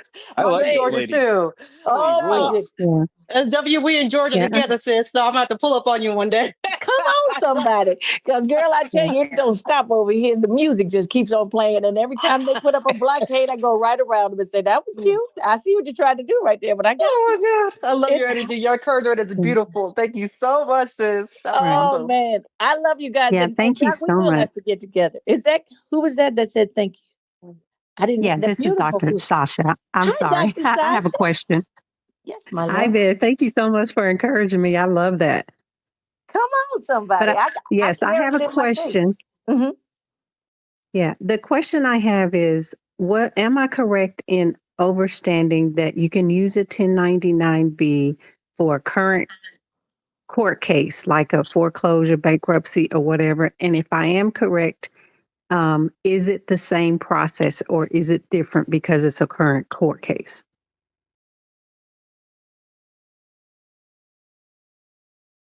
EBB 24/7, 365, all in your hands, all in the ink. Yep. Yes, ma'am. All about Wonderful. you. Do it without delay. Thank you. Yes, without delay. Okay, so it's the exact same process though as what we're doing now for like at the end of the year. So yeah, so what you want to do is you want to follow Holly and Kia's process because it sets you all up with a non-decedent, a Form 56. There's templates for all of it. The 2848, the notice to the AG, the notice to the SOS that you're about to do some family business, right? Because it's illegal to have a private matter in a public venue. If there's a case number on any one of your blue cards, one of your family members, they have trafficked, profited, and fomented wars using your blue card person without your consent. So your blue card person's now in a case, which is in a public venue, which is Satan's dungeon, pretty much. And you have the right to go protect that child, bring that minor, bring that blue card, voiceless person back out of from the public venue where everybody's going to throw rocks, axes, baseball bats, and spit, you have a right to protect that and bring it back into the private so you can handle your family business in the private. We have the right to protect our person's papers and effects. Well, our blue card is a person. Right. Okay, Does that so make sense? yeah, absolutely does. Absolutely. I just want to make sure I didn't miss a step because I've done everything you just mentioned there. And so I was getting ready to do before I did it. I want to make sure. And I'm thankful to hear it from the horse's mouth. So the B and then the second B and then the A, and we're good. You already put everybody on notice and you have the trust bank account open and all that good stuff? Yes, ma'am. So instead of a new sheriff in town, there's a new broker in town. Is that what you're telling me? Yes, ma'am. All right. So you're just at the filling out the first A, the first B. You're at the portion where you're now going to report the case and the court, which is Correct. an exempt entity. Yes. Okay. Did you receive the charging instruments from the case yet at all? Yes, I have. I got those yesterday. Okay. Oh, wonderful. Okay, so you have a basis for the amount of proceeds that you're going to be tallying up to put in the proceeds box. Well, that's the only thing I'm not sure about is the amount. That I mean, maybe I think I did what you just asked me. So maybe you can guide me to see if that's what I'm supposed to be doing. I picked up all of the documents. Is there any numbers? Yes, there is a number for the court case. No. Is there any charges or value yet given to the court case? Oh, ticket, no. arraignment, a bond. Is there a bond amount set? Anything like that? No, there's no bond or anything set. Okay, so what is the case number for? Yeah, it's perfect. for What's the case number foreclosure. for? I have a case number for the foreclosure that they filed, that the pretend lender filed. So you have the numbers for the servicing contract and the original note you signed? Yes. Okay, so they're trading off of that until you do a B on them. Okay, so need to do a B on these.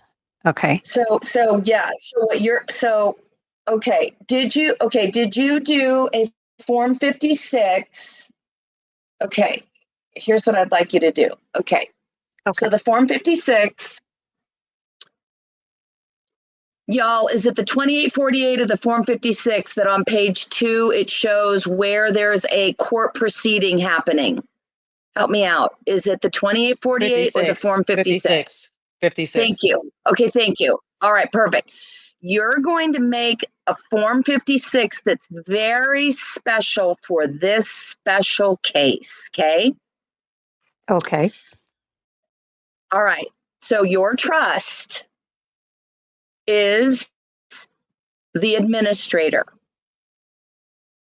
Okay. You're coming in as the broker, okay? So you're going to notify the court with think of it like your cover letter, but you're going to list that court case where your case number got put in a public venue. And if you don't want to be fired as a trustee, and you don't want to be dereliction in your duty, and you don't want to be involved in their racketeering and their schemes, you're going to put the court address in there. Where is the proceeding happening? When did the proceeding initiate? There's a place for the date. What's the case number? Now you're bonding the court. That's what you're doing by physically getting ready to report on the Form 56, okay? Because we're letting the Treasury agents know that we're taking back our assets, our value, this matter. We're taking it back into your private records, okay, onto your desk. So the Form 56 is going to give you all the information that you got from the court case, okay? Okay. Now, the B, you're going to do 1B for the note, and you're going to do 1B for the servicing contract. And then in the box that says other interest, any and all hours that you've spent on this case and you've not paid yourself for is going to go in the other interest box. Can you repeat that Could be that one you just said? After the 1B for the note and the 1B for the service contract, can you repeat that after you said that? Oh, yeah. So, okay, so let me slow down. So 1B for the service contract. Okay, that's what was the mortgage? $3,000 a month times 12 months. That 12 number times 10 goes in the barter box, right? Of the B. Okay. Signature for funds excess, right? So now you've got the proceeds times 12 on the servicing contract. Now times 12, your 12 number gets times 10 in the barter box. I think it's box 13 if you do the fillable form. You with me? Okay. Yes, I am. So the first one, okay, so that's the first B. So the recipient right now, the recipient is, well, if that servicer sold your paper to a bottom feeder shark called a bankruptcy attorney and put it in a court, it's the clerk of the court that is the recipient of those cookies. It's not the service contractor anymore. Court is on notice and now has a taxable event times 10. Oh, wow. That's just the servicing contract. All right. Now, the other one is going to be your note, your original note, the original credit line that was issued to your blue card person. Okay. And you're going to do that amount times 10. Okay. This is getting your royalties back. Okay. Okay. So, how do you know the amount on the B for the clerk of so court? the proceeds for the note. Sorry. Ask it one more time. Sorry, I was going too fast. Yeah. How do we determine the amount for the contract for the clerk of court for the 1099B for that one? Because we're going to do two, one for the note, one for the clerk of court. I have the amount for the note, but how do I determine it? Nope, you're good. No, you're good. Let me start over. Okay. You're going to do two Bs, two separate Bs. Okay. Think of it like a line item of stocks and bonds that have been being traded in your name. You're just doing you're doing a forensic audit and you're returning the interest back to your estate by your activity that you're about to produce. Okay. Got it. The first number you're going to get is from the servicing contract. If you can show that you made payments on, this is good. I'm glad we backed up a little bit. Watch. How many years did you pay a servicing contractor for mortgage payments? Roughly. Two. Okay. So now what you're going to do is you're going to do whatever your mortgage payment was a month times 12 times 2 for 2 each year. That's the proceeds that you circulated into the marketplace that some fat cat gobbled up and packaged it and sold it on the stock market and turned it into a hedge fund for some fat cat in, Austria. Okay. Okay. All right. So now do you got the numbers? That's the basis for the first B. Okay. That's your unconscionable contract that you're now making good on, and you're getting your award back, and you're doing your duty to pay her back double for her efforts. Come out of Babylon, right? Stand up, stop getting raped and pillaged, and let's stand up and do our paperwork, right? And come out of Babylon so we can get out of this usury and move into the gifting world that we're all creating heaven on earth, right? So that's the first one. Second one, can you guys tell I just ate some I just ate some cayenne. I had some hearts of palm and I put a bunch of cayenne and salt and now I'm like ready to go. Okay, so the second one is now going to be your note that you originally signed for the mortgage to get a loan, right? This is the second B.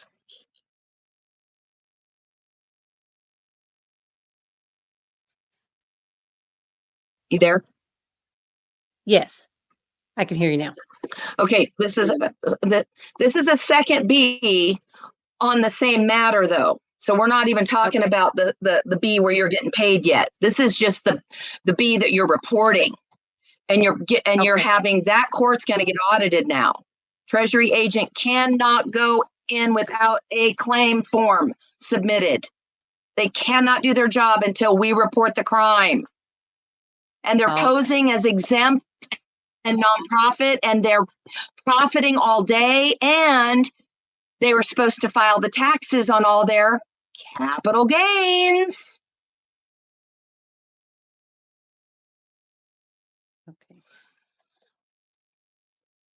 Definition of a calendar is an annual accounting of a debt unpaid. It can't even have you in the court once your payment has been made. And these qualify as a substitute tax payment.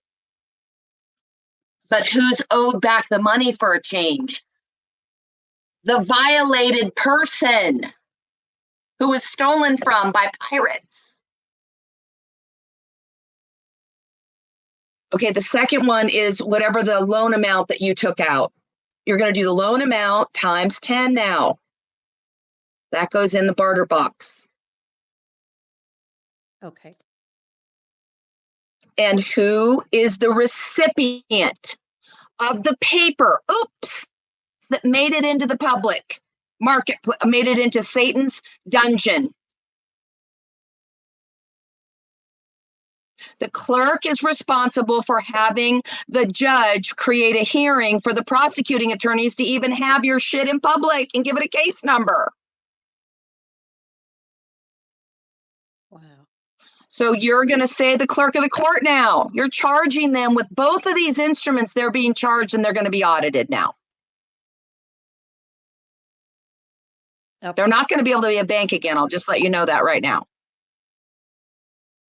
Wow. So that's the second B. The clerk of the court, name the clerk's name, the whole 9 yards, and who's the payer on these Bs? Your social security card person. Who's the payer? Social security card person. The CUSIP on there is your social no dashes. The account number. CUSIP and account number is your social no dashes. Where'd they get the credits from?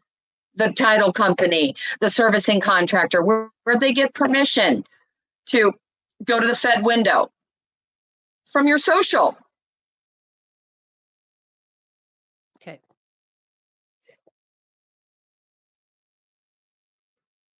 And you're going to send those certified mail, green card receipt, return receipt, right? After you've got that sent off. Okay? Form 56, 2Bs, okay? Okay. You're welcome to attach an offering if they decide they might want to settle out of court with you. You can attach an 8888 to it, and you can put the total amount that's due back to you in both of those barter boxes on the 8888 and give them a direct deposit bank account that they're more than a trust account, your trust bank account that you opened, or an escrow, or a non-interest bearing account that belongs to your blue card person. You can have them direct deposit the clerk of the court those millions into your account should they choose to settle with you out of court. because they don't want to get an audit. All right. So this copy of the 1099Bs, both copies will go to the clerk of court, or just that second one with the letter? Okay, so you know how the B comes with, I think, what, 3 copies? I think 3 copies. The copy that says to the state tax office, that's what the clerk of the court is posing as. A tax assessor, a debt collector, and a morgue. They only deal with the dead in these administrative matters, right? Administrative, because there's no one there, there's no one alive, there's no one that's got a will, and there's no one here to represent this dead person. So we have to administer it day in and day out and day in and day out. But we're just calling them on the taxable event. Those cookies, I'll take those back. Those are mine. I underwrote those. Just here's a little, gentleman, gentlewoman gives notice, right? You're giving notice. So 8888 with the total of both withholding amounts, both bartering amounts. And I'm talking it, should be, couple mil, easy. On the 8888. All right. Put that all in the envelope. Special delivery. Okay. To the clerk of the court. That's who has your bonds. That's who has your credits. That's who has your property. They're holding your blue card person in custody. Okay. They've leaned it. So that's special delivery package. Okay. The second B's that you're going to do, you don't need to do an A. You can do an A if you want. But I'd like to keep the A's for enforcement. The B is think of the B like a silver cross and garlic to a vampire.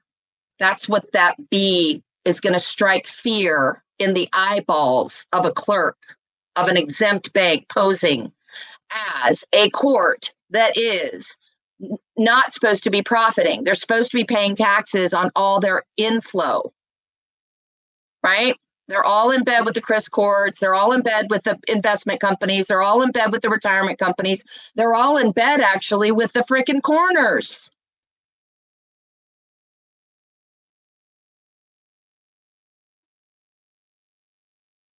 Okay.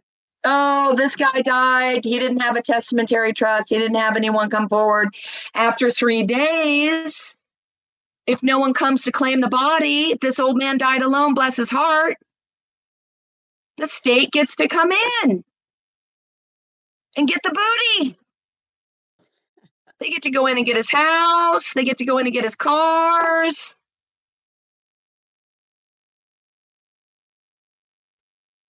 Straight fuckery. Sorry. So, yeah.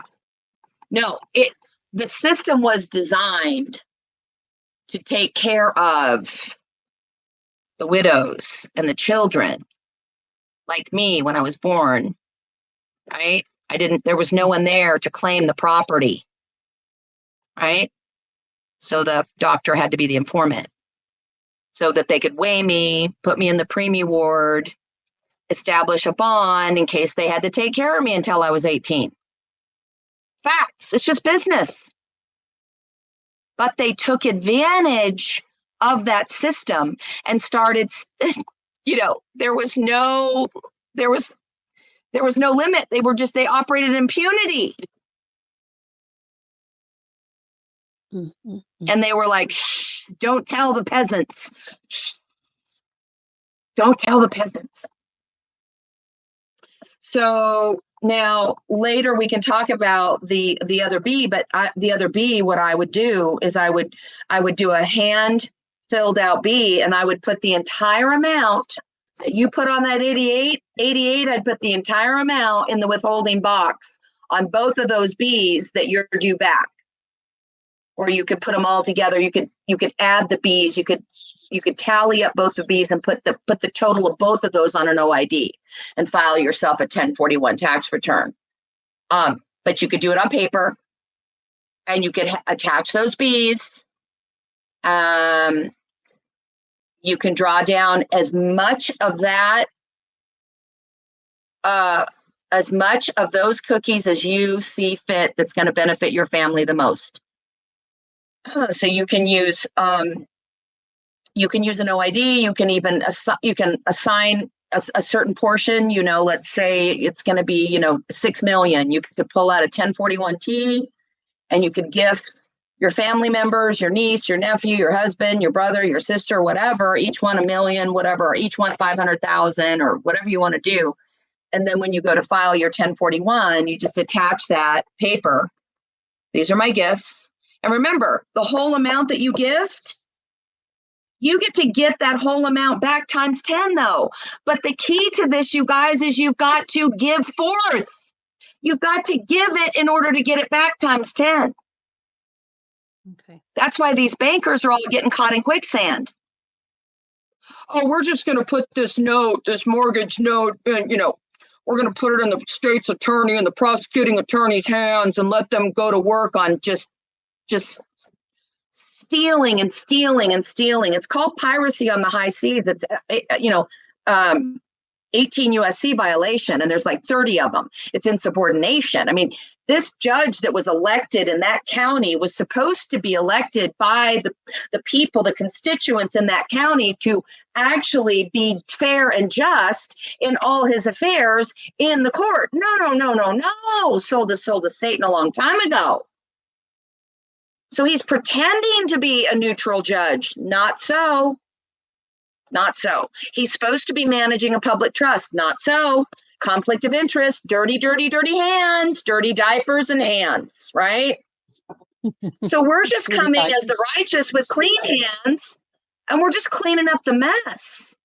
And they are, their eyeballs are going to be popping out of their heads because they're about to be out of a job, you guys. Love it. And we don't ever have to pick up anything but a pen. And use the post office, by the way. I mean, we're using the post office because we're in a contract. What are we in a contract with? The UCC Contract Trust. When they told us that 3 billion Social Security cards got hijacked, and that's the word they used in the news flash, hijacked usually means held for ransom, right?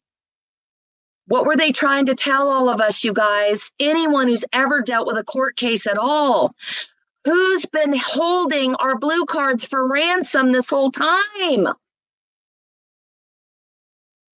A traffic officer, a court administrator, a bank officer, an insurance agent, even the Series 6, Series 7 brokers, you guys. We have to come forward as the broker who has our best interest at heart now. We are coming forward with clean hands because we're not taking something that belongs to somebody else. You're just getting mana. You know, they can have the house. They can have their contraband, which is what it is. They're basically holding your paper, your name and your numbers on paper in their safety deposit box. They're holding contraband, property that belongs to someone else.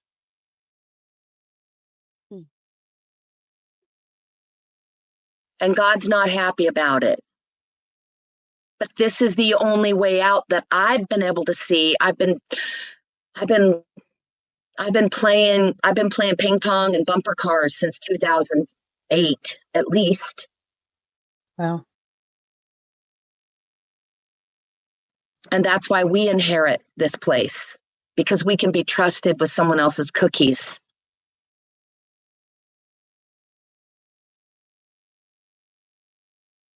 You're freaking amazing, All right, does that lady. get you on? Thank you.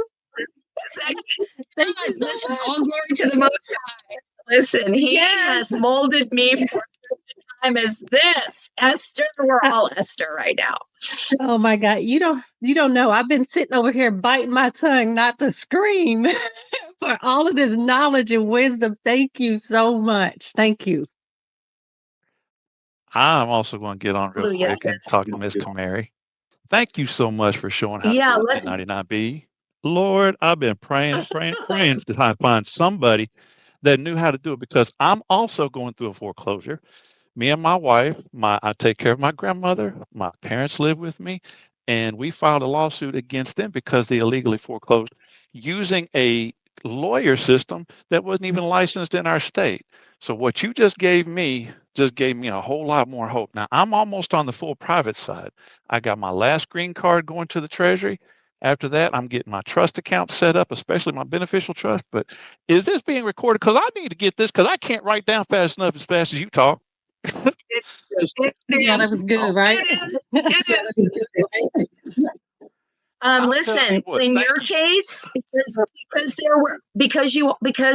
because there were attorneys involved, y'all, the firm, please make sure the firm gets a B. Please. Let's get CID in their back door.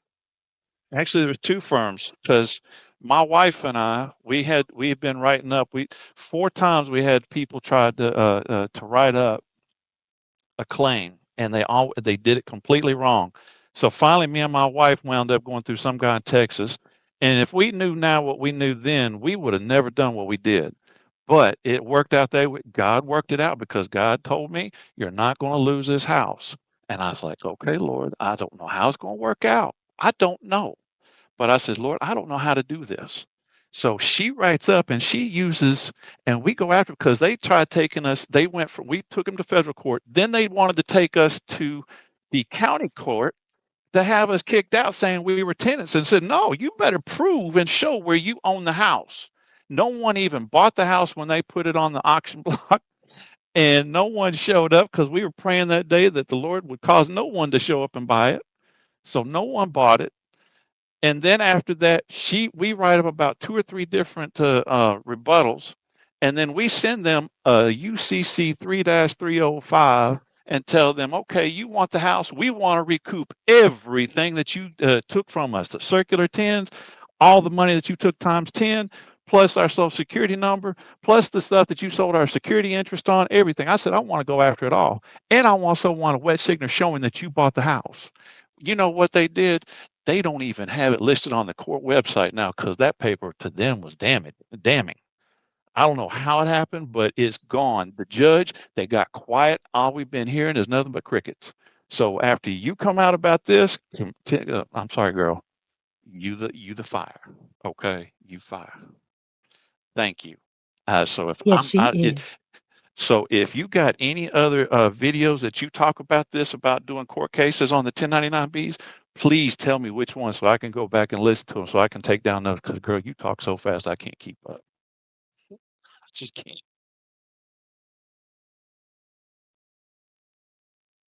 Also, I want to But I share with know y'all. that Also, I want to share with y'all publication 5251. This look here, 5251 talk about how you can actually enforce. A lot of people talk about the 3949, A to 211, 13909, 14039, and 4506A. If you read the publication, it's only 5 pages. It tell you exactly specific how to enforce it, who to contact. I think we need to actually start doing those type of processes too, to where you can have the actual CID come in and investigate these people. I That was I going to yield. ask. I was going to ask that same question. What you just talked about, the 3949A. Now you can't get the 2 and not 211. They have to send you a corrected one because I tried doing a 211 and they said this is no longer valid. So they tried sending me something and I can't seem to get online to get the new one. But apparently they updated the 211. Yes, but look at the instructions because it tell you that you have to have an agent.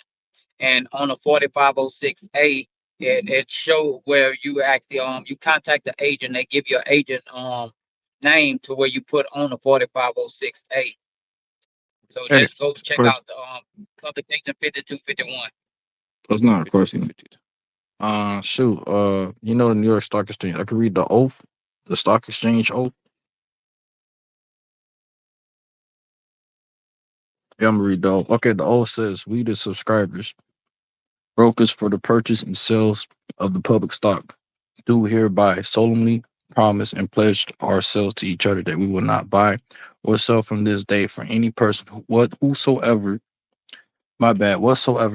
any kind of public stock at less rate than 1/4 per commission on the specie value, and that we will give preference to each others in our negotiation." No, that's the oath. That's the stock exchange oath. So that's why they do these holding companies and all this other. Decent. I've never heard that before, but I'm glad you brought that up. That's a good point when we're talking No, about that's the oath. stocks and It's all an of that. actual oath. For the New York, Mm-hmm. like when you want to open your stock, you want to be a company on the stock market, public stock market, which is why a lot of companies don't. But if they do, That's a good point. But yeah, even with these foreclosures and what Joe was just speaking of, Dr. Sasha was speaking of as well. And K. Marie is always dropping jewels because she's just so dynamic and she's been studying this a while. But she asked for divine inspiration, and just we can all do the same as well. So as we're reading these things and studying ourselves, ask for divine inspiration. And even the title of today's call was Divine Intervention. And that came from K. Marie talking to us in the leadership call. And look how it all played out today for divine intervention. Exactly what she said. Yes, indeed. I agree. And we all have that spirit of magic in our lives of who we are. If we just go into ourselves and realize that we are the magic and that we can manifest these things and to get the result and the things that we need for our lives, our individual situations. But even with Dr. Sasha bringing up her situation, how it is helping multiple people on this call and people that's going to listen to the replay. Then also with SW encouraging us and telling us to stay encouraged and stay focused, even though you've been on this journey a long while. Don't give up because you're going to have some detours and you're just going to have to pivot. But it's okay. Keep going. Like everybody on this call today has been phenomenal. Just giving feedback. That's what community is about. And I just wanted to pause and let you guys like really let that sink in. Like this is why these calls are here and why we're doing them. So Because it's so important. So this is being recorded completely because that's what I want to make They're sure. recorded every Saturday. Every Saturday they're recorded without fail. That's the Cool first thing I beans, do when I 'cause come onto the live.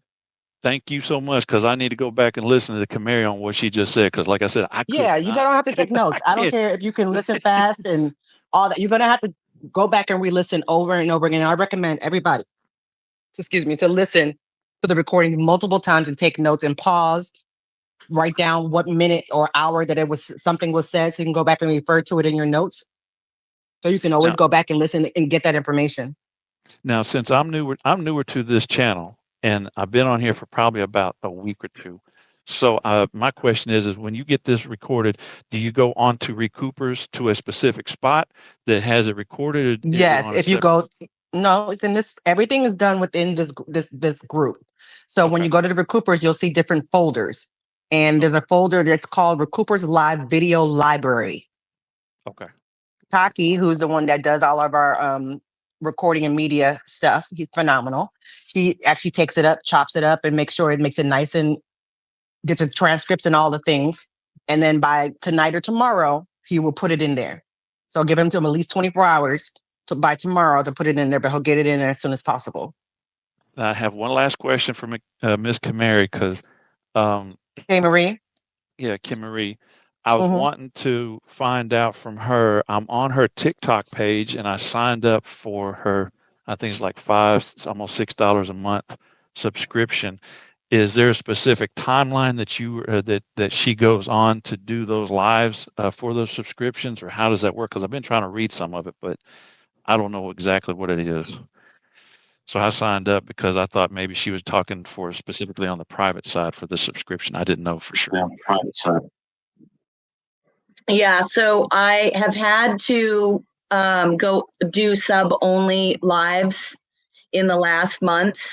And that's because the subject matter that we're all starting to talk about is not as welcomed in with just anybody able to come into the TikToks, especially since they don't have a way to know if someone's 18 or not.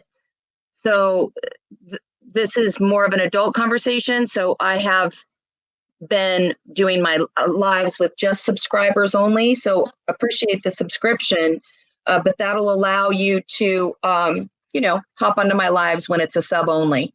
That keeps them from pulling down my live. And my lives are for people who want to have lunch together, share their gratitudes and their progress. And I'm able to answer questions when it's a sub only live. Okay. Is there particular days that you're on? For instance, Monday, Wednesday, Friday, Yes. anytime? Yeah, noon Central Time. I'm here in the big state of Texas. Yeah, I live in Tennessee, so so we're both on Central Time. Yes. Yeah, and if I could just throw in one more note on that, like every single one of her TikToks have been cataloged and recorded, and I'm in the process of getting all of them deployed on what we call the Heartboat YouTube channel. Mm-hmm. So, in exactly 2 weeks, I will be all caught up. Every single one of those is going to be on that channel, and I'm rolling them out two per day for the next 2 weeks. I got them all ready and lined up, and then all that will be synchronized with the video releases on the Vault channel. They'll come out of her My People Vault channel, and if there's anything you want to go back and explore, we'll be there for everyone. I've actually downloaded everything from TubeMate on my phone, from all the ones I've been noticing. I was like, oh snap, I got to go ahead and here and start downloading all of them. And I just can't keep up, man. But I'm trying. But that's why I was wanting to find out her lives, if it was Monday, Wednesday, Friday, if it was a specific during the day, 12 p.m. Central Time. But is it on a Monday? Is it on the weekends? Is it every day, or is it specific days that she's Monday, Wednesday, Friday? Monday, Wednesday, Friday. Okay. All right. Thank you. That's all I wanted to do. Thank you so much. Marie. Hey, Kim Marie, is it any way that you know how to get in touch with Nina?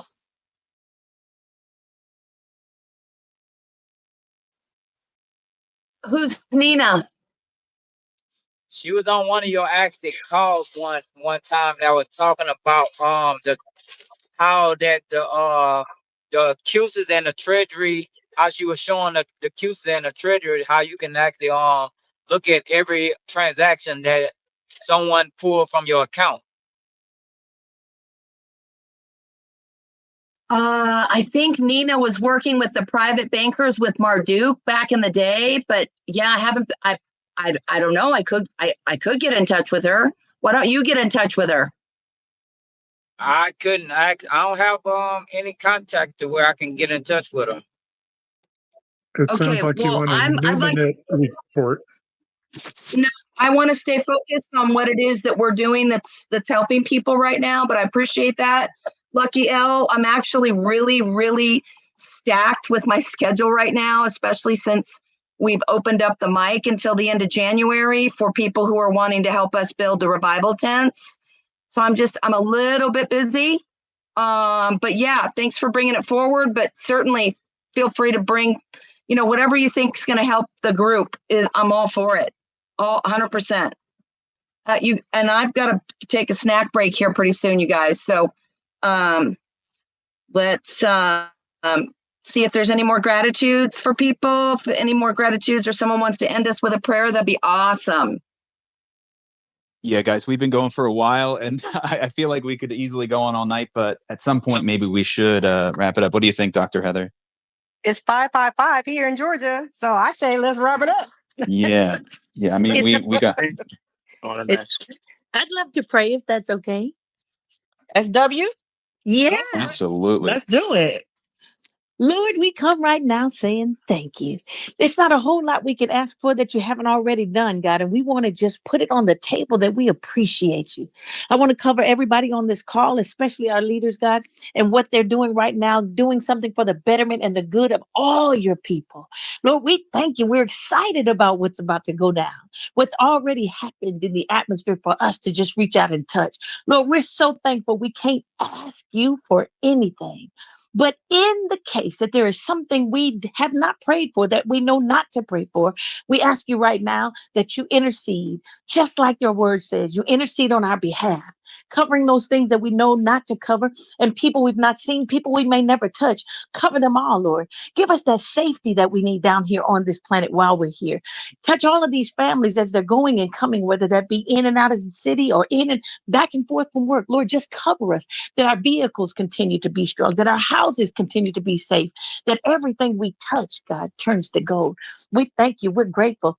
I want you to cover Kim Marie in a way that she didn't know she needed to be covered. Lord, wrap her with your love even more every single day. And all of the doctors that are on here, naming them would take forever. But God, you know who I'm talking about. Bless all of her side leaders, the ones right by her side that are standing with her to get this thing done. We appreciate them. But more than they, God, we appreciate you for giving them to us at this time, for this reason, in this season. So we ask all these things and every other blessing there is to lay down and ask you for. We put it on the table now and we say it's in Jesus' name that we believe and we stand firm knowing that it's done. Amen. Woo! Amen. Amen. Pray more often, Power. I'm going to shout out everybody's names as we hop off the call. Okay. I'm going to say everybody's names so that you get a little blessing from me. And if you guys want to trail along, you can. Okay. All right. So love you, Eric. Love you, Tacky. Love you, Robin. Love you, Thomas. Love you, Brock. Love you, Johanna, Deason, Dr. Sachi, Gary Reed, Gosaria, Gwendolyn, Brad, Jamie, Love you back. Leisha, Christy, Nyla, Christy, Steve, Howard, Stephen Palmer, interacting. Oh, love you guys. NYY, Mario, Anna D. Oh, Yolanda, Rabbi, Chad, Shannon, Michelle, Chevy, Dark Matter, Shane, Dark Helmet, LP Dur, Sean, SW. Oh my gosh, thank you so much. Learner, Ruthie, Bond, Amy. Oh my gosh, you guys, there's too many. Oh my gosh, Cornelius, Peter, all you guys. I'm sending you all big hugs. I love you all. Have a great day. See you guys Thank next you week. guys. Next Same time. bad Bye, time, same bad everyone. place. Thank you. Saturday, Bye, 12 y'all. Central. Have a good one.